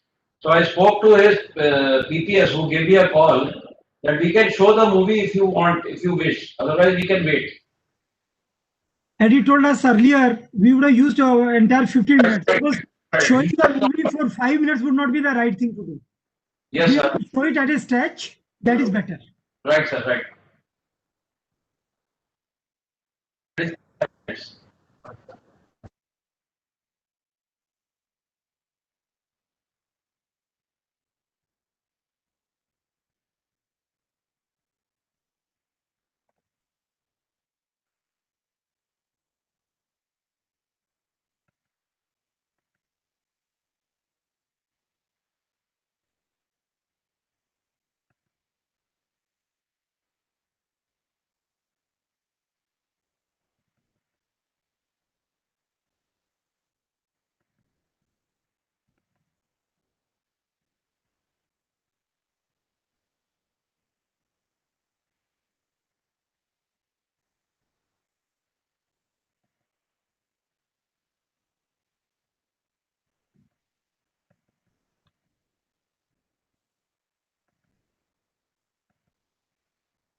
He's busy in a meeting.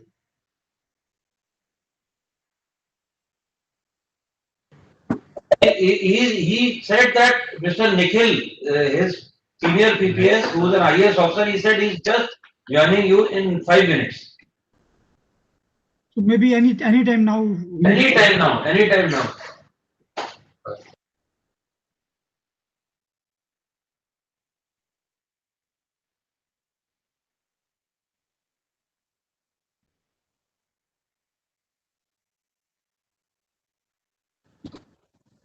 Sir, update from Puneet is in next 2 minutes he's joining. Perfect.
Saurabh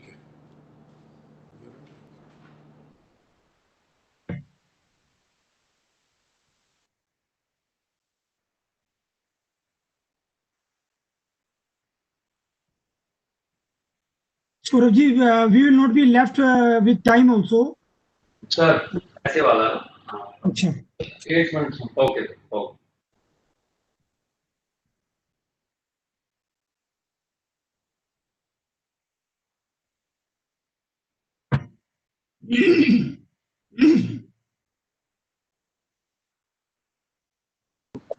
He's already. He's joining. Yeah. He's come, sir.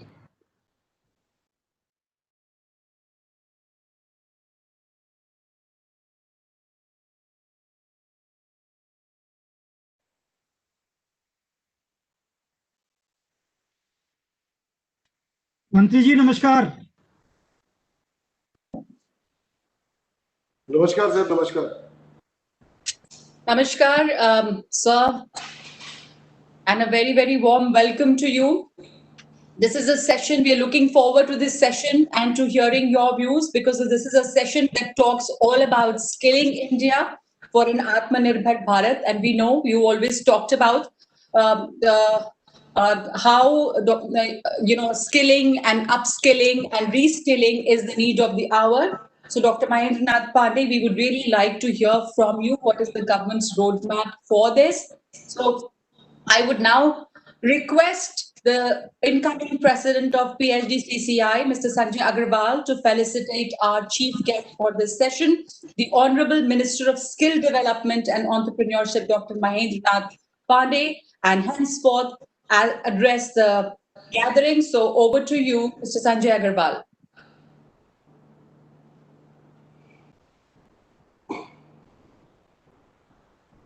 AV.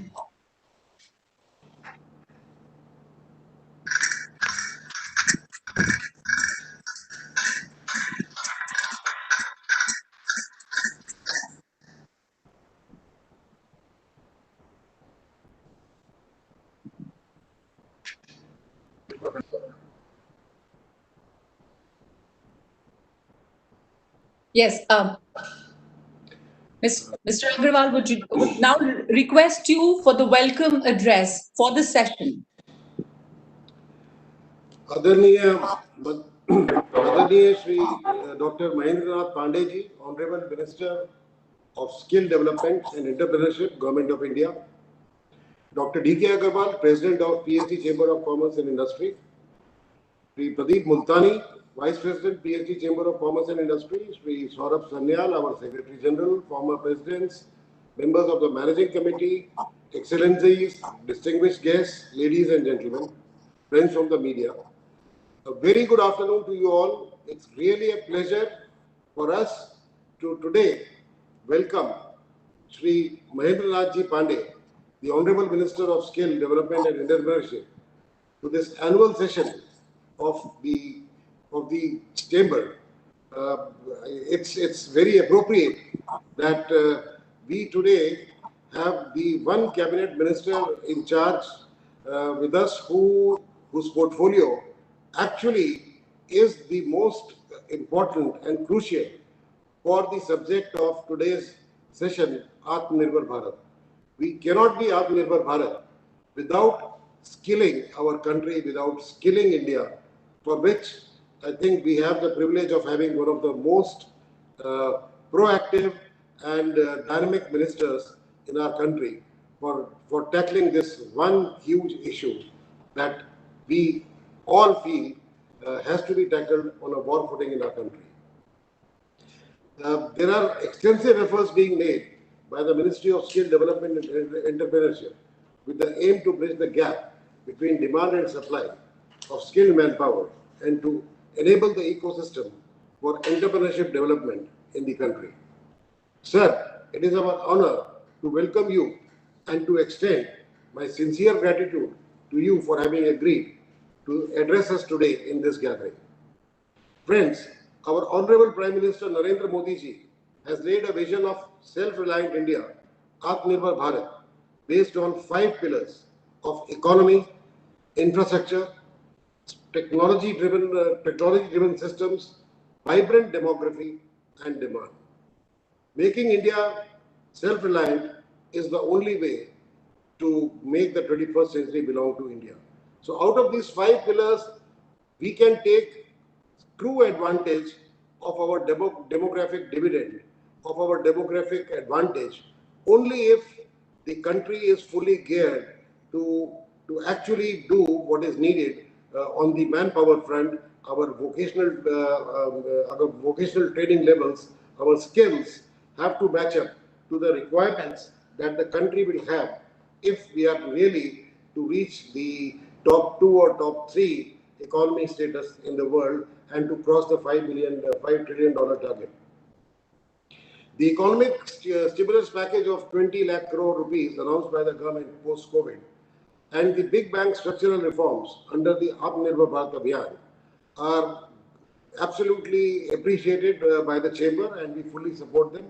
The reforms undertaken by the government will, of course, hopefully bring the economic growth curve back on the growth path much sooner than later.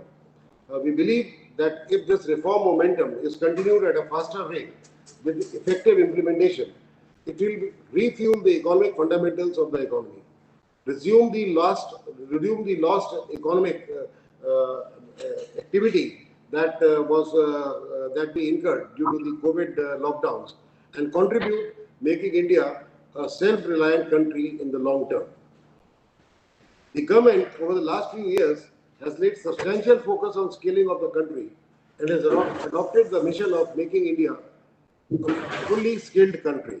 We would like to mention that the Ministry of Skill Development and Entrepreneurship has been striving hard towards this vision by putting special emphasis on the convergence and increased scale, meeting of aspirations and improvement of quality for the nation on a sustainable level. The ministry schemes such as Pradhan Mantri Kaushal Vikas Yojana, Pradhan Mantri Kaushal Kendras, capacity building schemes, Udan, the vocational training schemes, among others, have highly appreciable positive impact on the vocational skilling ecosystem. These all have resulted in skilling opportunities and trained workforce in the country, and also provide support to inculcate entrepreneurial spirit among the people. Going ahead, these will continue to play an indispensable role in imparting skills in the young population of the country. It may be very appropriate to mention here that the government's announcement of the new education policy 2020 is a very highly laudable, unique milestone to achieve the equitable and inclusive education, and not only in terms of bookish education, but in terms of vocational skills and training. This revolutionary step in the history of education system by making way for school and college education to become more equitable, inclusive, holistic, flexible, and multidisciplinary, suiting the needs of 21st century. The new education policy will promote creativity and curiosity among the young minds and shall go a long way in transforming our youth into global citizens and make the curriculum of schools and colleges more skill-oriented. The expenditure in education as a percentage of GDP has increased from 2.8% in 2014-15 to 3.1% in 29-20, which shows that the education is a priority of the government. But of course, we at the same time realize that we need to do much more. The expenditure levels need to go up substantially higher from the current levels of rupees 99,300 crores overall on education and 3,000 crores on skill development. The focus of the center, we hope, shall be to increase the investment in education sector to at least 6% of the GDP within the shortest period of time to ensure that the country fulfills its full potential of its youthful population and the economic powerhouse that our country aspires to be. This all will go a long way to strengthen the education sector and skill development in the coming times. Skill development is a significant driver also to address poverty reduction by improving employability and inclusive growth. It facilitates high productivity, increased employment opportunities, income growth, and employment. As compared to the other developed and developing countries, India has a unique window of opportunity for another 20 or 25 years in terms of the demographic advantage or the demographic dividend. This opportunity must be strategically perceived and brought into play to achieve the vision of Atmanirbhar Bharat. Going ahead, we must emphasize that digitalization will play a lead role in reshaping education, access to skill development, imparting knowledge on technological advances, among others. In a technology-driven environment, e-learning is pivotal in deepening the reach of skilling opportunities for the Indian youth. In this regard, there is need to further increase the access of e-learning in rural, backward and remote areas. This will provide youth in these regions with the opportunities for online learning from Indian and global leaders, as well as joining the online courses curated by leading knowledge organizations. Friends, these dynamic times call for adopting a multidimensional approach to emerge victoriously in the fight against COVID-19 and rejuvenate the economy to its full potential and to take us to the trajectory of 7 to 8% growth annually and to become a $5 trillion economy in the shortest period of time. Honorable Minister, sir, we assure you our full support in contributing to the skill development and nation building and look forward to working with your esteemed ministry in close coordination. With these words, I thank you all for having spared your valuable time to join this session on skill development and Atmanirbhar Bharat. We now look forward to hearing the Honorable Minister. Thank you so much. Thank you so much, Mr. Sanjay Agrawal, for those words and for your welcome address. And I would now request the Honorable Minister, the Chief Guest, मंत्री जी doctor Mahendra Nath Pandey, आपसे सब लोग इंतजार में हैं कि सुने कि भारत सरकार का क्या विजन है और क्या नीतियां हैं जिससे हम भारत की जो वर्कफोर्स है उसको बेहतर स्किल दे सकें, जिसे हम कहते हैं how can we upskill them और रीस्किल देम, क्योंकि कोविड-19 के बाद बहुत सारी चीजें बदली हैं, जो काम है उसका नेचर बदला है। तो इसके लिए कई तरह की स्कीम्स की घोषणाएं पहले भी की गई हैं, आपने भी इसके बारे में बात की है। आपसे सुनना चाहेंगे भारत सरकार की इस पर क्या नीति है।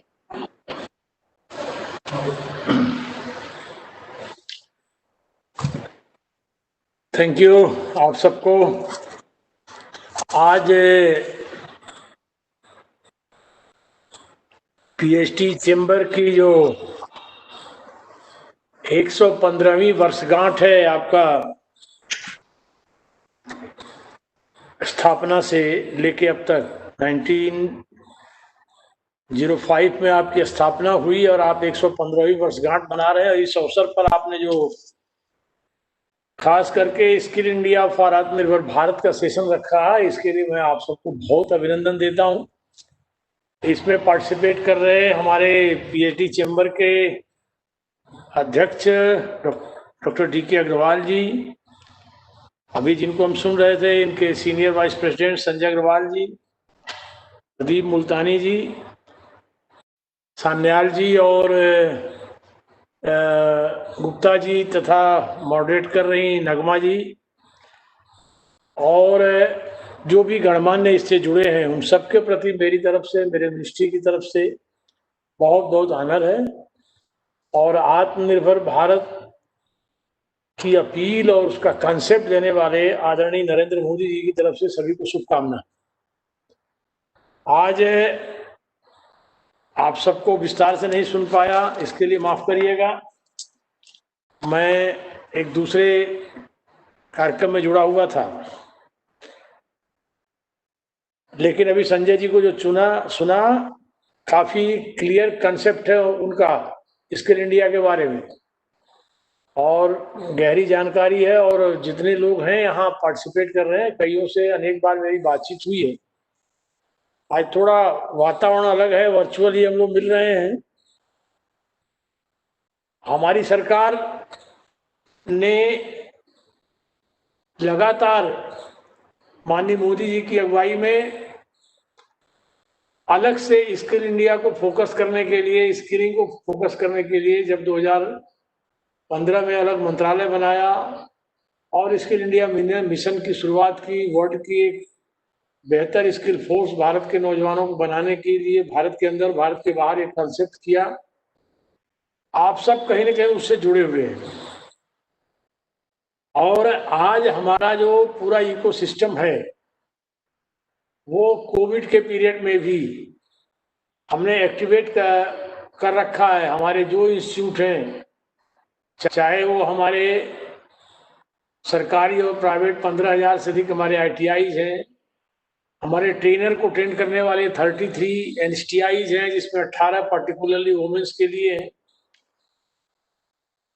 लगभग हर जिले में हमारे PMKK के सेंटर और 26,000 से भी ज्यादा लोग हमारे ट्रेनिंग पार्टनर PMKY के, ये सब मिल करके हमारी JSS की भी संस्था जो मेरे विभाग से जुड़ी है, सभी ने कुछ न कुछ इस कोविड महामारी के जो 7 महीने के पीरियड बीतने जा रहा है उसमें सबने योगदान किया है।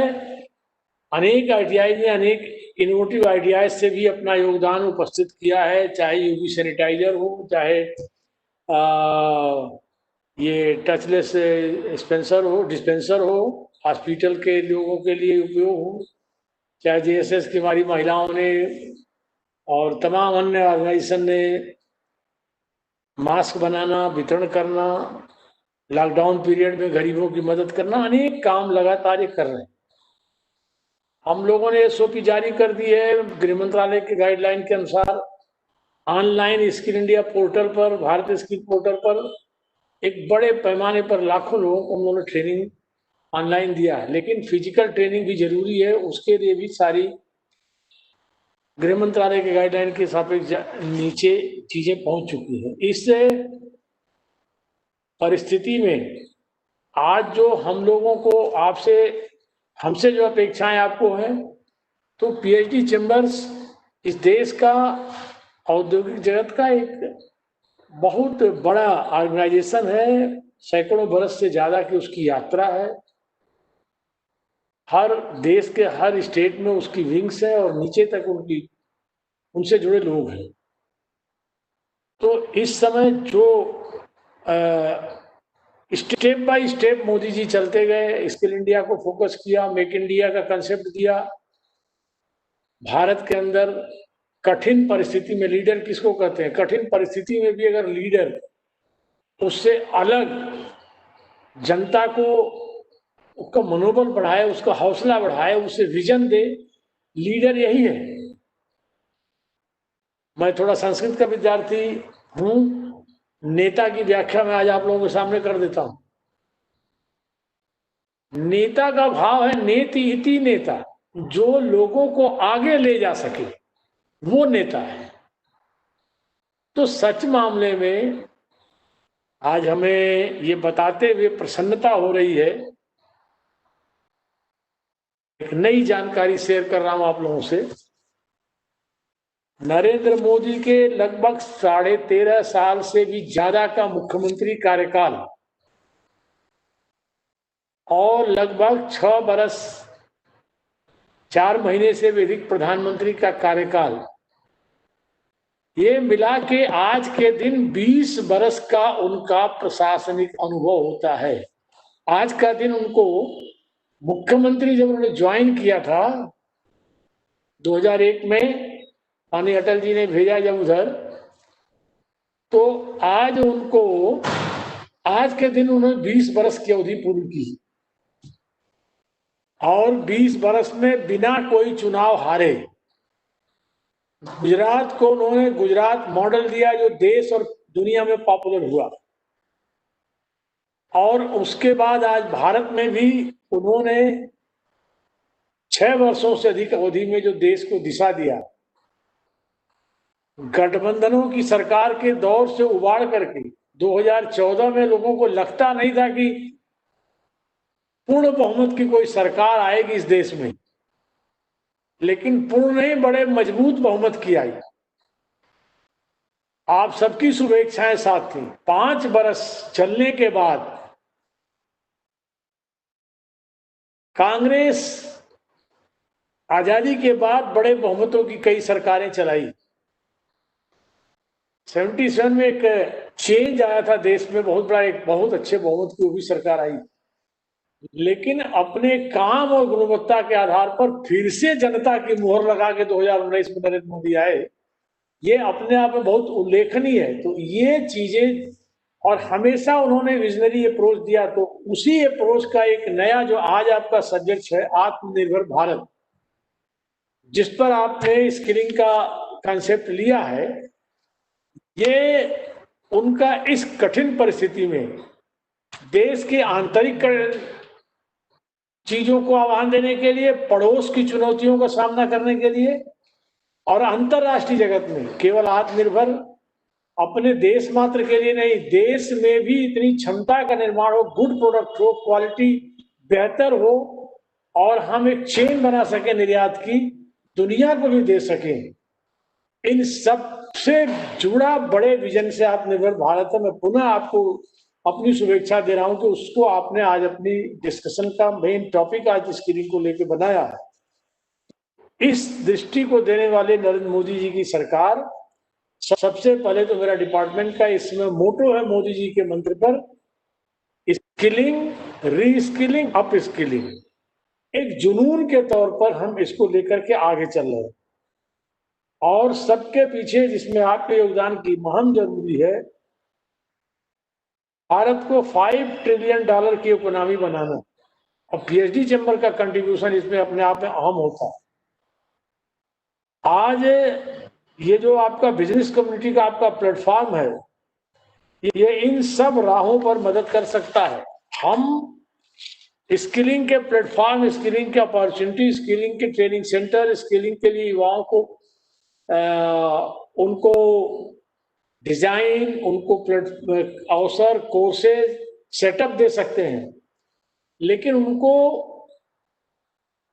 जो हमारी सोच है इंडस्ट्री कनेक्ट स्किलिंग हो, इंडस्ट्री के डिमांड से जुड़ी स्किलिंग हो, उन सब में आपका योगदान बड़ा हो सकता है।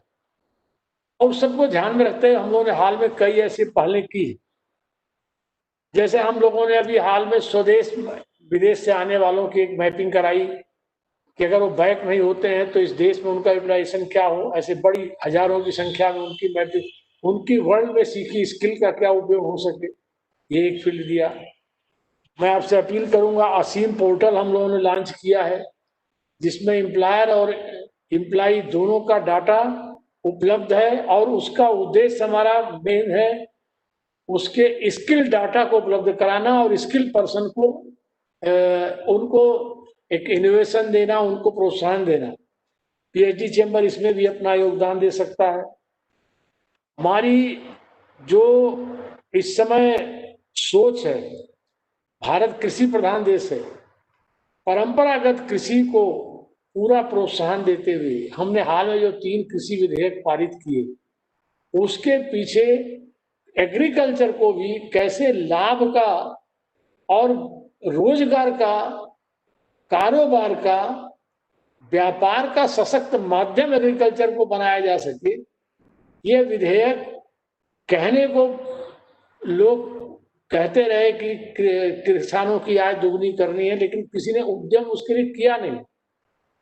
कुछ लोग विरोध में आते हैं, हम लिखते हैं कि हम केवल फसलों का कॉन्ट्रैक्ट होगा, लेकिन वो काल्पनिक कहते हैं जमीनों का कॉन्ट्रैक्ट होगा।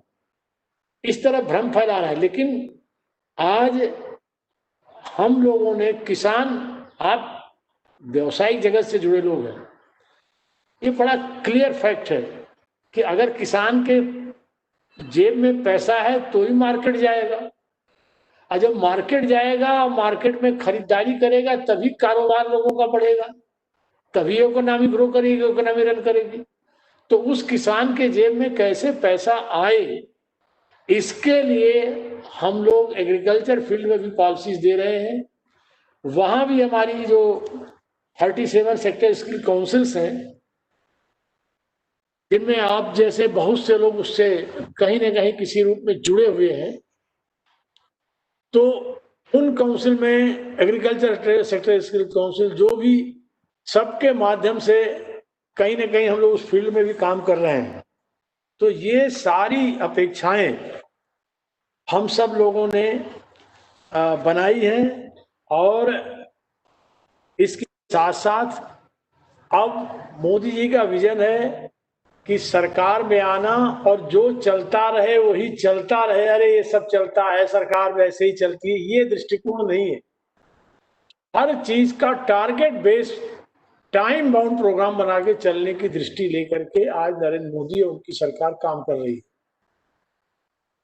तो इस टारगेट बेस्ड अप्रोच के साथ हम सब ऐसे कई चीजों को लेकर के आगे बढ़ने का काम कर रहे हैं और इसमें हमारा कौशल विकास मंत्रालय स्किल इंडिया मिशन के द्वारा आप सबका सहयोग अपेक्षा करता है, ताकि इस देश के अंदर हमें कहते हुए प्रसन्नता का अनुभव हो रहा है कि 2014-15 से स्टार्ट आज तक लगभग 5 करोड़ से अधिक युवाओं को हम लोगों ने स्किलिंग, उनको स्किल बनाया है।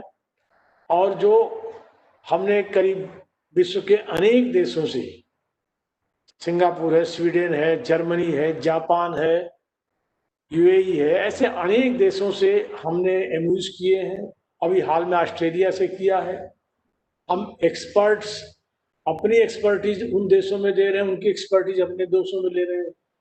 हम भारत के अंदर जो हमारा स्किल युवा पर्सन है उसका यूटिलाइजेशन वर्ल्ड में कैसे हो। मोदी जी का सपना है भारत एक स्किल का वर्ल्ड का हब बने, वर्ल्ड की कैपिटल बने। हमारा जो सबसे अधिक युवा आबादी इस देश में, दुनिया की सबसे बड़ी युवा आबादी निवास करती है, वो दुनिया की सबसे बेहतर स्किल फोर्स बने और स्किल कैपिटल बन करके इंडिया हमारे देश के अंदर, देश के बाहर भी हमारे नौजवान, तो इन सब दिशाओं में जो हमारे जितने स्किल इकोसिस्टम है वो सब अपने अपने कार्य योजनाओं के माध्यम से काम कर रहे हैं। कोविड के चलते भी जैसे शुरू में मैंने कहा उसके लिए प्रावधान किए गए हैं।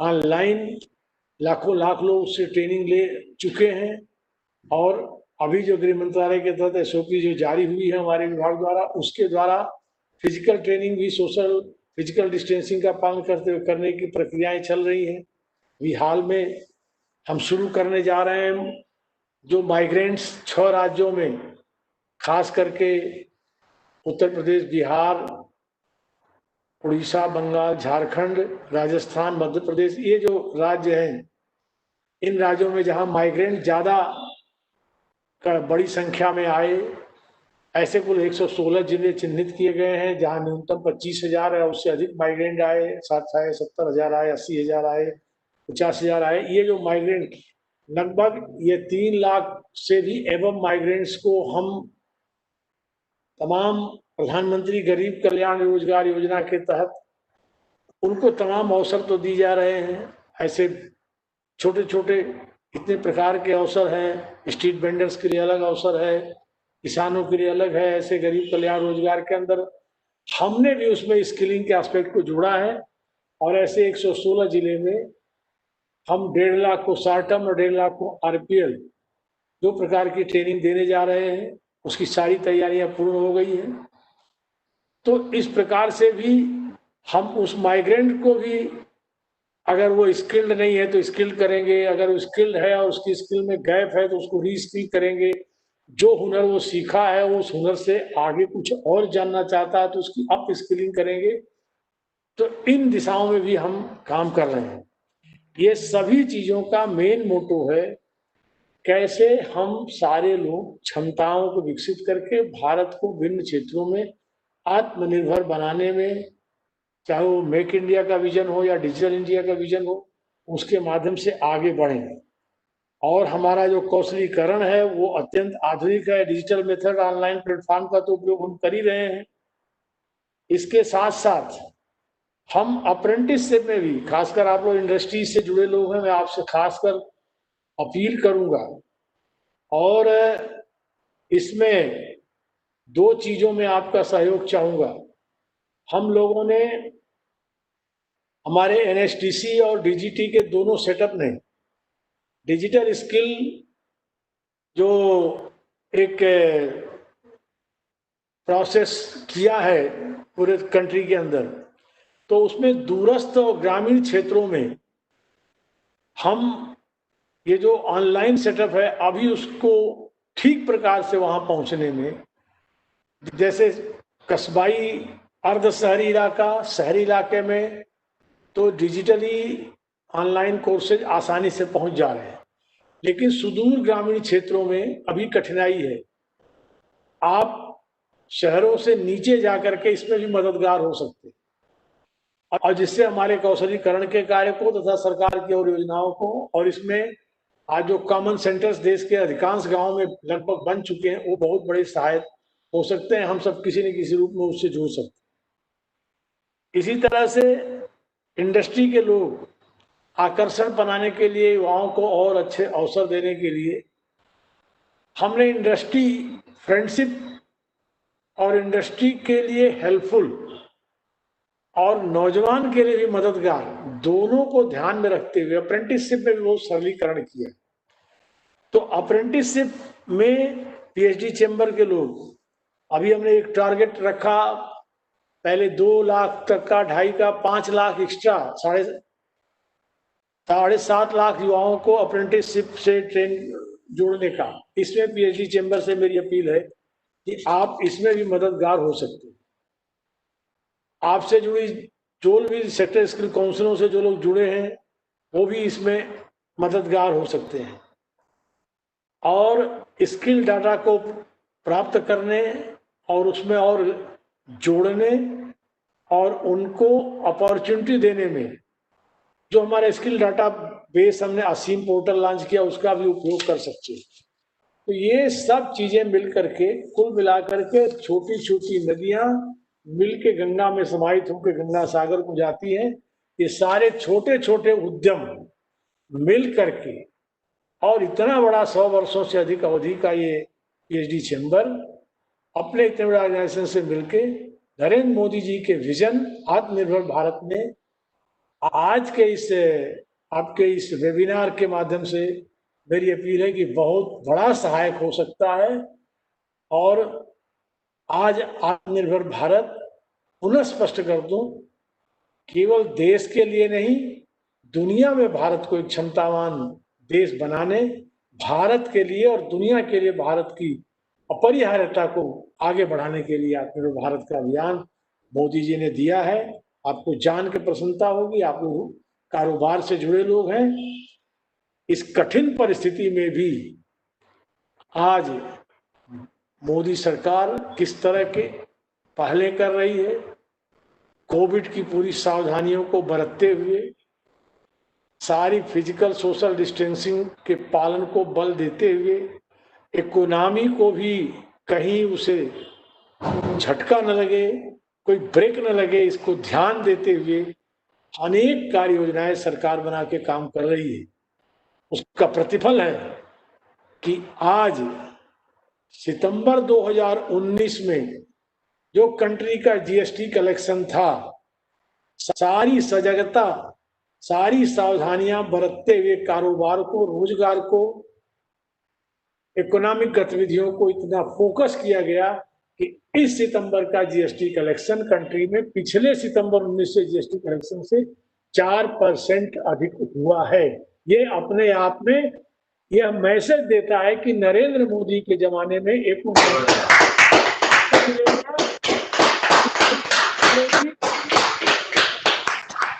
में कि पड़ोस में चैलेंज है, बिना दब के, बिना झुक के, आंख में आंख मिला के पड़ोस को भी जवाब दिया जा रहा है, और दुनिया में नए विजन के साथ भारत को ले जाने की कोशिश है। इसमें पीएचडी चेंबर एक अहम भूमिका अदा कर सकता है। ये आह्वान करते हुए आप सबने अवसर दिया, आपको धन्यवाद देते हुए आज आपकी वर्षगांठ पर बहुत बहुत शुभकामना, बहुत बहुत बधाई।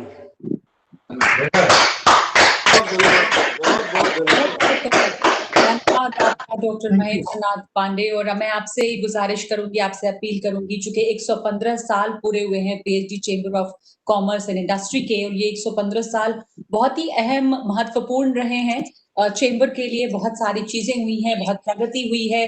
तो एक कॉफी टेबल बुक है इस उपलक्ष्य, इस मौके पर, जो आपसे रिक्वेस्ट है, आपसे अपील है कि आप उसे जारी करें वर्चुअली। सब कुछ वर्चुअल माध्यम से हो रहा है, तो मैं रिक्वेस्ट करूंगी एडमिन से कि वो AV प्ले करें।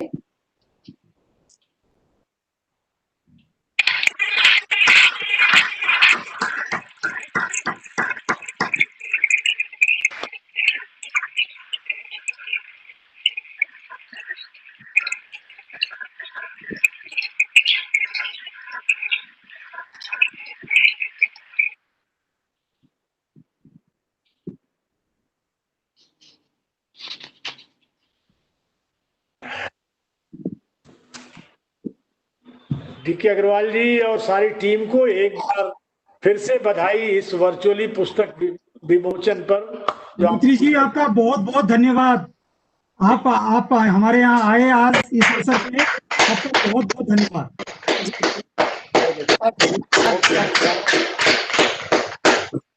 Thank you, and I would request the Vice President, Mr. Pradeep Multani, for the vote of thanks. Thank you, Nagma ji.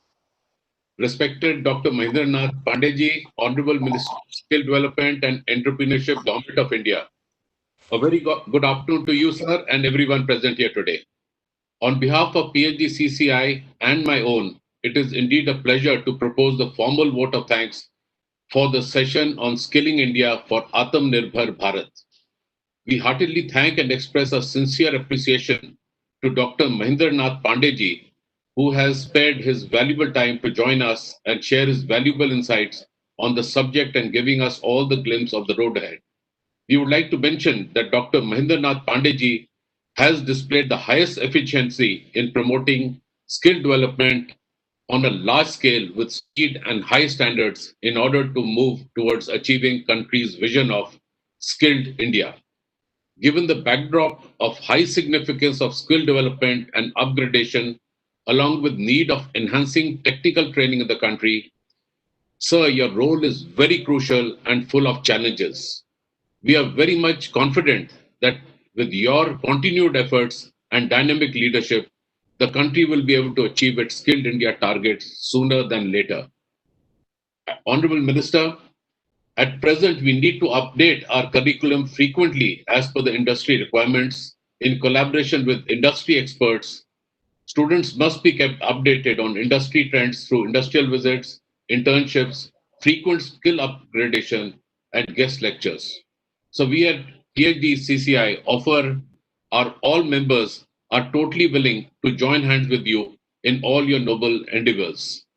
In a nutshell, realizing the true potential of India's young talent and polishing it further with skill upgradation will play an effective role in making India self.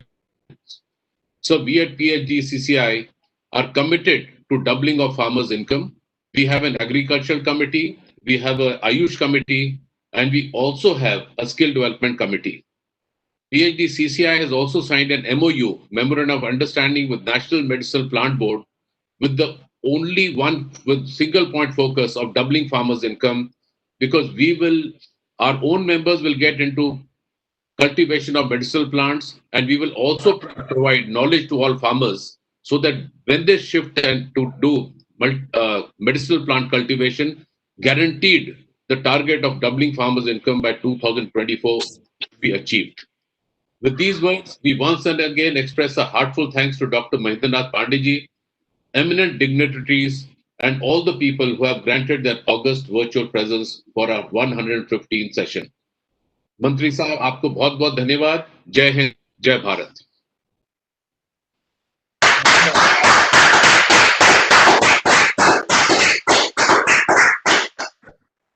बहुत बहुत धन्यवाद आप तमाम लोगों का। बहुत धन्यवाद आपका मंत्री जी डॉक्टर महेंद्रनाथ पांडे इसमें शामिल होने के लिए और अपना समय देने के लिए। इतने व्यस्त कार्यक्रम के बावजूद आपने समय दिया PhD chamber of commerce and industry को। ये बड़ी ऐतिहासिक एनुअल जनरल मीटिंग है क्योंकि वर्चुअल प्लेटफॉर्म पे हो रहा है पहली बार इसके इतिहास में। तो बहुत धन्यवाद आपने ये समय दिया है इस कार्यक्रम में आज आए आप और अपनी बातें रखी। बहुत शुक्रिया। इसके साथ ही इस सेशन को हम यहाँ पर समाप्त करते हैं और आप तमाम लोगों का धन्यवाद। नमस्कार सभी को। खत्म कर दीजिए जी। With this, I'll request all of you to continue to be here with us online, all our delegates and everyone who has joined us today on this virtual platform. Thank you very much for being with us. We are now moving on to our next session, the session 4, which is a very special session because here we talk about the industry's perspective on building an Atmanirbhar Bharat. And that's very, very important because we have here couple of former presidents of the PhD Chamber of Commerce and Industry who would be discussing and talking about the industry's perspective and what is their vision and their feeling, which is something so important to know about. And before that, I was just wondering, and I asked to like the president, Dr.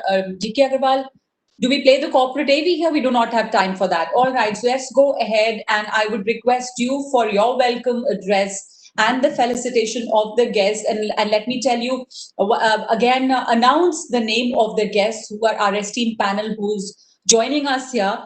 Mr. Gopal Jivarajka, who's the Chairman and Managing Director, Salora International Limited and former President, PHDCCI. We are joined by Mr. Salil Bhandari, who's the Managing Partner, BGJC and Associates, LLP and former President, PHDCCI. Mr. Sandeep Somani, Vice Chairman and Managing Director, HSIL Limited and former President, PHDCCI.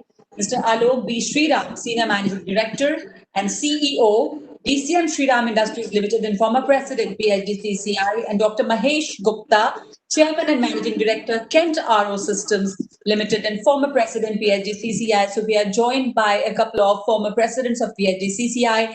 Dr. Agarwal would request you to felicitate them, and I would request the admin to please play the audio visual.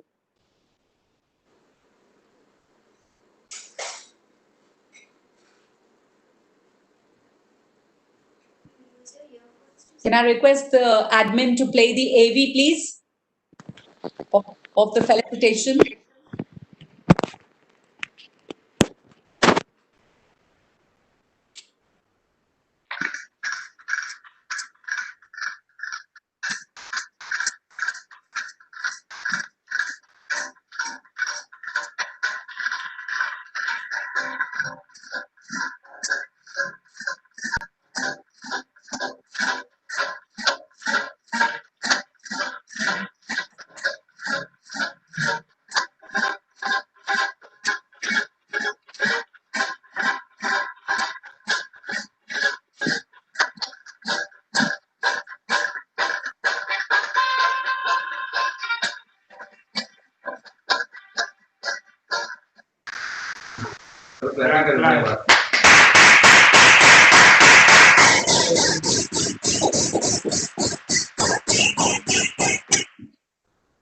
And before I request the President for his welcome address, I would like to acknowledge the presence of Mr. Ashok Kajaria, former President and CMD Kajaria Ceramics Limited. Very warm welcome to you, Mr. Ashok Kajaria. And now I would hand over to the President, Dr. D.K. Agarwal.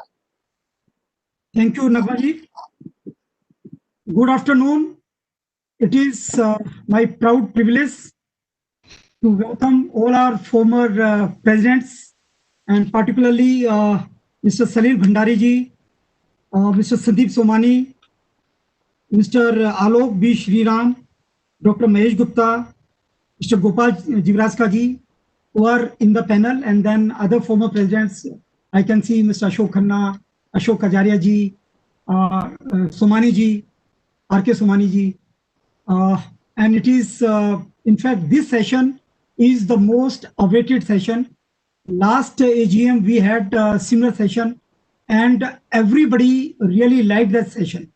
Because when we talk of industry, then the industry stalwarts who really matter, who would be more, who would be more talking of the actual ground level situation.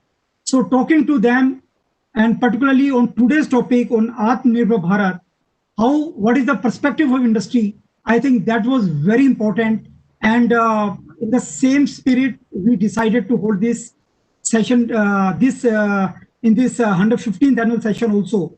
And I'm very sure that this is going to be one of the most insightful and very interactive session. Though we are very short of time, and even I would not take a lot of time, because I know that we have to give time to our industry stalwarts who happen to be our former president also. So I would just talk about this Atmanirbhar Bharat. 2 or 3 things which I really noticed in this COVID situation. One thing which is very important to mention is that the government has become very, very proactive. The engagement of the government with the industry, which I personally saw in these last 6 months, has never been seen before. I mean, the government is working with shoulder to shoulder with the industry.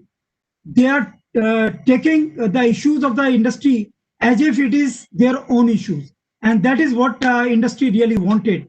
So I think this is something to be, I'll say, appreciated, and industry is really thankful to the government for coming out so proactively with working with the industry. Whatever difficulties industry was facing, the government was immediately there to help. I think that was one development which I must mention. Second, for any big bang reforms to happen, we have seen that whenever there is a big crisis like this, we have seen a number of reforms happening, a policy response from the government in a big way. And similarly, this Atmanirbhar Abhiyan, otherwise this mission of making India self-reliant, whether it would have come or not, it would have, in my sense, it would have taken decades. But since now it is a reality, and this is because of this COVID-19, when there was a realization by the government that India has the will, India has the wherewithal, India has the ways to do it. And it is a very strong India which can do Atmanirbhar mission, which can pursue Atmanirbhar mission. I think it is a very strong India which is trying to do this, and the chances of India succeeding this are very, very high. So this is what another thing which I wanted to mention. And this mission of pursuing Atmanirbhar Abhiyan, this would result in number of reforms, the reforms which were long pending. But now I believe that these are happening and these would happen.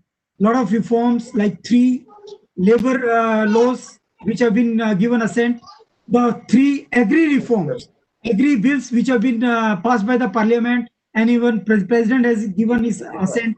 So now these are a reality, these are the game changer reforms, and similar reforms we would see in legal reform, in enforceability of contract, which we are really looking for. And because I don't want to talk more on this, I want our industry stalwarts, the former presidents, to talk on this. So I close here, welcoming all our industry stalwarts, all our former presidents again. I hand it over to Nagma to take it forward. Thank you.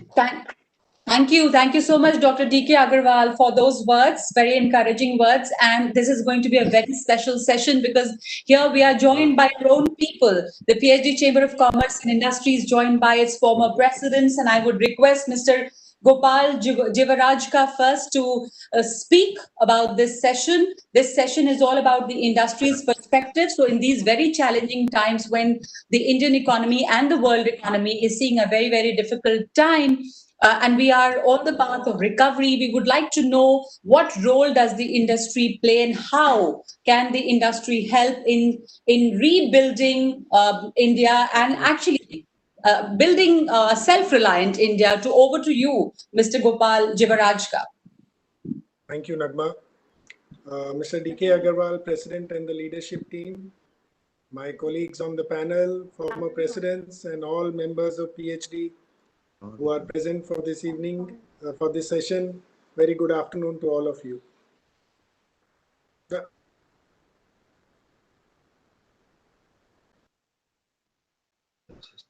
It stands for and what we should be doing and what government should be doing.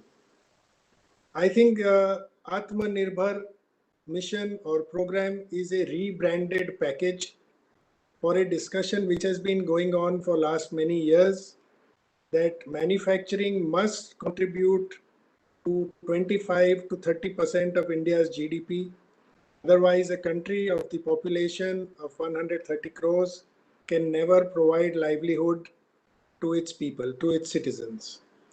I think COVID-19 has given an opportunity to rebrand it. I think it is a mission which India cannot afford to fail. It is the time which is the right time to really push hard and make sure that this time this mission succeeds. Well, I think manufacturing is the key element of this mission. We are saying we must manufacture more in India, we must do more value addition in India. That is all Atmanirbhar Bharat mission is about. But I think Atmanirbhar is one part. I think Atma Samman, Atma Vishwas, Atma Shakti, Atma Gyan, Atma Kushalta, these are all very key elements for Atmanirbhar mission to succeed. If you look at manufacturing across the globe, it is not a thought, it is not a policy. It is a mindset, it is a culture, it is a way of life. You can imagine that when we go to a temple, we automatically do certain things. We will take off our shoes, we will bow our head, we expect that place to be clean. And it can be any section of society, any age of society, it comes very naturally. So a country has to be a manufacturing nation, not a company, not an individual. And I think that is the crux of what will make this mission successful. Time is short, so I'm going to put it in bullet points. I think creating job opportunities is extremely important. So what are the elements of this? We have skill development, we have skill acquisition, research and development, designing, infrastructure, policies which lead to ease of doing business. These are all things which government will do. We will interact as a chamber, as industry and manage.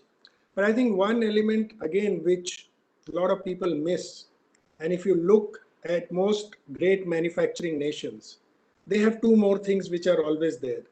One is they are very good at capital goods manufacturing. And I think if you don't build the capital goods industry, India will never become a great manufacturing nation. The second is that all great manufacturing nations have had a large export base. For export base, we must acquire the skills. Low-cost labor is a short-term fix to get business. But sustainable business is not going to be because of low cost of labor. 10 years ago, India and China were at the same cost of labor. Today, in China, the labor is 4 times costlier, but they have only grown their exports, not reduced. So I don't think we should bang too much on low cost labor. The other point I'd like to make is that I think which the chief, the economic advisor mentioned in the morning also, I don't think the policy should be driven towards restriction to generate manufacturing in India, because that will lead only to inefficient and poor quality manufacturing because of the benefit of restriction. I think instead we should go for incentive-based schemes like the PLI, which was again mentioned in the morning. But the only catch here is that the PLI is only for the large manufacturers. I think government must make sure that the PLI schemes also come for the medium and small sector. And I think the other thing we must ensure that when we create jobs, there is no gender bias. Because if 50% of the country is left out from the opportunities that will be created under the Atmanirbhar mission, we will fail once again. So I think it's a great opportunity, a thing that India must do. It cannot afford not to do. It's up to all of us to make sure it works as individuals, as companies, as chamber, as a nation, and as the government.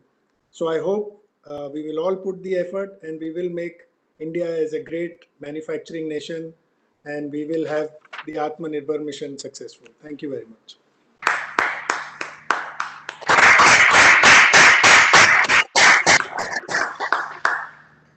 Thank you very much, Mr. Gopal Jivarajka.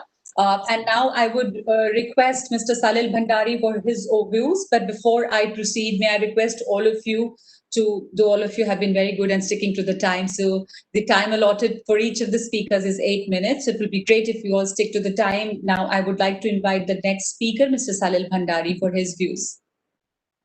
Thank you very much, Salma, Nagma. Good afternoon to everyone, our president, the senior VP, the vice president, and all the former presidents, very senior former presidents, Somani ji, Ashok Khanna ji, Ashok Kajari ji, and all my colleagues who are on the panel. It's not so much about Atmanirbharta, all aspects of it. So all of us here in this panel will bring our own perspective, and I'm sure that we'll cover the whole area of industry bringing Atmanirbharta, or the mission which we are talking about. So I would like to quickly, from the perspective of an individual, bring this on the table. What is Atmanirbhar? So the body, mind, and intellect have to be independent to be able to take decisions, to be able to be efficient, to be able to be fit, so that they can address and meet the world on their own terms. And that is a critical aspect of being Atmanirbhar for an individual. So the physical body has to be healthy and fit. So the sense organs function well. The mind, sometimes we call it the heart, has to transmit the right emotions at the right time. It could be kindness, it could be love, anger, sometimes you hate, sometimes it's jealousy. But that's all a part of the mind and heart. And finally, the intellect, which is the faculty to think, reason, decide. You are what you are because of your mind and intellect. And the physical body is a vehicle. Our personality from one situation, experience to the other. And we employ these three to meet the world. This is as far as the individual is concerned. When we relate it to the industry, I think, and what has happened in the last 6 months, I think, it is, as my former speaker and my colleague, Mr. Gopal Jivrajka said, it's nothing new. But never, ever in the world, nothing has come. We put new things in context of the present situation when a particular scenario emerges. So but there is newness for us in this generation to address today's circumstances. And that's how the word Atmanirbhar, self-reliant, independence, I think is being used. So what is it about as far as industry is concerned when we connect it to the individual? Look within, strengthen yourself to meet the external world. It's not to be in isolation. Ultimately, you have to meet the external world. And for that, you have to strengthen yourself. And COVID, I think, has provided that excellent opportunity for all industry to be fit, healthy, so that they are able to, as far as India is concerned, rule the world, I would say. So how does that happen? And I'll quickly take 2, 3, 4 minutes. Number one, important for an industry or any organization is the people. Without people, nothing happens. So where people are concerned, you have to have capability and capacity. What does that mean? They must have knowledge. They must be able to implement that knowledge. They should be ready to learn and integrate in the new environment. So the organizations, a large number of them, if you have seen in the last couple of months, my personal experience also, have, after a long time, I think, are working day and night, and in a very, very short time, I think some have shown excellent results on working with people. The organizations have to be healthy and fit. That means what? No fat. They have to be lean. And they have to envision, the people have to envision the future so that they have a future-ready employee. I think that is the role of the people within the organization. And leaders in the organization have to create. This is the time to do that, and they are doing extremely well, I think, a lot of organizations. Whoever are not, this is the time to do it, because never has anyone in the last 20 years, I think, got time to spend on looking within. The number two, the most important, is what do the people do? So is the consumer. And I don't differentiate between the customer and the consumer. You need to know your final consumers, how are they behaving? What is it that their wants are? What is it their feelings are? So if I am selling like an FMCG product, I'd meet the consumer directly, or even a white goods product. But sometimes when I'm not dealing with the direct consumer and there is someone who's my customer who deals with the direct consumer, I still have to know, I still have to feel what my consumer is feeling. I think this has never happened. And again, companies are already doing this. And across sectors, I find this so heartening. Anyone who's left behind in this will be those who will continue to what they are doing. This is an opportunity to actually become independent in your thought, independent in understanding. I'm not giving any examples, so I'll stick to it because there are such senior people, I'm sure they understand every bit of it, what I'm seeing. The third aspect, I think, which is directly connected to this, is the partner suppliers. Their whole range, I think, role has changed. We used to have vendors. Now, you need to have partner suppliers who understand your consumer as much as you understand them, because they have to partner with you to satisfy the need of that consumer.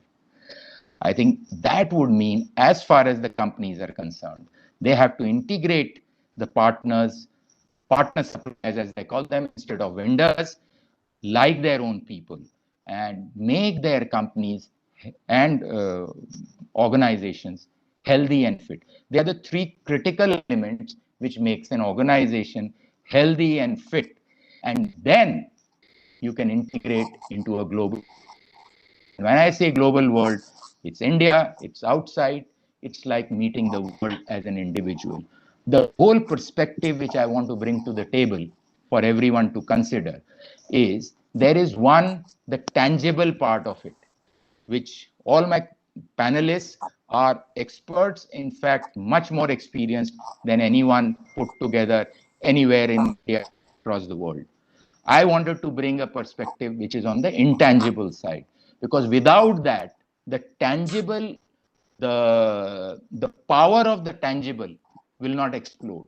And that is what organizations and the industry in India actually Atmanirbhar the way it is used. Thank you. I want to keep that much. I hope I'm within time. Thank you. Yes, sure. Thank you. Thank you so much.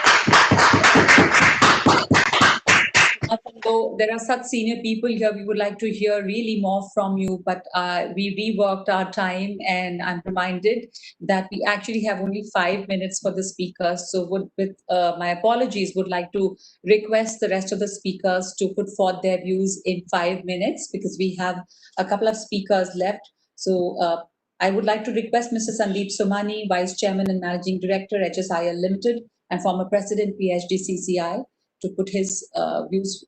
And if I may request you that the time that has been allotted is 5 minutes. Yeah, good afternoon, everyone. Good afternoon, Agarwalji. I thought this only happened in government, where the speakers speak too much, and then the private sector is allocated the balance time. But first time I've seen that it happens in the private sector too. So anyway, I'll deal with the 5 minutes as quickly as I can. The Atmanirbhar Bharat is a good concept, without question. A country the size of India, we need to be much more intensive in manufacturing. We are a developing country, and we straight went to services, which is now 60-65% of our GDP, leaving manufacturing at about 15-16%. If jobs have to be created, only manufacturing can create additional millions of jobs. But you know, we have to go back to the basic question that to get to be Atmanirbhar, I think we have to make India more competitive. It's not that people don't want to put up manufacturing in India. I think the key question is that the manufacturing that we put up in India desires certain things to happen And those things are also not new. It's land, labor, and capital. Let me deal with each of them quickly. India, as you know, has much higher interest rates than the rest of the world. We have to make our industry more competitive because they borrow money to put up new projects. Typically in India, a good company also borrows at 9-10% long term. We need to bring back the development financial institutions which can give 8 to 15-year loans, not the commercial banks. There was the IDBI, IFCI, ICICI of the world, but they are now all commercial banks. The government needs to redo and put in some development banks, development financial institutions who can give long-term money at competitive rates. The other suggestion I have on capital is very easy. India has about $540 billion of foreign exchange. As you know, the interest rates in the world are zero or virtually zero. This money earns no return to the RBI and the government. 30 or 40 billion dollars of this should be converted into rupees and given to the Indian industry at 6% per year for 8 to 12 years. Therefore, the industry will not have the risk of foreign exchange and the government will encourage a lot of industrialization. The second issue where India is not competitive is labor.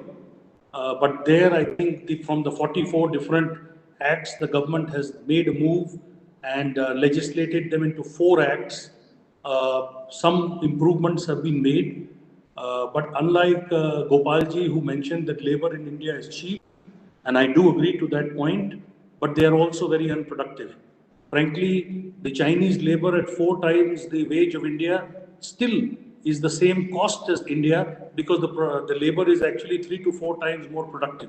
So we should not be in this island of happiness that our labor is cheap. We should find ways to make them much more productive and then pay them more. And finally, we come to the matter regarding the land. Now, as all of you are entrepreneurs, you will know that if you want to put up a new project, it can take between 6 months for a small project to up to 2 years for a large project to get the land. And I think any thought of greater industrialization being spurred has to be helped along. There are a few states which can allot land quickly, but for most states, it's quite a torturous process. And I think the government should encourage the state governments to, develop these larger industrial estates so that land can be allocated very quickly. The other piece that I have to say is that, in spite of the government doing a lot of work on ease of doing business and India going up in the rankings significantly, I think there is still a lot to be done in terms of the cost of doing business and the ease of operations in India. And therefore, the government should very seriously look, both the central government as well as all the state governments should very seriously look at deregulating more. There are enough laws which add no value. There are overlap between various laws. For example, the Companies Act and SEBI. There are conflicting laws. There are a lot of laws which are redundant, which were made in British times, which were made 70, 80 years ago and serve no purpose today. And a lot more digitization needs to be done.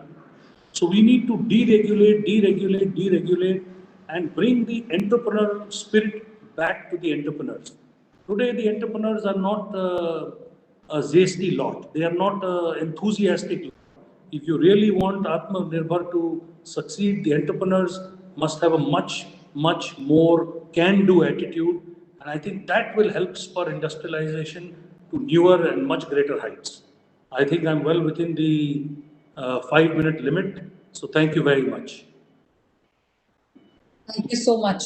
Thank you so much for very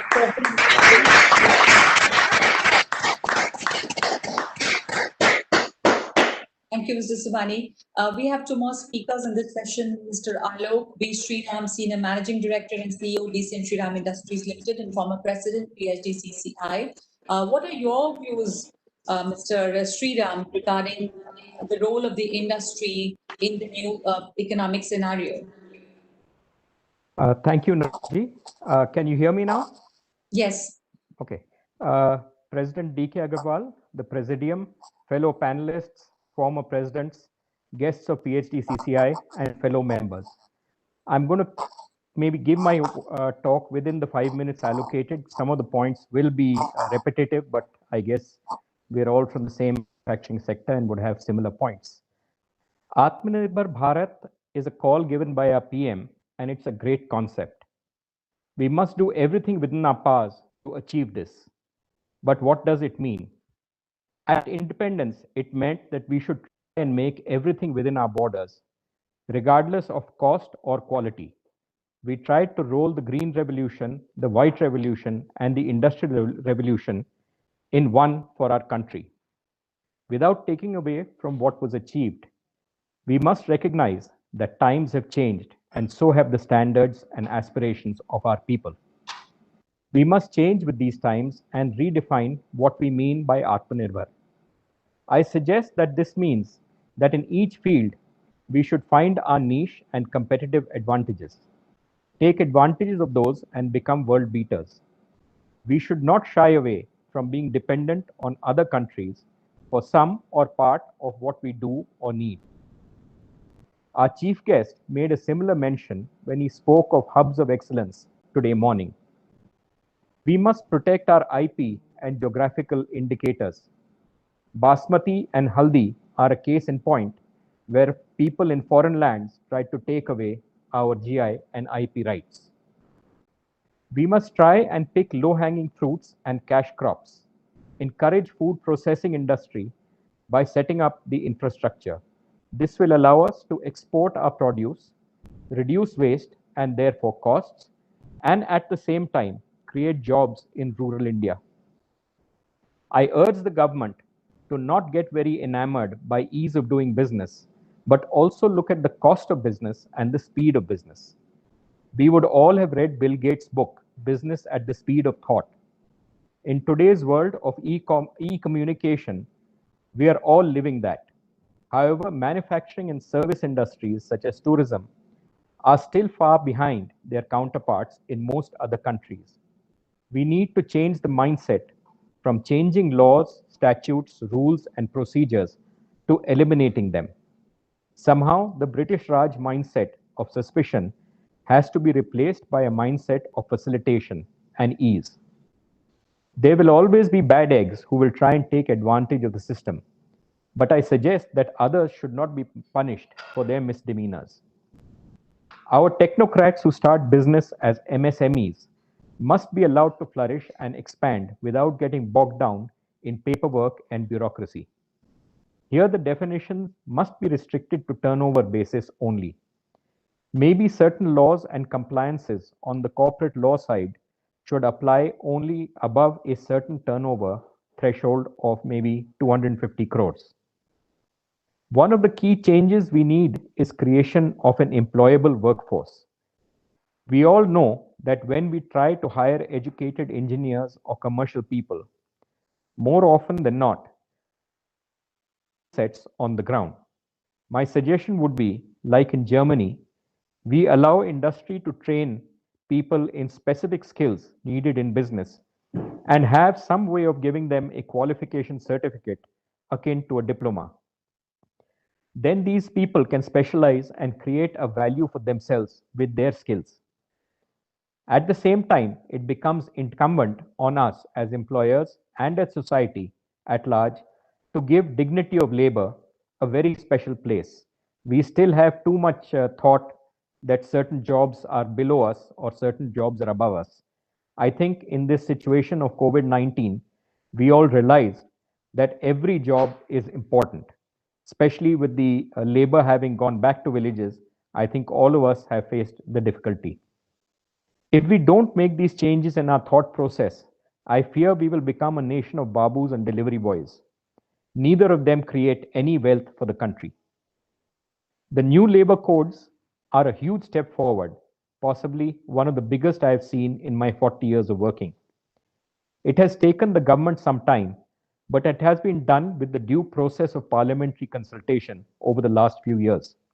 I hope the codes and rules will be approved by December, and I urge all states to adopt them at the earliest. This is a very proactive set of codes which will bring legal rights and social security to 95% of the workers against hardly 5% now. It also gives many rights to women employees. And I think this is an excellent step because in my experience, women employees tend to be more productive and employable than many men. These are always contentious issues. There are always contention issues, and we all will have parts we like and parts we don't.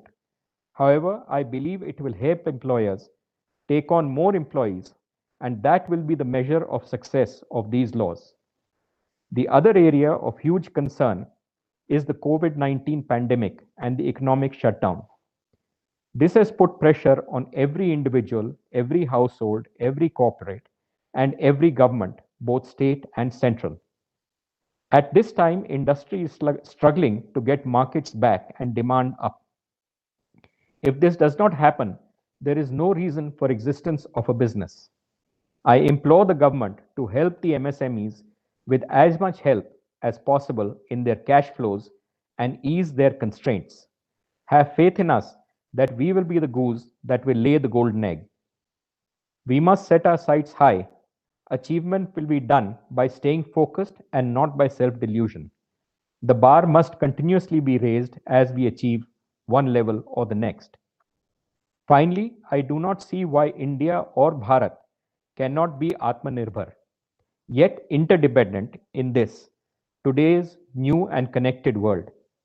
I'm always an optimist and I say we will survive and we will succeed. Thank you.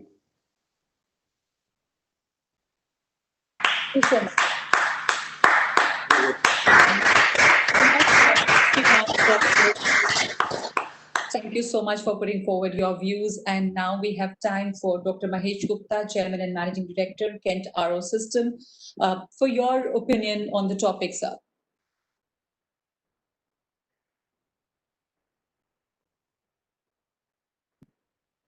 Dr. Mahesh Gupta, I would request your views on the topic, on the industry's perspective. Yeah, dear D.K. Agarwal, leadership, fellow panelists, I'm the last speaker of this session, so most of the things have already been said, but still I like to give my views on this subject.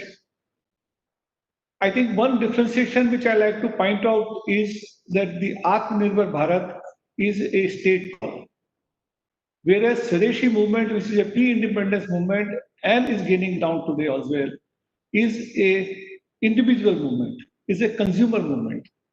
So we must now understand that we are going to go through two movements. A movement from the government side to make it Atmanirbhar, facilitate to make it Atmanirbhar. Simultaneously, the consumer is having a concept that they don't want to buy, let's say, Chinese product because of the conflict. So we will have two pulls in our system to create Atmanirbhar Bharat, a consumer demanding a product which is made in India, the nation, the leadership in the nation trying to make products available to you. And this all has come under the time of COVID-19 and a conflict with China. So both the aspects have to be looked into it if we are looking at the success of this call and what all we need to do it. To me, these are very challenging times because of these two situations. And simultaneously, I say they are very exciting times. Why they are challenging? The whole world is moving towards interdependence and not dependent. Can we be isolated as a human race that we do only in India and we produce only for India and we produce everything in India? Can we have the efficiency to produce the scale at which we operate? I think it's a very difficult answer that we produce from pin to the rockets by ourselves. But the call is basically to see that we are not dependent on one nation in which we have a conflict. That is the brain behind the whole thing. Yes, we want to make jobs to come into this country. Only manufacturing calls have been given in the past to make manufacturing to come in. But can we make each product in India is a concept which is a challenging time to me. Then, even if we start to make it, we don't have the scale of manufacturing because our requirement may not be to that level. and high cost. Is our consumer ready to buy it at high cost? So these are the challenges. But I simultaneously see a lot of opportunities in coming time. This is happening because of the COVID-19 as well. To me, the way I look at it in future, I find the whole world is changing. The products which we consume today may not be consuming tomorrow. The life cycle of the product will keep on reducing. If we had a product 10 years back, or maybe even 50 years back, is good enough today. But to my mind, the life cycle of a product will reduce from, let's say, 10 years to 5 years and 5 years to 2 years. So more and more new products will be required to be designed, more and new services will be required to be offered to the consumer. Now, once the whole world is changing and you have an opportunity to change, why not come into the picture? Because the big lions are sleeping. If big lions are sleeping and you are a awake person, you can create an opportunity for yourself and you can go forward. So looking into these two situations of challenge and the opportunity, I am very confident that India will come out as a winner because the pull is happening from two sides. One is from the central leadership and second is from the consumer. So the way I look at it, more and more facilities will be created in India for manufacturing. And we will be manufacturing products which do not exist even today. They may be in a short span of time what will be required by consumers. We will also be creating more services because the whole world is moving towards digital revolution or IT revolution or AI revolution. So more and more Indian people have the capacity to do it. We are finding even in the stock market, all companies with IT are moving forward. The reason is only this, there is nothing else which will be increased. Second, we'll have to have more expenditure on research and development and innovation. And our people will be spending that money in future. They have not been doing it so far. We have been dependent on the foreign products and foreign technologies, bring that and make a commodity and do it in India. So we will move towards this. However, I like to bring out a few precautions in front of what we need to do. The government, in its capacity to make Atmanirbhar Bharat, is trying to make certain blockages for foreign products at one go. I think have to be a little patient. Whatever is going on should not be stopped. Simultaneously, effort needs to be made that we need to redesign it. So suddenly you put stops, okay, it has to have BIS approval, it has to have so much of custom duty, really artificial things, they should do it slowly. Promote industrialization, once create capacity, then stop them from buying from the foreign countries. Then we all have to work towards improving quality of the product. We don't want to sell a product made in India being an Atmanirbhar Bharat, but not concerning the quality. So we need to focus more and more on quality if we need to go forward, not only in India to the world, if we want to Dr. Gupta, sorry for interrupting you here. I would just like to request you to complete your views in a couple of seconds as the minister has joined for the next session. Only one point I will finish it off. The prices has to be competitive besides quality prices. But more important than that, as I said, more products is going to come in. We need to do in India what the world has done for every consumer is branding. Indian branding story has to go on from here. Unless we bring a confidence, emotional aspect in our consumers, I don't think our products will be accepted by the consumers. They will go back to the old people. So let's start spending money on the brand building exercises so that consumers start doing it. Thank you very much. Sorry for the slide. No, thank you so much. And I'm sorry. He's waiting. So I would request Mr. Pradeep Multani, the Vice President, for a very quick vote of thanks. We begin the next session. Thank you, Nagma. A very good evening to all. On behalf of PHDCCI and my own, it is indeed a pleasure to propose a formal vote of thanks for the session themed as Building Atmanirbhar Bharat. Our former presidents are stalwarts and they have shared the valuable views with us and we highly value them. They are all achievers and highly successful leaders and role models for all of us. The companies they represent undoubtedly are role model companies and for all of us to learn from. All are Indian companies and leaders in their respective fields. Respective our presidents, each one of you needs to guide our full PHDC membership on this most important subject of Atmanirbhar Bharat. Unfortunately, we apologize for the short time which has been given to you. We will continue seeking your guidance. And I again thank each one of you for being with us here today and sharing your thoughts. Thank you, and God bless each one of you. Thank you very much. Thank you. Thank you so much, Mr. Pradeep Multani, for those words. And with that, we thank all the panelists a very Thank you, and all for the former accommodating presidents. with Thank us. you very much. Thank you very much. And for accommodating in this limited time that we've given you, though we would like to hear much more from you, but we move on to our next session where we have the chief guest. We have the chief guest already. He's joined us, the Honorable Minister Dharmendra Pradhan, Minister for Petroleum, Natural Gas and Steel, and he's going to talk about the role of this sector. Dharmendra ji और बहुत-बहुत स्वागत है आपका इस session में आपकी बातें सुनने के लिए सब लोग इंतजार कर रहे हैं very warm welcome to you would now request Mr. Sanjay Agarwal, the incoming president, PHDCCI, for his welcome address and the felicitation of the chief guest. So may I request the admin to please play the AV.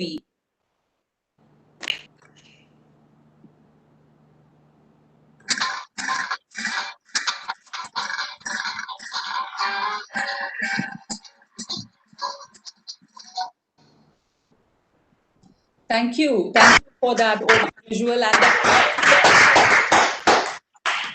in these changed times, the virtual felicitation that is taking place is very interesting. Now I would request Mr. Sanjay Agarwal for his welcome address. Shri Dharmendra Pradhan ji, Honorable Union Minister for Petroleum, Natural Gas and Steel, Government of India. Shri Dr. D.K. Agarwal ji, President PHDCCI. Pradeep Agarwal ji, Vice President PHDCCI, my colleague.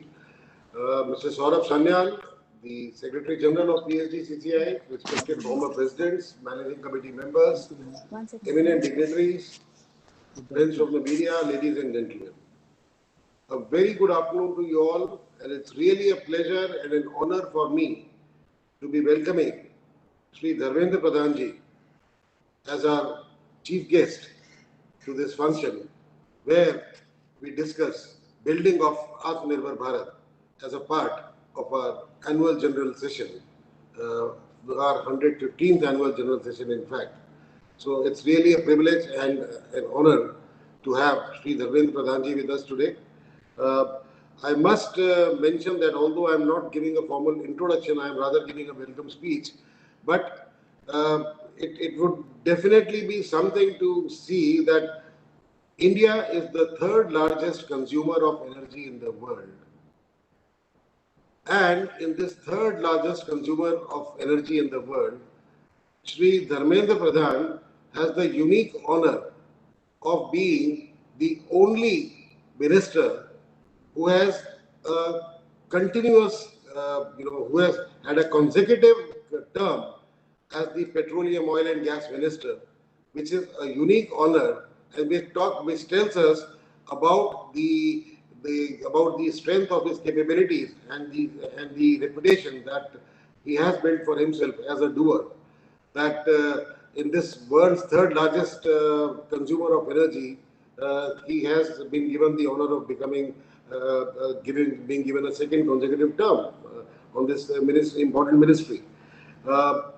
So therefore, on behalf of PHDCCI, it's really, and on my own behalf, in fact, it's really a special honor for us to welcome Shri Dharmendra Pradhan ji today.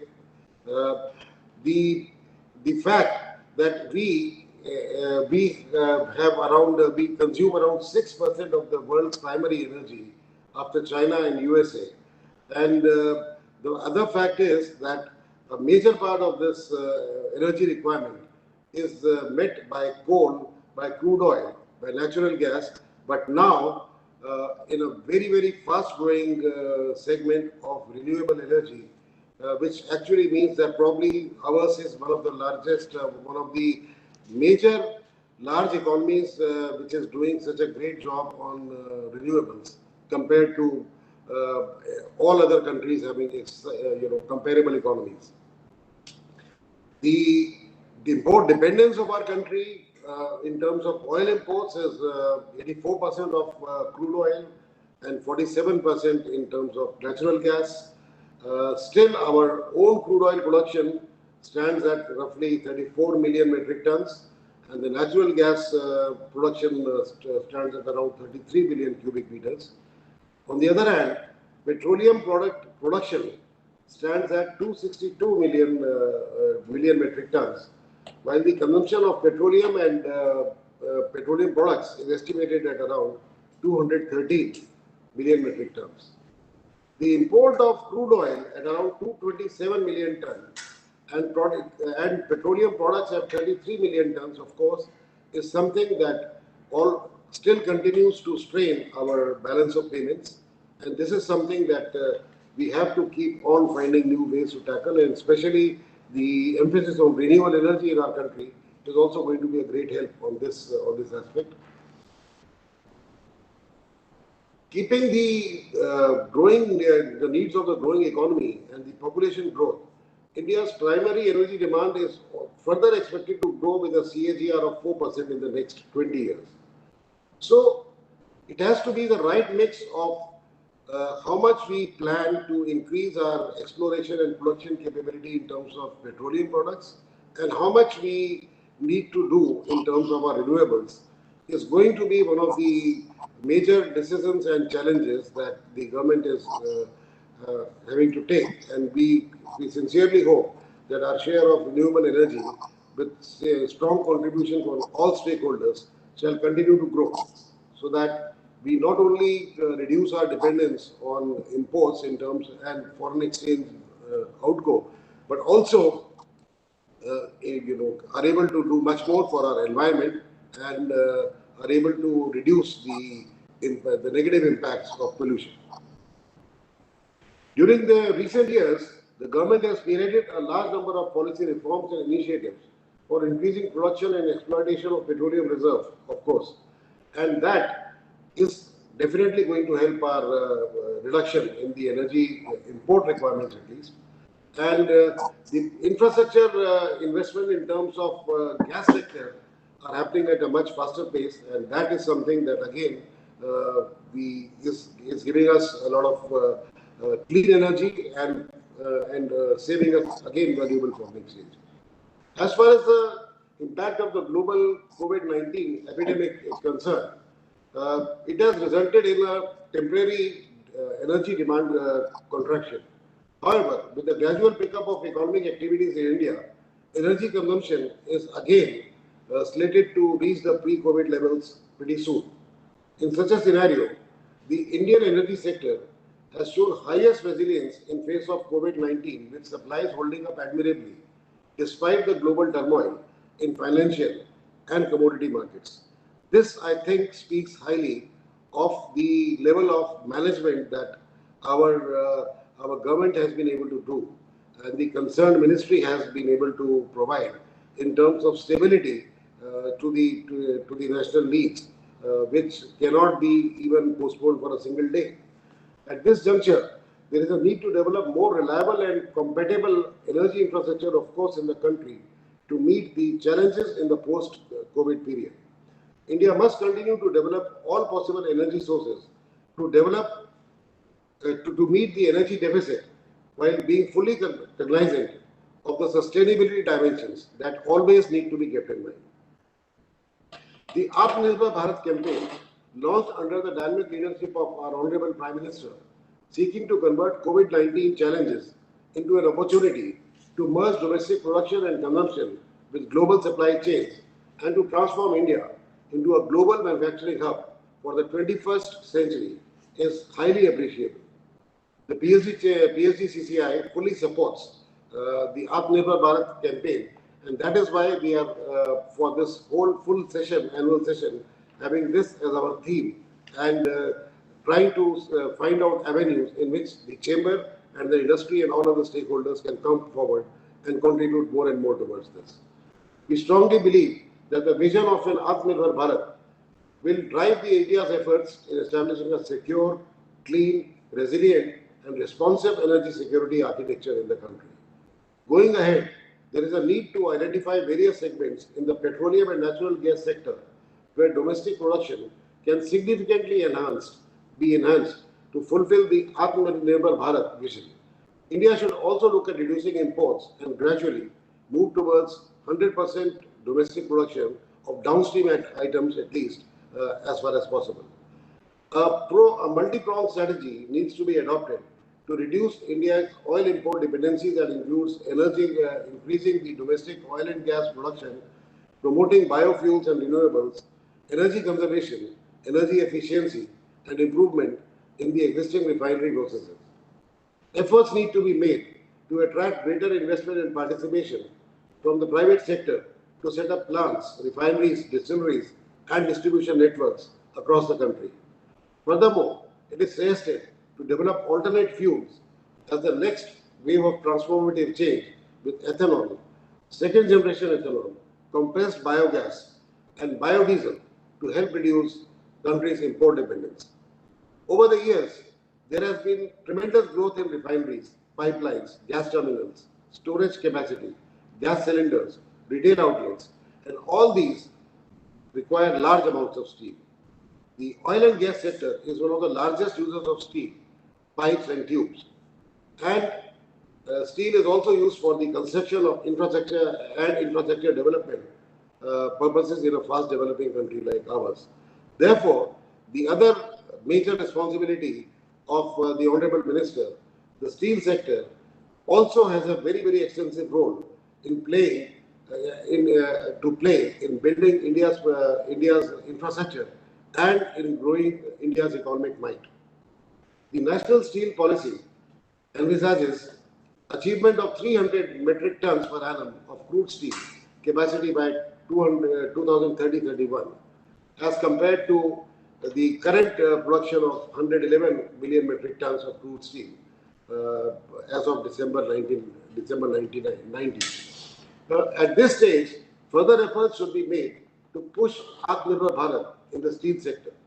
Given the recently announced 103 lakh crore investment plan by the Government of India for infrastructure development over the next 5 years, it is most opportune time for India to transition to the steel-intensive usage products and avail the numerous benefits such as faster construction time, reduced life cycle cost, increased durability and quality, recyclability, and environmental stability. To boost the overall competitiveness of steel and mining industry, there is a need to make commercial mines auctions and which should be much faster and more efficient process, ensuring the provisions of hassle-free disbursement of loan vis-a-vis enhanced liquidity, setting up a single window facility to give clear permissions, to give clearance for all permissions and reduce the cost of doing business. These are among the few things that we feel are needed to encourage the steel sector. In a nutshell, we urge the government to undertake deeper facilitation measures to further encourage indigenous production and exploration of oil and gas and undertake Make in India steel while simultaneously working to reduce our imports. This would provide a major impetus to the level of economic activities, help in improving the environment, boost our global presence through exports, provide millions of job opportunities, and build a strong and resilient Atmanirbhar Bharat going forward. With this, I request the Honorable Minister to kindly give us his wisdom, to share his wisdom with us. Thank you so much. Thank you.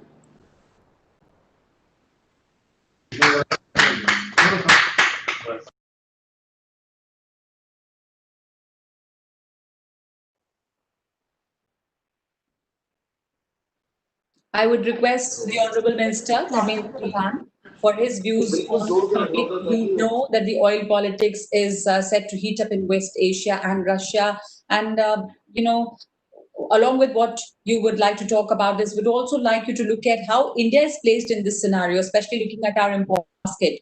Mr. Sanjay Agarwal just spoke about Indian energy sector's resilience.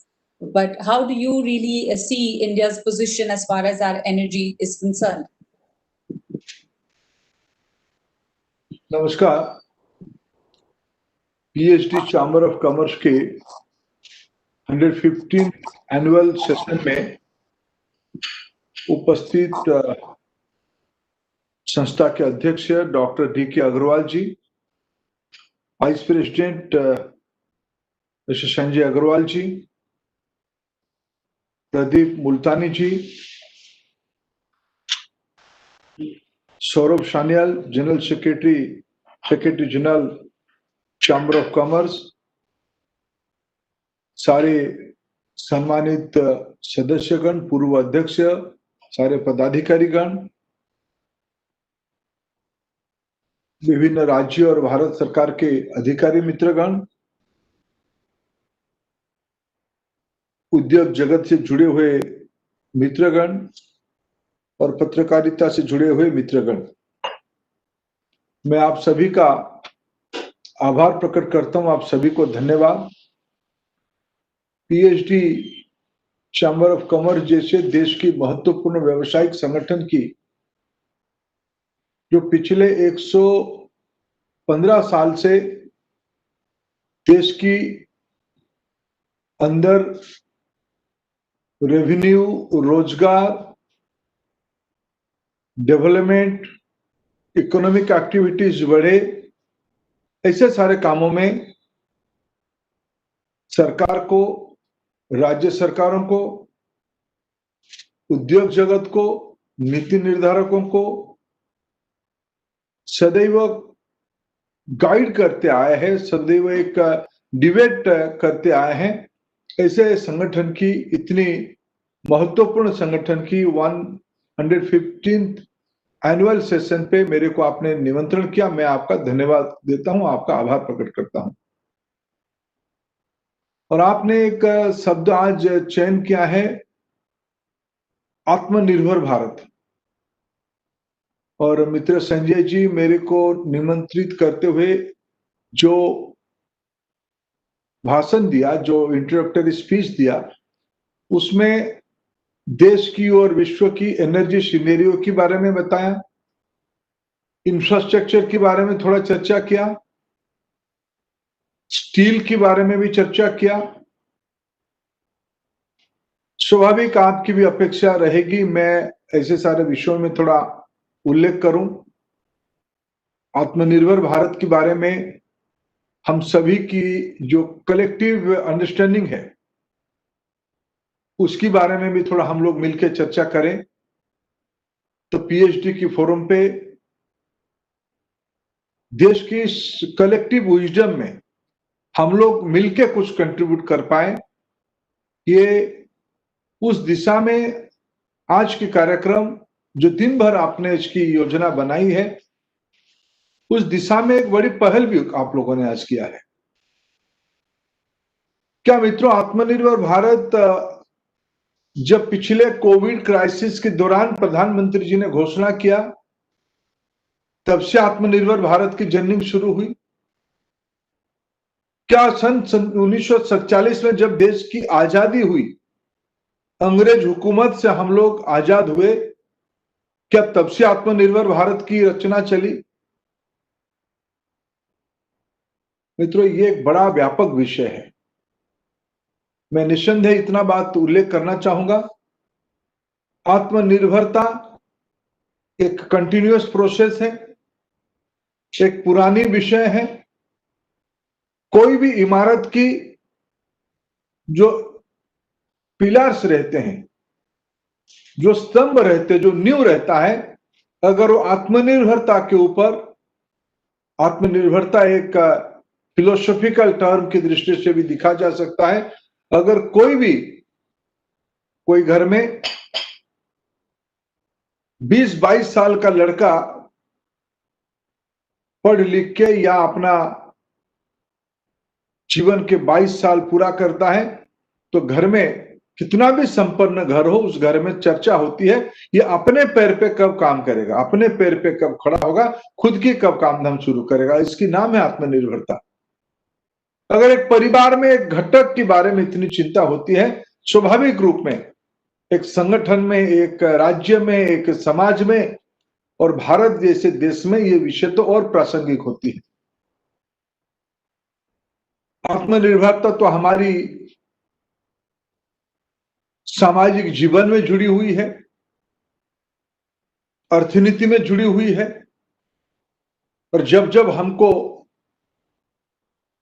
विदेशी हुकूमत ने पराजित किया है, हमारे ऊपर राज किया है, उन्होंने जो पहला काम किया होगा और किया है, जो इतिहास प्रमाणित करता है, वो हमारी जो जो विषय में आत्मनिर्भरता था उसको खत्म किया।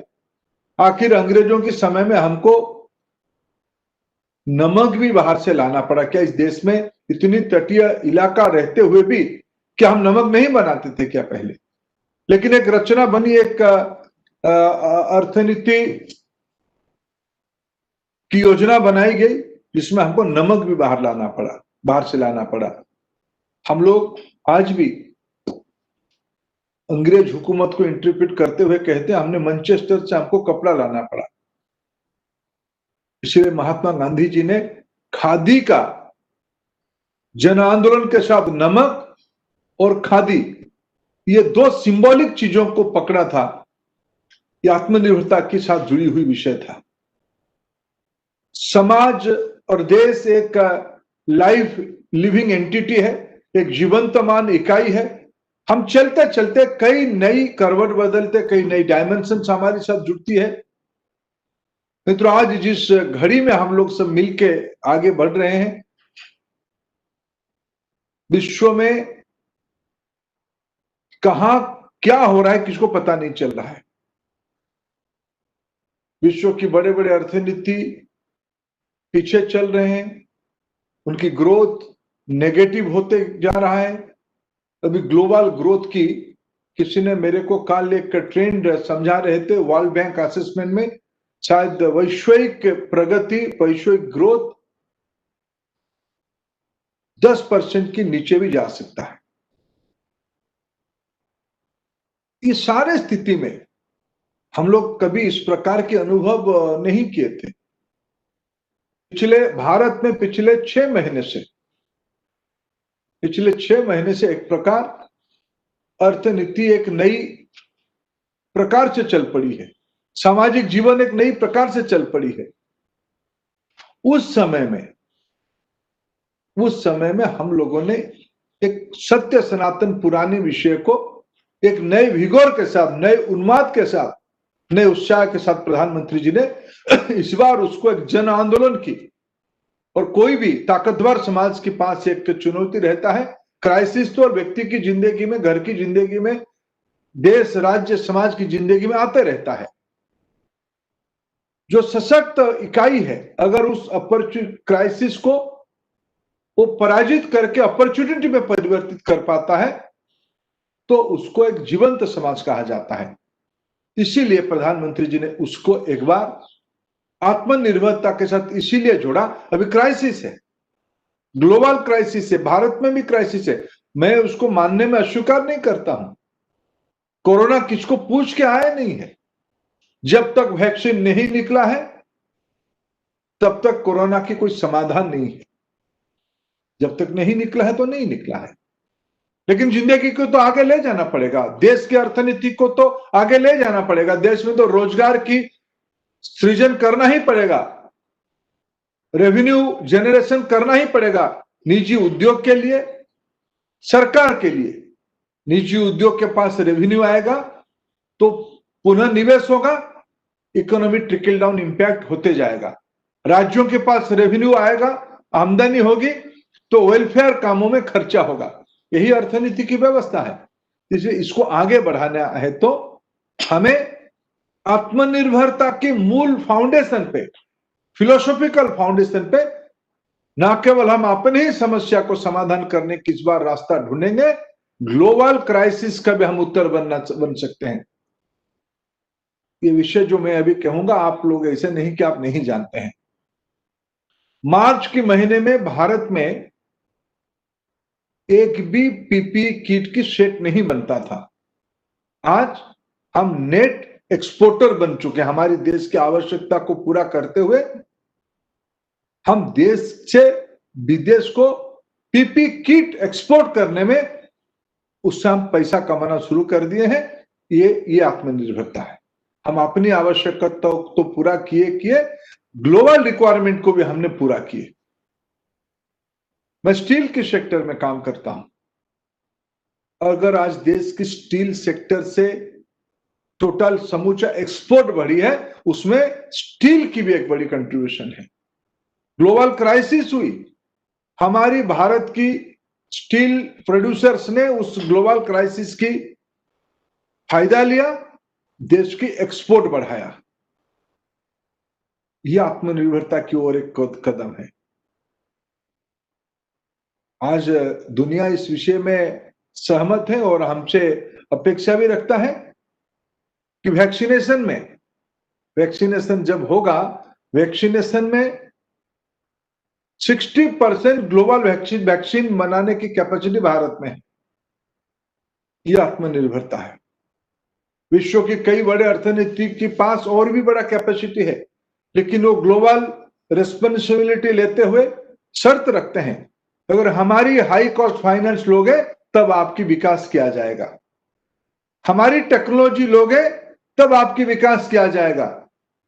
भारत ऐसे कभी शर्त नहीं रखा है। भारत आज डेवलपिंग और इमर्जिंग इकोनॉमी की रोल मॉडल बन चुका है। यह आत्मनिर्भरता की कैरेक्टर है। हम आत्मनिर्भर होंगे, ग्लोबल रिक्वायरमेंट को भी पूरा करेंगे। इसीलिए आज कल देश की विदेश मंत्री जापान जाके कुछ बड़े अर्थनीति के साथ बैठ के, ऑस्ट्रेलिया हो, जापान हो, अमेरिका हो, ग्लोबल मैन्युफैक्चरिंग हब कैसे भारत बनेगा, इसकी प्लानिंग कर रहे हैं। 21st century knowledge based century होगा और भारत में नॉलेज की कोई अभाव नहीं है। आज हम देखिए, एक टेक्नोलॉजी के प्लेटफॉर्म पे हम एक इतने बड़े संगठन के एनुअल सेशन कंडक्ट कर रहे हैं। वर्क फ्रॉम होम ये न्यू नॉर्मल हो चुका है। इसमें टेक्नोलॉजी की बहुत बड़ी इंटरवेंशन है। आगे आगे जैसे हम बढ़ेंगे, एक नॉलेज बेस्ड इकोनॉमी हम बनते जाएंगे। मित्रों, आज हमारे देश में ये इकोनॉमिक स्टैग्नेंसी के उपरांत अभी अगर मैं आपके सामने कई प्रकार की मत दे रहे हैं लोग कि भारत की अर्थनीति कहां जाएगा, क्यों ऐसे हुआ, लॉकडाउन करते तो करने के कारण ऐसा हुआ, ना करते तो अच्छा होता, विश्व की हेल्थ इंडेक्स में हम कहां खड़े हैं, कई प्रकार की चर्चा चल रही है। और मैंने कहा कि मैं इसको अगर कोई स्टैटिस्टिक्स से मुंह छुपा नहीं सकता है, लेकिन अगर हम अभी की सितंबर, आज हम अक्टूबर 7 तारीख में चर्चा कर रहे हैं, अगर हम सितंबर की 6th month of the lockdown phase और कोरोना मैनेजमेंट फेज को अगर हम हिसाब करेंगे, तो मैं आपके सामने कुछ स्टैटिस्टिक्स रखना चाहता हूं। सितंबर 19 और सितंबर 20 इसकी अगर जीएसटी कलेक्शन की हम तुलना करें, 4% जीएसटी की ग्रोथ हुई है। 19 की मैं बात कह रहा हूं, 19 और 20 सितंबर, अगस्त की इंपैक्ट है, जुलाई की इंपैक्ट है, जून में देश में क्या हो रहा था हम सबको मालूम है। पूरा लॉकडाउन था। Transportation, industrial activities, aviation, industrial product सब लो लेवल पे था। उसके बावजूद सितंबर आते आते आज हमारी जीएसटी कलेक्शन की 19 की तुलना में 4% की ग्रोथ है। सितंबर महीने में 100 million metric tonne rail commodity rail के ऊपर ट्रांसपोर्ट हुई है और उसकी ग्रोथ, फिर मैं कहूं, सितंबर 19 और 20th सितंबर 2020 की सितंबर इसकी तुलना करें, 15% की ग्रोथ है। रेलवे के इतिहास में इस प्रकार की ग्रोथ कभी नहीं हुई है, ये इन्हीं दिनों में हुई है। पावर कंजम्पशन 19 सितंबर 20th सितंबर के बीच में अगर हम कंपैरिजन करें, लगभग 5% की ग्रोथ है, 4.6% की ग्रोथ है। पेट्रोलियम प्रोडक्ट की काम में देखता हूं, पेट्रोलियम प्रोडक्ट की पेट्रोल ऑलमोस्ट ऑल नॉर्मल हो चुका है। जितना बिक्री 19 में हुई थी सितंबर महीने में, उतना बिक्री 2020 में भी हो चुका है। डीजल 5-7% पीछे है। मगर दोनों को मिला के कहूं नियर 90-95% रिज्यूम हो चुका है कंजम्पशन। मैन्युफैक्चरिंग इंडेक्स ये बढ़ रहा है, देश की मैन्युफैक्चरिंग इकोसिस्टम दोबारा पटरी पे आ रहा है। एक्सपोर्ट 19 और 20 सितंबर महीने की तुलना में 5% प्लस की ग्रोथ हुई है। ऑटोमोबाइल सेक्टर की ग्रोथ हुई है। मारुति की अकेले सितंबर 19 और 20 की अगर तुलना करें 30% प्लस ग्रोथ हुई है मारुति के अकेले। और ये जब मैं एनालिसिस करता हूं हेवी व्हीकल्स, ट्रांसपोर्टेशन व्हीकल का नहीं, प्राइमरीली कंज्यूम पैसेंजर सेगमेंट की बात में कहता हूं, टू व्हीलर्स की बात में कहता हूं। ई वे बिल की जो जीएसटी की एक पूरक है, इसकी टोटल वॉल्यूम बढ़ी है। सितंबर महीने में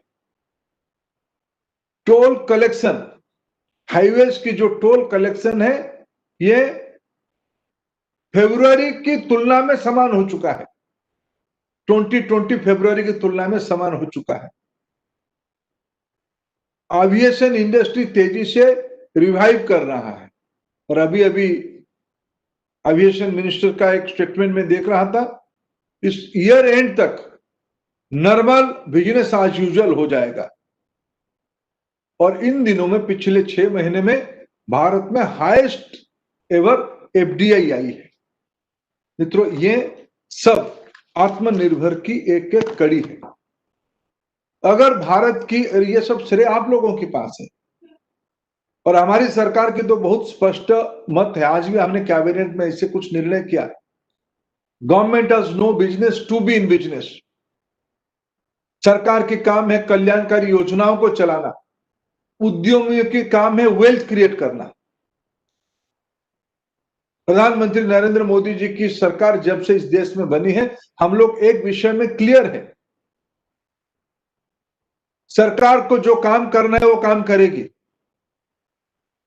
वेल्थ क्रिएशन सरकार की काम नहीं है, वेल्थ कंजम्पशन, रिसोर्स कंजम्पशन सरकार की काम है। वेल्थ क्रिएशन के काम इंडस्ट्री की है, एंटरप्रेन्योर की है।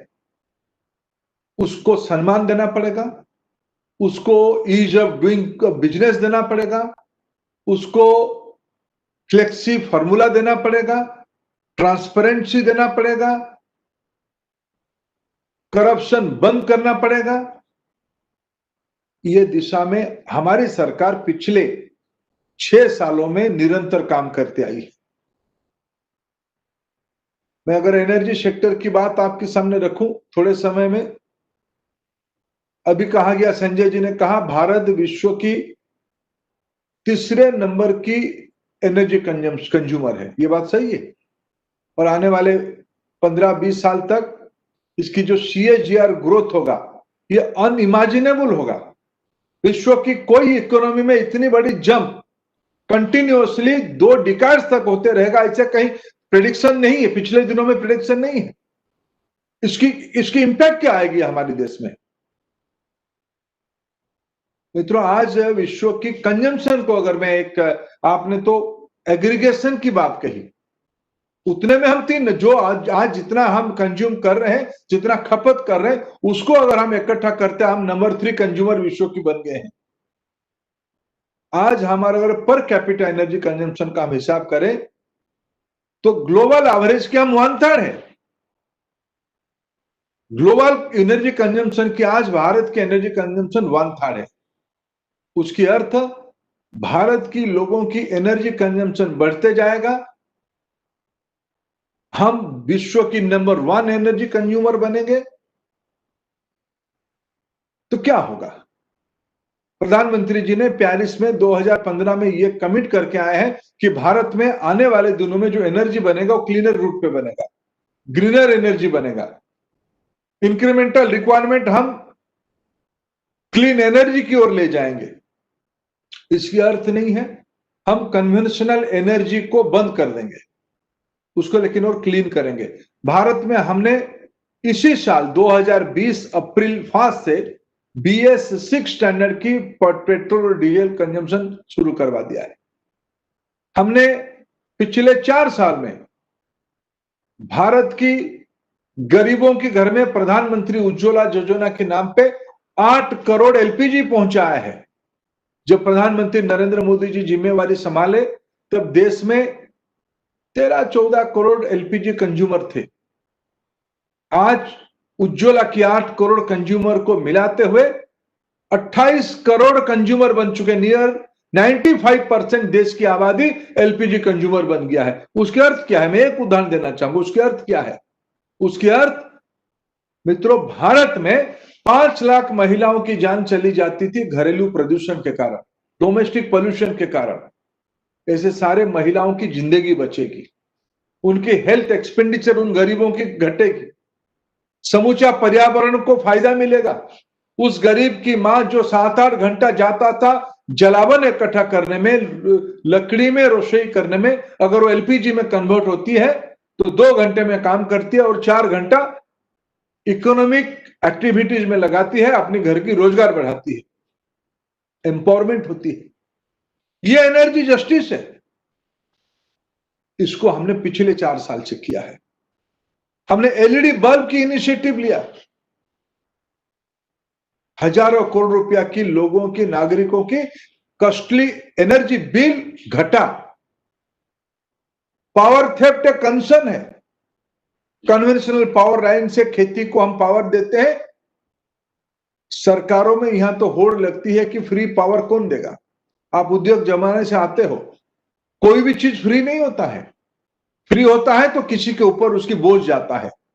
भारत शायद एक ही देश होगा जहां कंज्यूमर को सस्ता बिजली, उद्योग को महंगा बिजली। ये तो उल्टा होनी चाहिए।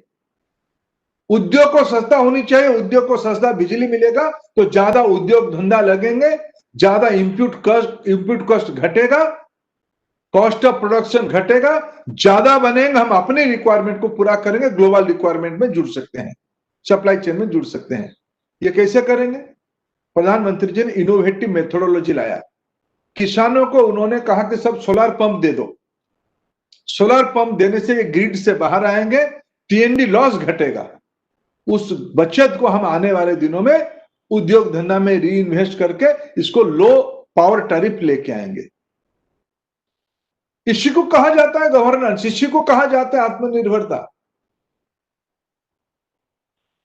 जब हम कहते हैं we don't have any role in business, ये सिर्फ स्लोगन नहीं है। हमने धीरे धीरे से, प्रधानमंत्री ऐसे एक व्यक्तित्व है जिन्होंने, आज तो एक अच्छे दिन है, आज के दिन माननीय प्रधानमंत्री जी को एक प्रशासक के नाते, नरेंद्र मोदी जी प्रधानमंत्री, मुख्यमंत्री से लेके प्रधानमंत्री तक 20 साल हो गया उनको प्रशासन करने में। आज एक अच्छा दिन है, उसी दिन मैं आपके साथ चर्चा कर रहा हूं। उनकी गवर्नेंस फिलोसॉफी की एक स्टूडेंट के नाते आपके साथ चर्चा कर रहा हूं, उनकी डेवलपमेंटल मॉडल की एक सपोर्टर के नाते आपसे चर्चा कर रहा हूं। हम कैसे इस क्राइसिस को हमारी पक्ष में कन्वर्ट कर सकते हैं? भारत की एडवांटेज क्या है? यहाँ बहुत मित्र स्टील जगत से जुड़े होंगे। भारत की पर कैपिटा स्टील कंजम्पशन है 74 किलोग्राम, ग्लोबल कंजम्पशन है 2224 kilogram, 224 global consumption average per capita, और भारत की है 74। कितनी बड़ी गैप है देखिए। क्या गरीबों के घर नहीं बननी चाहिए?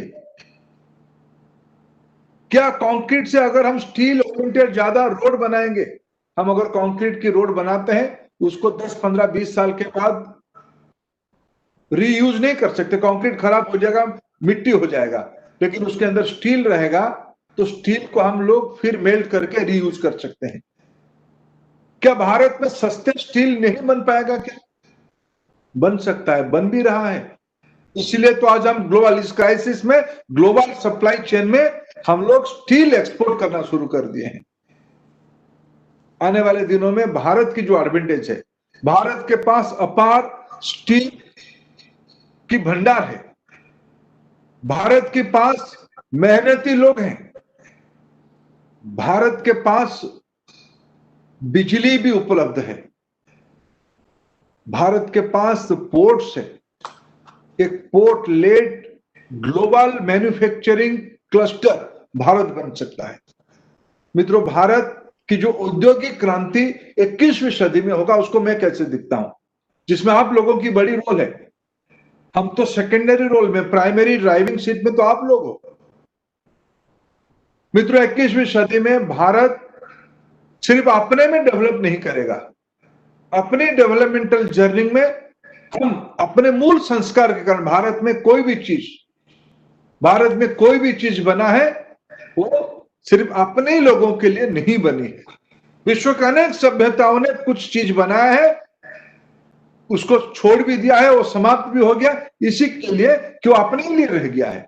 तो इन भारत में बुद्ध भगवान की अहिंसा की पद्धति को उदाहरण ले सकते हैं, या महात्मा गांधी जी की अहिंसा के आंदोलन को हम उदाहरण ले सकते हैं। भारत ने जो सोचा, जो बनाया, जो उपलब्धि किया, वो सदैव ग्लोबल हुआ है। इसीलिए हमने खुद को वसुधैव कुटुंबकम की अनुयायी माना। मित्रों, आज के दिनों में हमें सबको मिलकर भारत की वेल्थ क्रिएशन कैसे हो, वेल्थ क्रिएशन में भारत की सब लोगों की रोल रहे, भारत की गरीब से गरीब लोगों को सम्मान की जिंदगी का व्यवस्था हो पाए।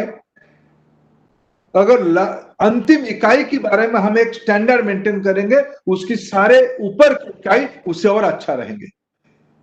हम सभी की, अगर हम सोचेंगे कि हम एक तबके को अच्छे करवा देंगे, नौकरी पेशे लोगों की चिंता अकेले करेंगे, राजशाही लोगों को अकेले में अच्छा चिंता करेंगे, क्रीम उद्योगपतियों की अच्छा चिंता करेंगे, मित्रों देश में संतुलन नहीं होगा, सामाजिक संतुलन बिगड़ जाएगा। सामाजिक संतुलन, सोशल हैरिमोनी प्रजातंत्र में मिल सकता है। भारत कॉन्शियसली खुद को एक डेमोक्रेटिक कंट्री करके बनवाया है। हम सब की जिम्मेवारी बनता है। आत्मनिर्भरता की एक फिलोसॉफिकल शर्त यह है कि हम समाज में अंतिम छोर पे खड़ा हुआ व्यक्ति की भी कल्पना करें, जिम्मेवारी ले, उसकी जिम्मेवारी लेंगे। इस बार मौका है, ये सिर्फ भारत के अंतिम छोर पे खड़े हुए लोगों की जिम्मेवारी नहीं होती है, विश्व के गरीबों की भी उसमें कल्याण होती है। और उसमें क्या उपज होती है, आप तो व्यवसाय मेरे से अच्छा जानते हो। आपको दुनिया की सबसे बड़ा मार्केटियर माना जाएगा।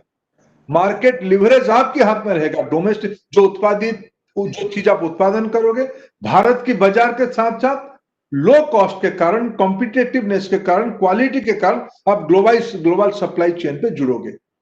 यह प्रधानमंत्री जी की जन आंदोलन की एक प्रमुख रणनीति है, आत्मनिर्भर भारत की।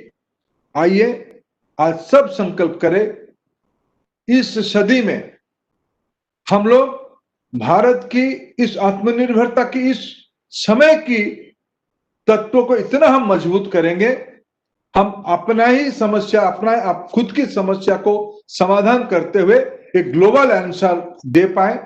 मैं फिर आप सबको आभार प्रकट करता हूं मेरे को इस महत्वपूर्ण कार्यक्रम में जोड़ने के लिए। बहुत बहुत धन्यवाद। बहुत धन्यवाद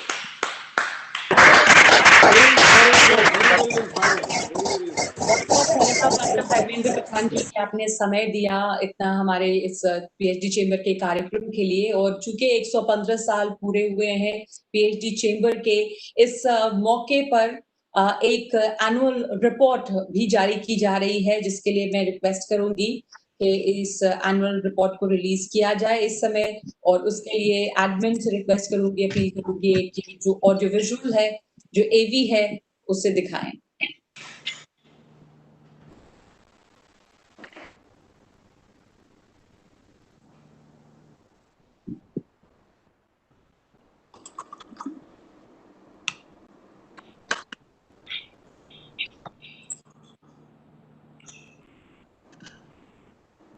And Yes.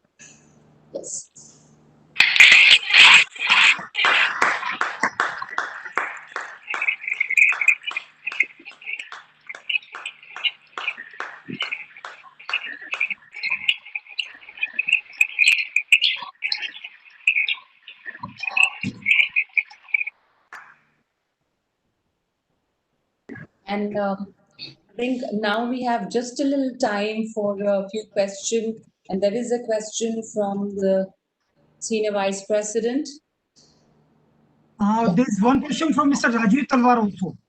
All right. Please take from Mr. Rajiv Talwar. PK from me. And then from Mr. Sanjay Bhatia, then Vice President. All right. So, Mr. Rajiv, can we have your question first?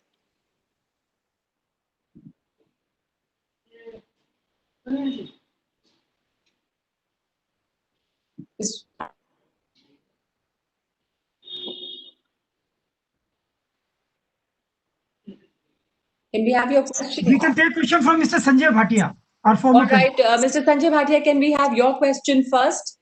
आदरणीय मंत्री जी,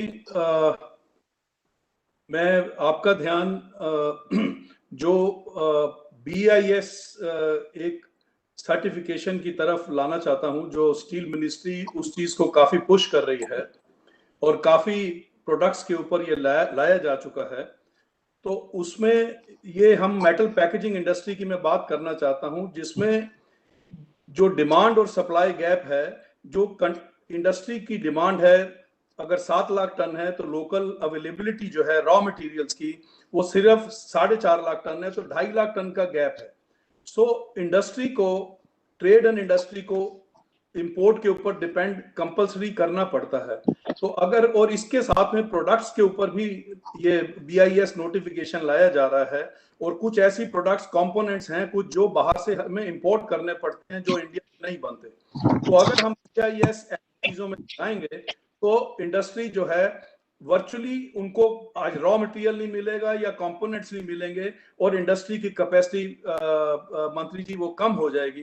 तो मेरी आपसे ये प्रार्थना है कि इस चीज के ऊपर जो टिन प्लेट और टिन फ्री स्टील और उनके जो प्रोडक्ट्स हैं उनके ऊपर जो BIS नोटिफिकेशन अभी अनाउंस किया गया जुलाई में और जो जनवरी से लागू होना है उसको रिव्यू किया जाए।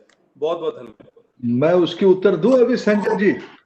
Sir please, sir please. देखिए संजय जी, ये तो आत्मनिर्भरता के ऊपर ही चोट है। मैं आपको आश्वस्त करता हूँ, देश की स्टील सेक्टर की इंचार्ज के नाते मैं आपको आश्वस्त करता हूं, अगर आपकी 7 लाख टन में कोई कमी होगा तो निश्चित रूप में उसको भरपाई करने के लिए हम इंपोर्ट की अनुमति आपको देंगे, स्पेशल अनुमति देंगे, आप निश्चित रहिए। क्या इस देश में कभी, इस देश में नगमा जी आप कई बार एंकरिंग करते हुए कई विषय कहे होंगे, क्या इस देश में सुई भी हम नहीं बना पाएंगे? कारखाना के बारे में चर्चा करते हम लोग कहते हैं सुई भी हम नहीं बना, सुई की भी कारखाना नहीं बनाया, फलाना नेताजी इतने बड़े रहे लेकिन सुई की भी कारखाना नहीं बने, मुहावरा है हिंदी में। अभी जो पैकेजिंग, मैं आपके सबकी ये सब विद्वानों के सामने कहता हूं, जो हम लोग कोई कोल्ड ड्रिंक पीते हैं या हमारे घर में कोई पैक फूड आता है टीन की, क्या हम उसकी भी उत्पादन भारत में नहीं कर सकते हैं? क्या जो लंठन, टीन प्लेट के बारे में भाटिया साहब ने कहा कि जो लंठन लगती है गरीबों के घर में, उसको भी हम क्या चाइना से इंपोर्ट करेंगे, यूरोप से इंपोर्ट करेंगे? मैं आपको 2 विषय का पक्का आश्वस्त करता हूं। इंपोर्ट रेट पैरिटी, जिस रेट में आपको इंपोर्ट करने के लिए ग्लोबल रेट में आपको मिलता है, उसी रेट में भारत में भी आपको दिलवाने का व्यवस्था करेंगे। अगर गैप रहेगा, नहीं आज तर्क मत करिए, आप आइए मेरे साथ चाय पीजिए, मैं आपको बिल्कुल समाधान दूंगा। ये फोरम का अपने आप में समय का सीमा है, लेकिन भारत में जो चीज हम बना पाएंगे उसको बनाना पड़ेगा, उसकी जो ट्रांजिशन फेज की थोड़ा कष्ट उठाना पड़ेगा, लेकिन जो एग्जिस्टिंग नेटवर्क है ना स्मॉल MSME की और स्मॉल माइक्रो इंडस्ट्री की, उसकी दिक्कत होने नहीं देंगे। आप हमारे साथ बैठिए, आपको समाधान निश्चित देंगे। लेकिन ये छोटे मोटे चीजों की इंपोर्ट आप बंद करिए, देश से आपको बना के देंगे।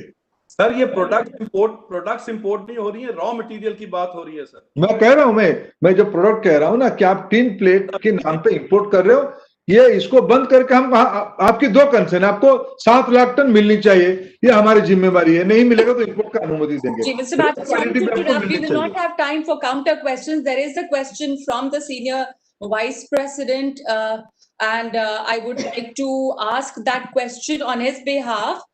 India is moving towards पहले gas. मिसेस सबको जवाब देने दो, पहले मिसेस सबको जवाब देने दो। Okay, all right. जी बोलिए। Yeah. The question is that we are moving towards a gas-based economy and our gas production is not matching up to the demand. So what are the plans of the government of India to bring an international gas pipeline into India, sir? And how can the private investors be supported by the government on geopolitical issues? This is our question, sir. Sanjay ji, आपने अच्छा प्रश्न उठाया।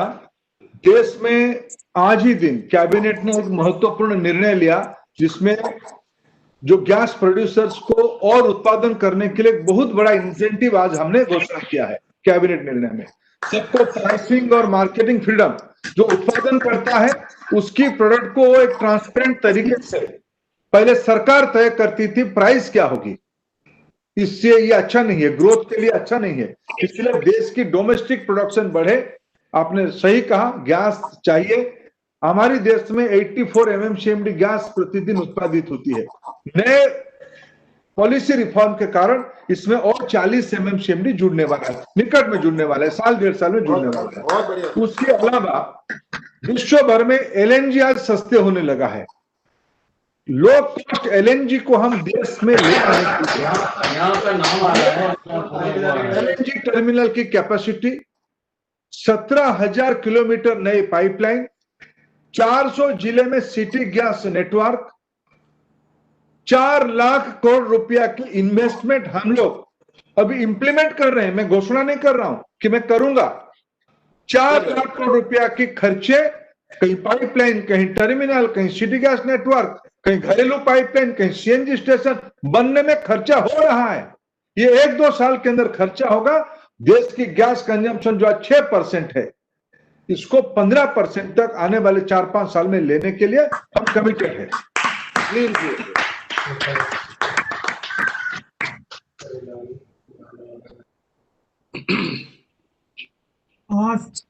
Do we have any other questions? Thank you. Do we have more questions? I don't think we have, Dr. D.K. Agarwal, I don't think we have more time right now. So I would like to request Mr. Pradeep Multani for the vote of thanks here. Thank you, Nagma ji.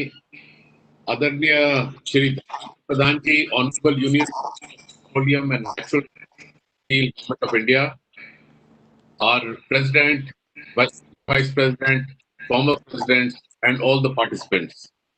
आदरणीय मंत्री जी, आपका बहुत बहुत धन्यवाद। आज आप PHDCCI में आए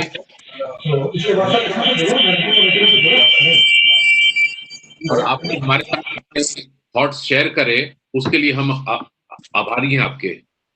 हमारे PhD के सारे मेंबर कमिटेड हैं भारत को आत्मनिर्भर का गोल पहुंचाने के लिए, फार्मर्स इनकम को डबल करने के लिए, और सब कुछ जो हो भारत में ही बने। आपने हमें बताया कि GST में हमारी ग्रोथ हुई है 4%, पेट्रोल डीजल की कंजम्पशन भी बराबर हो गई है पिछले वर्ष के बराबर। सर, हम आपके साथ मिलकर हर तरीके से चलेंगे और अपने देश को आत्मनिर्भर ले जाने के लिए हर कदम पर आपके साथ सहयोग करेंगे। सर, हमारी कुछ इंडस्ट्री के इश्यूज हैं, क्योंकि ये हम कॉन्फिडेंट हैं हम सारे लक्ष्य अचीव कर सकते हैं जो हमको हमारे इंडस्ट्री मेंबर्स, जो 1,50,000 कंपनीज को हम पहुंचते हैं, उनसे हमारे को जो आता है वो कहते हैं सिर्फ कि हमारे को अगर ईज ऑफ डूइंग बिजनेस करने को मिल जाए तो ये भारत अवश्य ही 2024 तक आत्मनिर्भर भारत होगा। हमारे फॉर्मर प्रेसिडेंट संजय भाटिया जी का भी कोई इशू था, आपसे हम कुछ टाइम लेंगे और टाइम लेके हम आपसे जो हमारे बहुत इजी इश्यूज हैं जो आराम से सरकार कर सकती है वो हम आपसे आके अनुरोध करेंगे, और ताकि हमारा जो लक्ष्य है उसको हम पहुंच पाए। हम फिर से सभी हमारे participants, former presidents, president, senior vice president, सभी की तरफ से और अपनी तरफ से आपका आभार प्रकट करते हैं और मिलकर हम देश को आगे लेके चलेंगे। बहुत बहुत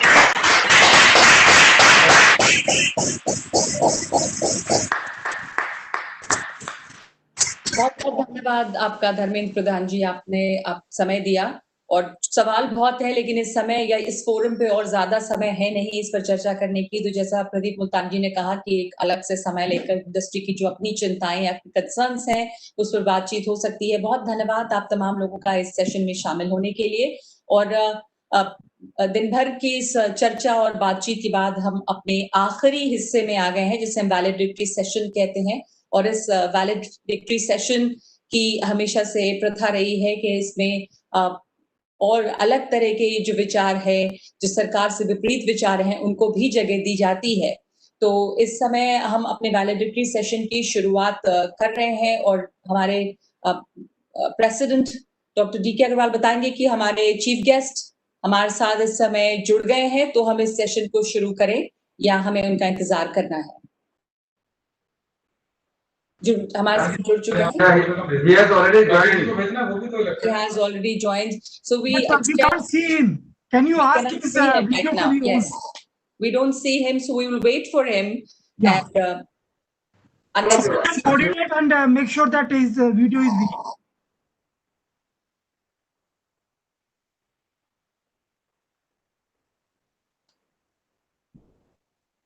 so we wait till we wait actually for the see him. minister. Yeah. Yes. Saurabh ji, please coordinate with the education minister. Good evening, sir. Gurdarshan from the chamber only. Education minister would be joining in few moments, sir.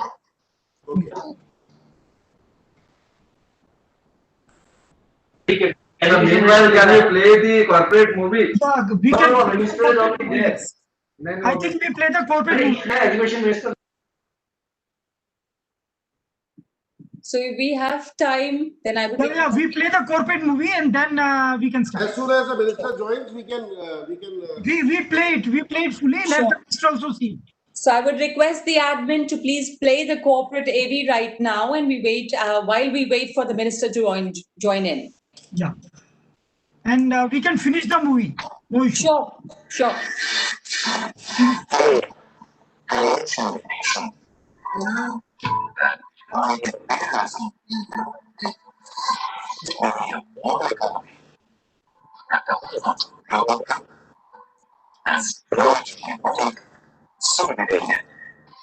Because the country with one of the highest GDPs in the world. Most related what it is today is the PhD chamber of commerce industry. PhDs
PHDCCI constantly evolved, successfully addressing the needs of the times. Every time, its initiatives got the support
That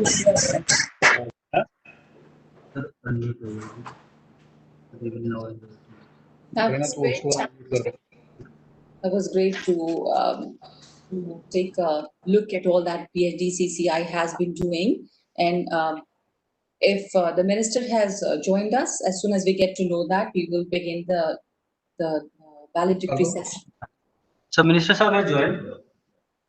So the minister has joined, and so we would like to begin the valedictory session, and we would like to welcome the chief guest, the Minister for PWD and Education, Mr. Vijay Inder Singla, and we can't see his video. I think he has not joined. Yeah, we cannot see his video. So we have told that he has joined. So maybe he shall be there in just a couple of seconds. Yeah. I have joined. Maybe the video is not visible. Maybe your video is not on, sir. Can you ask someone to please try that? Oh no, I have tried doing this. We can start. Somebody keep on trying, but we can start. We can hear his voice. All right. Okay, so we can hear you, but we cannot see you right now. But we extend a very warm welcome to you, and we also would like to let everyone know that the Honorable Chief Minister of Punjab was supposed to join us for this session, but he's slightly indisposed and he's in home quarantine. So we would like to wish him all the very best for a speedy recovery. And very kindly, the Minister, Mr. Vijay Inder Singla, has joined us right now for this valedictory session. So I would like to request Dr. D.K. Agarwal, the President, to felicitate the chief guest for the valedictory session and we would like to play the audio visual for that. And then I would request Dr. Agarwal for the welcome address.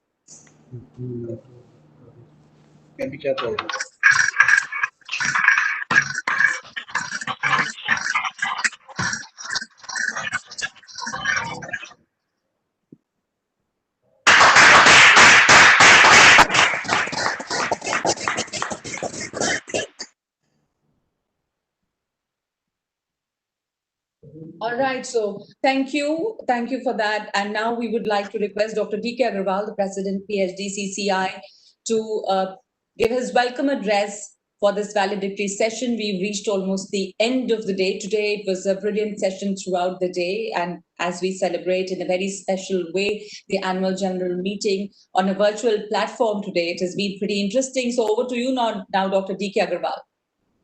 Thank you, Nagma. Good evening, everyone. On behalf of PhD Chamber of Commerce and on my personal behalf, I extend a very warm welcome to Honorable Minister of Education and CPW, Shri Vijay Inder Singh, State of Punjab. I also welcome the former presidents, my colleagues, Mr. Sanjay Agarwal, Mr. Pradeep Bultani, Mr. Karan Galotra, who is the chairman of our Punjab State Chapter, other industry members, friends from the media, ladies and gentlemen, again a very warm welcome to each one of you. I wish at the outset, I would like to say that I wish that Captain Amrinder Singh, the Honorable Chief Minister, does not catch any COVID virus, because he had been in close contact and he has not caught this COVID. So he is only under quarantine. So let us wish that he doesn't catch this COVID-19. And I am very thankful to Honorable Minister Shri Vijay Inder Singh ji for at such a short notice he accepted our request and today is with us on the occasion of this valedictory session of our 115th annual session of PhD Chamber of Commerce. Thank you very much, sir, for your kind presence, and we are really we want to thank you for your this gesture. The relationship of PhD Chamber with the state of Punjab is very deep rooted.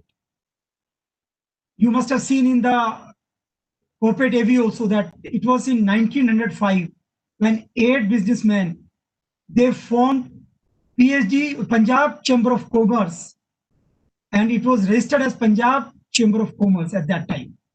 So we are essentially, to start with, we started as a Punjab Chamber of Commerce, and what an incidence after 115 years in our valedictory session, Of course, we had invited Honorable Chief Minister Captain Amrinder Singh, but nevertheless, we had second man in command, Honorable Minister Shri Vijay Inder Singh Ji, on this occasion.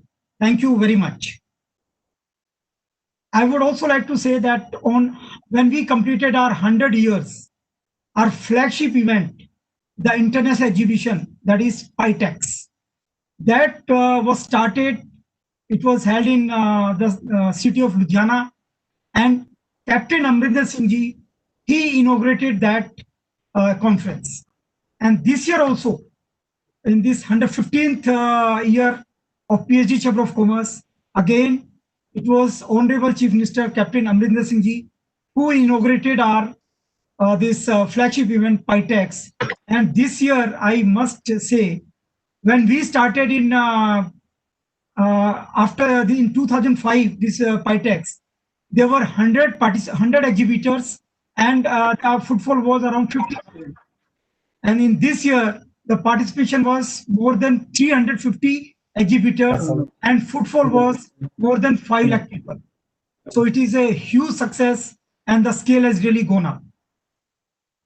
So the whole idea was to tell you that Punjab state is very dear to us. It is very close to our heart, and we are very happy that today in this valedictory session, we have Honorable Minister from Punjab. When we, since the topic of today's annual session is the Atmanirbhar Bharat, and the theme of this valedictory session is unprecedented opportunity for Make in India. We honestly believe that Punjab is one state which has huge potential for Make in India. In fact, it is giving unlimited opportunities. The way this state is attracting investments from foreign investors, from local investors, that is amazing. And the kind of work is being done, whether it is in terms of ease of doing business. In fact, I would like to say the Invest Punjab Business First portal, which has been established, it provides one window clearance for all the regulatory clearances, as well as for all fiscal approvals, all fiscal incentives which are announced by the government. For it is a one window clearance, one window approval for all those fiscal incentives. So anybody who is setting up a project in Punjab, right from that stage of application till the stage of completion, this portal is making sure it is hand-holding the investors, it is hand-holding the businessman, and making sure all regulatory clearances, all his fiscal incentives which are due to him are being received by him. So that is an amazing facility which Punjab state is providing. And number of initiatives has been taken by Punjab government. I'd like to name a few initiatives. One is that it has come out with a very attractive industrial and business promotion policy 2017, which is doing a great job in promoting industries in Punjab. Second, setting up of pharma parks. 2 pharma parks have been set up, which are international standards. Third, setting up of 3 multimodal logistic parks to provide one-stop solution to industry for all their logistic needs. As we all know that logistics is the foundation of industries. Setting up of 145 skill development centers and 8 multi-skill development centers where thousands and lakhs of youth of Punjab are getting skilled. This is a huge initiative which is turning the demographic dividend of India into a real dividend. To promote startups, a number of initiatives has been taken by the Punjab government. The India's largest incubator, which is established in Mohali, that is doing a great job to incubate the startups. The startup based in Punjab, the public procurement policies has made number of relaxation in case of startups. The low operating cost and very high quality Wi-Fi infrastructure is attracting a lot of technology startups to the state of Punjab. And even the registration process of startups, when startup register, they are entitled to number of benefits. So that process, very fast track process has been made so that they can get registered and immediately they start getting benefits, various benefits which are announced by the Punjab government. And with all these initiatives today, Punjab is #1 manufacturer in hand tools manufacturing. It has 95% of this woolen knitwear production. That means it is also #1 in woolen knitwear. It is also #1 manufacturer in sewing machine. It is also #1 manufacturer in sport goods with a share of 75% overall. Punjab not only, of course, it is becoming an industrial power, but it is already an agriculture power. It is called the granary of India. It is also called the this bread basket of India. And Punjab was the first one to lead the green revolution. Being a power surplus state, Punjab has, it is charging ₹5 per unit of power, which is a huge incentive for anybody to set up its industry in Punjab. Under the dynamic leadership of Honorable Chief Minister Captain Amrinder Singh Ji, Punjab has been able to attract a lot of foreign investors as well as domestic investors. And we truly believe that there is unprecedented opportunities in Punjab, and it is presenting, as our theme also says, unprecedented opportunity for making India. Well, PhD chamber, as I said, Punjab is very close to our heart. We have a Punjab state chapter, which is chaired by Mr. Karan Galotra. And during pandemic time, he made sure that Punjab industries, they do not face any difficulty. And whatever difficulty they were facing, he made sure that he immediately contacted the Punjab minister.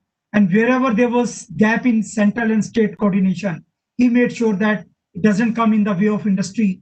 And now he is fully devoted to the revival of industries in Punjab. And we are very confident the way Punjab government is proactive, Punjab state is going to emerge as an industrial power in time to come. With this, I would like to close here. I would welcome again the Honorable Education Minister of Punjab, and we are all eager to hear him, what opportunities as him are there in the state of Punjab. Thank you very much. Thank you so much, Dr. Agarwal. But before we move on to the chief guest, may I request Mr. Karan Galotra, Chairman Punjab Chapter PHDCCI, to say a few words if he's there. Good evening to all. Honorable Education and Deputy Minister Punjab, Shri Vijayendra Singla ji, Dr. D.K. Agarwal, President, PhD Chamber, Mr. Sanjay Agarwal, Senior Vice President, PhD Chamber, Mr. Pradeep Multani, Vice President, PhD Chamber, Senior Government Officials, members of our Management Committee, my colleagues from the Chamber in Delhi and in Chandigarh, ladies and gentlemen. On behalf of PhD Chamber of Commerce and Industry and myself, I would once again like to extend a very warm welcome to all present here today. At the outset, I take this opportunity to express our heartfelt gratitude to our distinguished chief guest, Shri Vijayendra Singla ji, Education and PWD Minister, Government of Punjab, for his presence here amongst us. Welcome, sir. Punjab has enormous opportunities of growth and development of industry, and we at PhD Chamber have always been bullish about our state, Punjab. Sir, as always, we value your and your government's support to the PhD Chamber initiative. I would also like to place on record PhD Chamber's appreciation for support extended by the state government as host state for our annual flagship event, PITEX. As President Sir already mentioned, the inception of this event was in the year 2005 under the leadership of Captain Amrinder Singh Ji, as he was the Chief Minister at that time. So now again, in this pandemic also, we have decided we'll be organizing the 15th edition of PITEX, and we look forward to the support of the Punjab government. Sir, we also appreciate the Punjab government for its thoughtfulness in concentrating a committee on a group of experts to suggest short and long-term policies to revive the state economy. And thank you once again for inducting PhD Chamber as a member in this committee. Ladies and gentlemen, it is indeed my proud privilege to introduce our very young and dynamic leader, Honorable Shri Vijender Singla Ji, Education and PWD Minister, Government of Punjab. A little brief about Mr. Singla. Sir is a BTech in Computer Science. He presently represents the Sangrur constituency in Punjab, Vidhan Sabha. He was also a member of Lok Sabha from the Sangrur parliamentary constituency from 2009 to 2014 and was credited with being the best parliamentarian in the UPA government. He also remained the chairman of PEDA, which is the Punjab Energy Development Authority. He has also been the national spokesperson of Congress Party. Earlier, he was president of the Punjab Youth Congress from 2006 to 2008, and then the general secretary of Punjab Youth Congress from 2002 to 2004. He is very popular amongst his people in Punjab, and he is known for helping the poor through his medical camps and other general camps. The special initiatives which he keeps taking for the upliftment of underprivileged children. Sir, and PhD Chamber was also invited to accompany the Punjab government on a delegation to Singapore, and we were very lucky to have spent those 3 days delegation along with Mr. Singla and Mr. Manpreet Badal in Singapore, and which was a very path-breaking initiative which was taken by the Punjab government to go and promote our state in country like Singapore.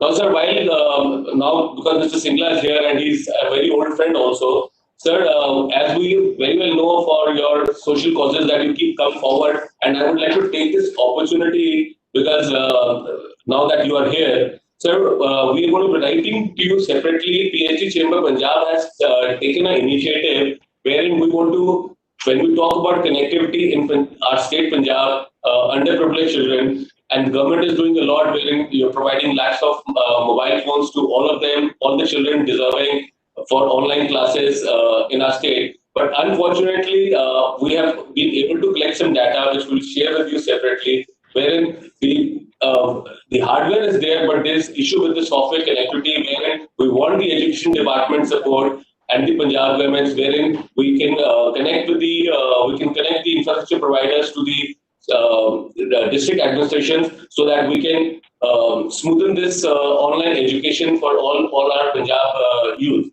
Thank you once again, sir, for being here at such a short notice.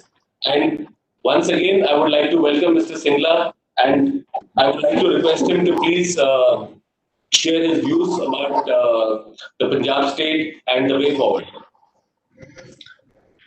Thank you, Karan. And I'm also very thankful to Dr. Agarwal for all his words of praise. I'm happy to be a part of your 115th annual meeting today at the PhD Chamber. And I'm very thankful to all of you for giving us an opportunity to present ourselves and to showcase our state. I think all of you quite know already very well. And I apologize on behalf of my Chief Minister, Captain in Punjab. Enactment of these 3 laws which came into our country, and there was a yatra in Punjab from last 3 years. So as he was with him all throughout and he wanted him to isolate, so I'm thankful for, as you people have wished him good luck, that he isolates and gets out faster for work. As we all know, PhD Chamber, as you rightly just now said, that it was earlier called the PhD, and slowly the name moved on, and so the organization also grew bigger. And I'm very happy that I've the work PhD Chamber has been doing in the champions of industry and the challenges they face with the government, and how to make these relationships and how to make industry people more friendly with the governments and remove all the challenges or raise issues at different platforms. As just now Karan spoke about the trip to Singapore and other trips which we as a state government try and take to other economy centric stations like Bombay or to Bangalore, where industry has its large presence. I think these are all platforms which make us learn the challenges you people face or the challenges other industry champions face in different fields, and it also tells the state governments, as our visionary chief minister is always forthcoming to help the industry, because he firmly believes that the industry people are the people who have to actually revive the economy of our country, or the economy of our country is basically is the fulcrum point which is in the hands of the industry people, and without your support or without your contribution and without your help, this country can't move forward. So I am very thankful to PhD for organizing such events all the time to make governments aware of the challenges being faced by the people who are connected with the industry. So I'm here with you where Mr. Agrawal spoke about the single window clearance system being provided by Punjab, or whether it's the ease of doing business being provided by Punjab. Whenever Captain Amarinder Singh has been leading the state, I think industry people have found it very comfortable and has always felt that the atmosphere in the state is very congenial, so that more investment come till you build the confidence of the investor. Any investor who has to come from another state, or any investor who is already working in a state, or a investor who is working in Punjab and has to expand in a state, he has to first look at the congenial atmosphere, or whether his confidence is the state safe, is his money is going to be safe. So I think what Mr. Agrawal just now raised with all of you, that Punjab provides a single window clearance, Punjab provides cheapest power, Punjab provides all clearances under one roof, and not only that, today we have come up with the ease of doing business, so that you can have your self clearances as per the norms laid by the state government, and you can see clearances in next 3 years time, so that you don't waste on infrastructure development which is required for any industry to function. Because sometimes what used to happen, that so much time was wasted for clearances. So I think the Punjab government came up with that, and because we are focusing on this, we had to change some factories laws which were constituted, I think, four decades back, or there were some labor laws which we in tandem with the Government of India guideline we had to change. So we tried to bring in all these kind of changes in order to bring a congenial atmosphere, a comfortable environment,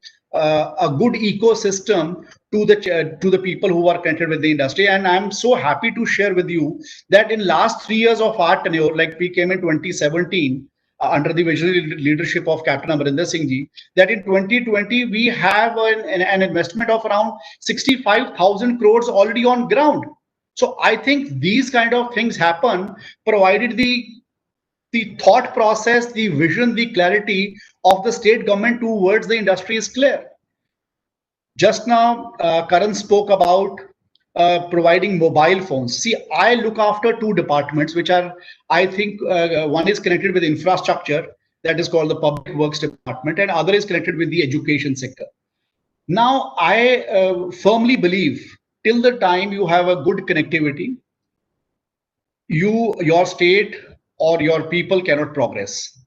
And I'm happy to share with you today, we have a Bathinda refinery in Bathinda. And the other day, me and my finance minister, and my chief minister, we were having a detailed discussion with the National Highways Authority of India. And I'm happy to share with all of you that in the days to come, or in the times to come, the distance between Bathinda and Ludhiana would be almost 1 hour. And the connectivity between Bathinda and Kandla port will be maximum 8 to 9 hours with a new greenfield highway coming in. And same goes for the people who are connected with the industry in Ludhiana. For them to get connected to Chandigarh would be 1 hour. And subsequently, all these big towns where we have industrial hubs, or where we intend to create new industrial hubs in towns like Bathinda, Rajpura, and Ludhiana, and so on. All these are also connected to the Delhi-Katra highway with different level of spurs, so that the connectivity of the entire state is first of its order, and it should be the minimum time taken for any industrial house to establish, or so that he has to put the transportation cost and he has to put his capital cost also into that. And when I don't want to talk much, because I can speak for hours when I talk to you people, because it's always, whenever you talk to people from the industry, you always learn so much from them, and it also teaches you how these people are looking up to you for future things. But I think one big thing which I feel that by distribution of these mobile phones to youngsters who were studying in class 12, we have been able to do, or the kind of HR you people are looking at. See, there's a lot of unemployment, and everybody talks of a lot of unemployment. And there are so many people who are, have started BTech and they have done different professional courses, but are still unemployed. Because I feel there is a lot of gap between the education, the skills to be developed, and the employers' employment requirements. So if an industry needs to have some specific kind of employment given, the kind of challenges that industry faces is that he does not have that level or that competent level of skills in those people so that they should become employable as per their needs. So our prime focus, as we all were facing this pandemic, and the state government decided to at least start giving mobile phones, smartphones, to the tune of 2.5 lakhs to all children who were at least studying in class 12 and have to go for their professional careers after 1 year's time, and so that they should not lose on time. And subsequently, the state government has decided to give smartphones to class 11. So see, smartphone is one basic platform which we are trying to provide today. And subsequently, as Karan spoke about skill centers and the kind of skilling things we are trying to bring in to Punjab, so that this education and skill both merge together will give better employment opportunities to the youngsters of Punjab. So this is the prime focus. I feel that with all these things put together, with the support of PhD, support of the industry, support of the state government, and providing such facilities which are today were a challenge for the youngsters of the state, we will be able to merge, or we will be able to provide a better platform, Punjab as a next more friendly destination for the investors to come in. And as you have also spoken quite about Captain Saab's vision, I must tell you, for us, we always give a red carpet to the industry. And we as a government stand in front of the industry to solve each and every problem they face. And that is what our business development policy also says. Whenever it has come to providing relief or providing incentives, we have always come forward, and we have a very dynamic team of the industry department. So as our chief secretary, who has always been pushing the agenda of the industry champions, so that we are able to get more and more investment. And once more and more investment comes, it becomes more viable for those states. It becomes very good for the economy of that state to grow, and better employment opportunities come for the youngsters of that state. So I would not like to take much of your time, but I would always that Punjab government, under the dynamic leadership of Captain Amarinder Singh Ji, is always there to receive any new investment coming in, or the investment which is already there, and those champions wants to expand their investments, or anybody who would like to come to Punjab for an investment, we are all there to take care of you. And thank you very much for making me a part of this. So much. And thank you so much. Thank you, Minister Vijay Indra Singla, for your time and for actually coming in at a very last moment. And thank you a lot for this, for sharing your views. And I would now request, in case there are any questions from the delegates, and if you, please let us know. Somebody, one of the delegates who wants to ask any questions, and we can take a couple of questions here before we move on for the vote of thanks. Mr. President. Khanna ji would like to ask some question. Please go ahead. I don't want a question. I just want to mention Vijay Indra Singh, that his father, late Santram Singla, was a good friend. I just want to say hello to him. Thank you. Late Santram Singla. Thank you, sir. Thank you, sir. Thank you very much, sir. Vijay, are you hearing? Sir, I am here. Ashok Khanna ji is our former president, and he is a very, I'll say, great personality, and he has been helping us, guiding the chamber in all ways. So rather, Mr. Khanna has, had an association with my father. I would through him would like to tell all of you who are present here. I will share my mobile number and my email ID. I would like to converse with anyone, each one of you at any point of time for anything I can do. Please permit me, I like to. Former President Rajiv Talwar ji has a question. First, mobile number, sir. 90131. Honorable Minister, Mr. Vijayendra Singla Sahab. Rajiv ji, one moment. Mantri ji, the minister is giving us his mobile number. That will be very useful for us. This is 90131 80244. And my email ID is straight away vijayendersingla@gmail.com. Thank you so much. Honorable Minister, I would like to say the same thing, that I had the good fortune of knowing your father. I worked with Mr. Jagdish Titler as the minister for about 8 years, and he was a very frequent visitor and also a very dear friend of my minister. So we've always cherished that relationship. And of course, it's so heartening to know that you have stepped into such large shoes and done equally well in life. We wish you the very best, sir. And Singla ji, Rajiv Talwar ji was also our president of PhD Chamber of Commerce before me, and he is also the CEO and whole-time director of DLF. Rajiv, I would not try to go for conversations because it doesn't look nice in such a good meeting of all champions. But let me tell you, my first job which I got after I did my engineering in SR Hazira, I think Rajiv ji and Jagdish Titler ji had a role to play in that. So I share a very close relationship with Rajiv Talwar ji, which I think he may have forgotten, but I don't forget, because when I first went to meet him, my father told me that my brother-in-law told me that you have to actually wear something nice with a tie so that somebody should know that you are going for a jobs interview in the year 1994. So I had a very long association, though I didn't want to mention it in such an august audience. But now when Rajiv ji said it, so I thought I should not lose that opportunity. Thank you so much. Mr. Pradeep Multani has a question also. Our Vice President and incoming Senior Vice President. Singla ji, thank you very much for being with us. I come from this Ayurveda line, and we are looking at, after all, my wife comes from Amritsar. I would just like to mention that to you. So Punjab is very dear and dear to me.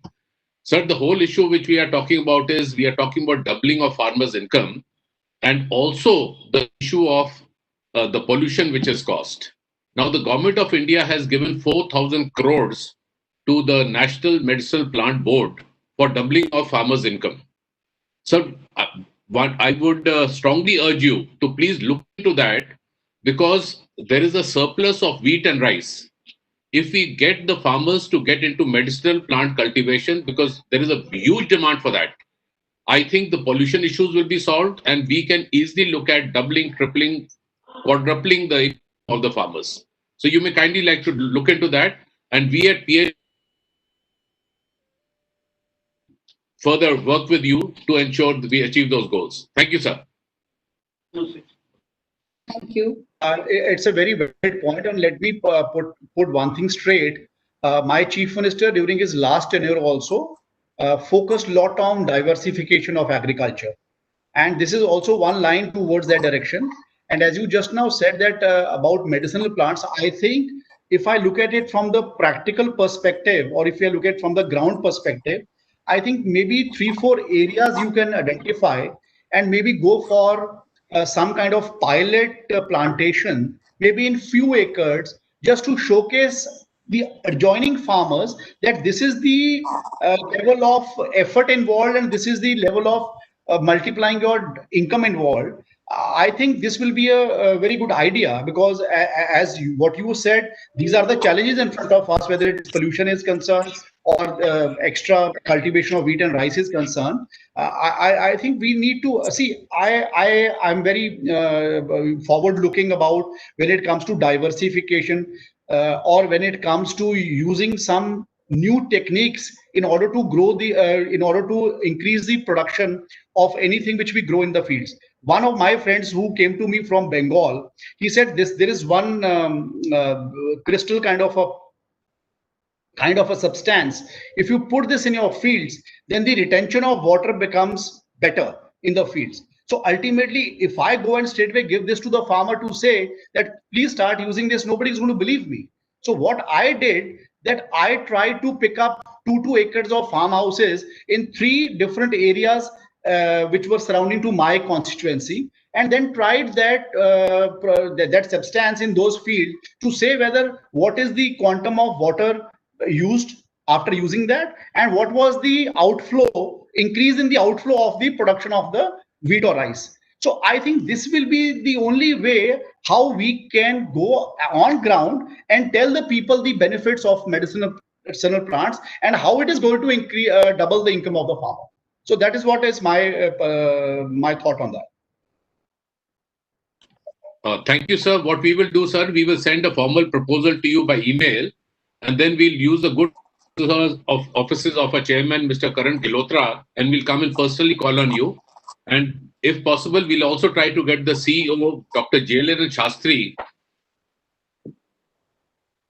to accompany us so that he can give you a presentation on how to do it. Thank you, sir. Nagmaji, we are done with the questions. Over to you. Thank you. Thank you so much. And now I would, for this valedictory session, we're almost at the end of the day's program. So I would like to request Mr. Sanjay Agrawal, the incoming president, for his vote of thanks. Thank you, Nagmaji. It's really a privilege for me to be delivering this vote of thanks for the valedictory function of today's AGM. Our chief guest, Mr. Vijay Inder Singh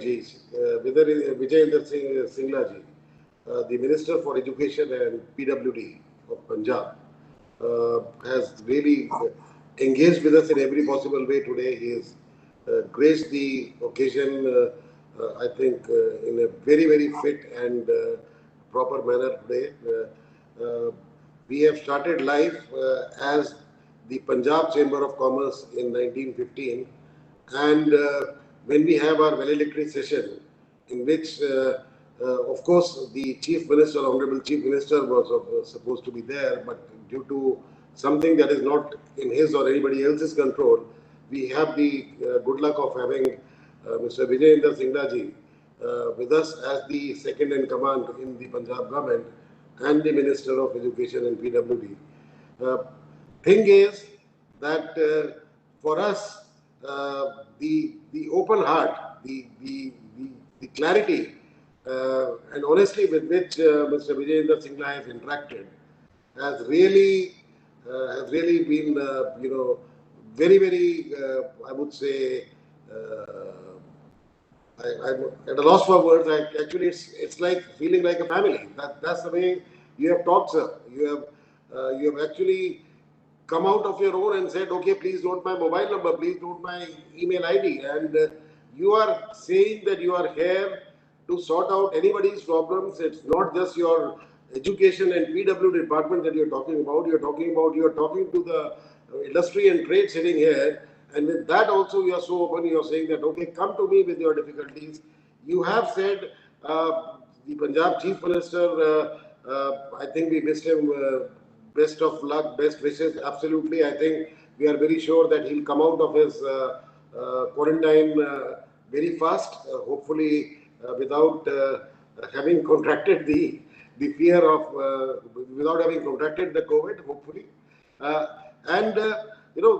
So the Chief Minister himself, Captain Saab, yourself, when you say very openly that it is economy is from industry, industry is compulsory for economy, the sort of open stance that you have, the sort of welcoming arms that you have, I was really surprised as a person in industry. Even I didn't know that within 3 years we have attracted 65,000 crores of investment in Punjab in industry. That is an amazing number considering the current investment scenario. So I think what all the initiatives that your government is taking, and on top of that, the sort of welcoming attitude and the cooperating attitude and the concern that that your government is having towards increasing the industrial presence in Punjab is actually amazing. Your announcement of this 1 hour travel journey between Bathinda to Ludhiana and 1 hour from Chandigarh to Ludhiana again is something which definitely is going to be of, I think, providing a good fillip to the economy. But let me just add one thing. Industrialization of India, Punjab has been one of the major hubs, major states in every possible way right since independence. Punjab was a cradle for MSMEs or small scale industries as they used to be called in those times earlier. Punjab was the hub for innovation. Punjab gave us whole sectors in which, of course, our President Dr. D.K. Agarwal named the sectors in which Punjab is already a champion for a long, long time. So all these things having been there, and now Punjab especially focusing on encouraging trade and industry, I think it is something that we all feel very positive about. These are the unprecedented opportunities that come about in a time of crisis when a government is looking for new ways, new things to do, and to make sure that industry comes out a champion along with the economy becoming the champion. Thank you so much, sir. Really a privilege having heard you today. Thank you. And I must thank I must also thank our President, Dr. D.K. Agarwal, who has given us an excellent overview of the whole situation on the industrial front in Punjab, and of course he has been our spearhead throughout the year on what all the chamber has achieved has been due to his efforts. So my special thanks to our President, Dr. D.K. Agarwal, our Vice President, Pradeep Multani ji, Karan Girotra ji, Chairman of Punjab Chapter, our Secretary General, Saurabh Sanyal ji, respected former presidents who have given us so much time. They are our leading lights and they are our sources of wisdom. And we have had the privilege of having so many of our former presidents spending so much time with us today. All our managing committee members, eminent dignitaries, friends from the media, and of course Nagma ji, who has been so kind to be with us throughout the day and so selflessly work for us and to work for the cause of the PhD chamber. We are very, very grateful to all, and in the end I must thank the PhD secretariat, the team which has worked tirelessly for making our AGM a success, as in every year, with the difference that this was a virtual AGM. I don't think we felt much of a difficulty or much of a problem in any of the things that have been done. It's only due to the hard work that everything was made so very smooth by all our members of PHDCCI team. Thank you so much. Thank you, everybody. Sponsors also. Yes, sponsors are the invaluable help and support without whom the event would not have been possible. I think the sponsors are the people who make the event happen. Unless there is a financial backing to any event, it's impossible. And the open heart with which our sponsors, starting from the platinum sponsors, right, and the gold sponsors and our silver sponsors, to name.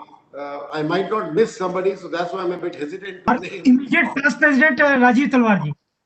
And of course, our immediate past president Rajiv Talwarji, who has been a source of strength throughout the year, and his not being so immediate in the next immediate year does not mean that his immediacy will be lost. I think immediacy of all our former presidents is always there with us, who are all close to our hearts, and we always have to keep seeking guidance and wisdom from our seniors. I can see Mr. Anil Khaitan also, our former president, on the screen. And Binay Kumarji, again, you know, he is one of our senior most former presidents. So Ashok Khanna ji is there. So I think, you know, this is what makes the PhD family strong. I think we have the blessing of all our seniors who actively participate, who actively guide, and are also ready to pull up our ears when we make mistakes. So I think I can see Salil ji also now, Salil Bhandari ji and Sanjay Bhatia ji. Yeah. Ashok Khanna ji also. Ashok Khanna ji, yes, of course, I said. So it's really a privilege for us. Really, I think we are doubly blessed, triply blessed to be in such a platform where we all are able to work like friends, like more like family, and work towards some national purpose, some national cause, which is actually going to benefit our nation. So very, very grateful to all of you, sir. My thanks are due to everybody, and may I request our Secretary General to specially acknowledge the individual sponsors, because I do not wish to miss out any name, please.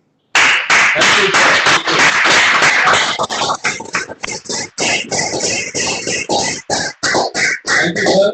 Thank you, sir. In the end, with the permission of the President, the Senior Vice President and the Vice President, and on behalf of all the Managing Committee members and the Secretariat, I wish to put on record the work and the contribution done by our moderator, Ms. Nagma Sahar, NTTV. I would like to...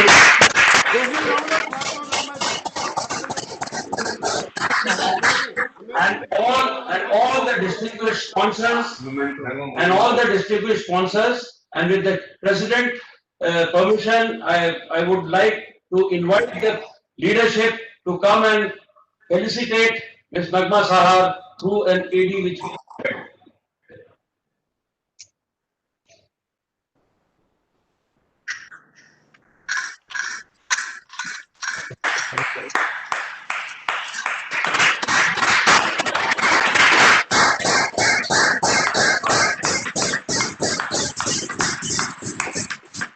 Thank you so much. Thank you so much. We appreciate the gesture. Thank you, ladies and gentlemen. Now is the time for the annual general meeting. I would request all the distinguished former presidents, managing committee members, and all the leadership to kindly leave the site and join in the next with the next link on the Zoom. It has already been forwarded on the WhatsApp groups as well as on email. Thank you, everyone. Thank you. Thank you. Thank you. Thank you. Have a Thank great you, and evening, Nagma ji, everyone. thank you once again for the excellent Thank you, and excellent job done. And Saurabh, great AGM is on a separate See you link. at the next meeting.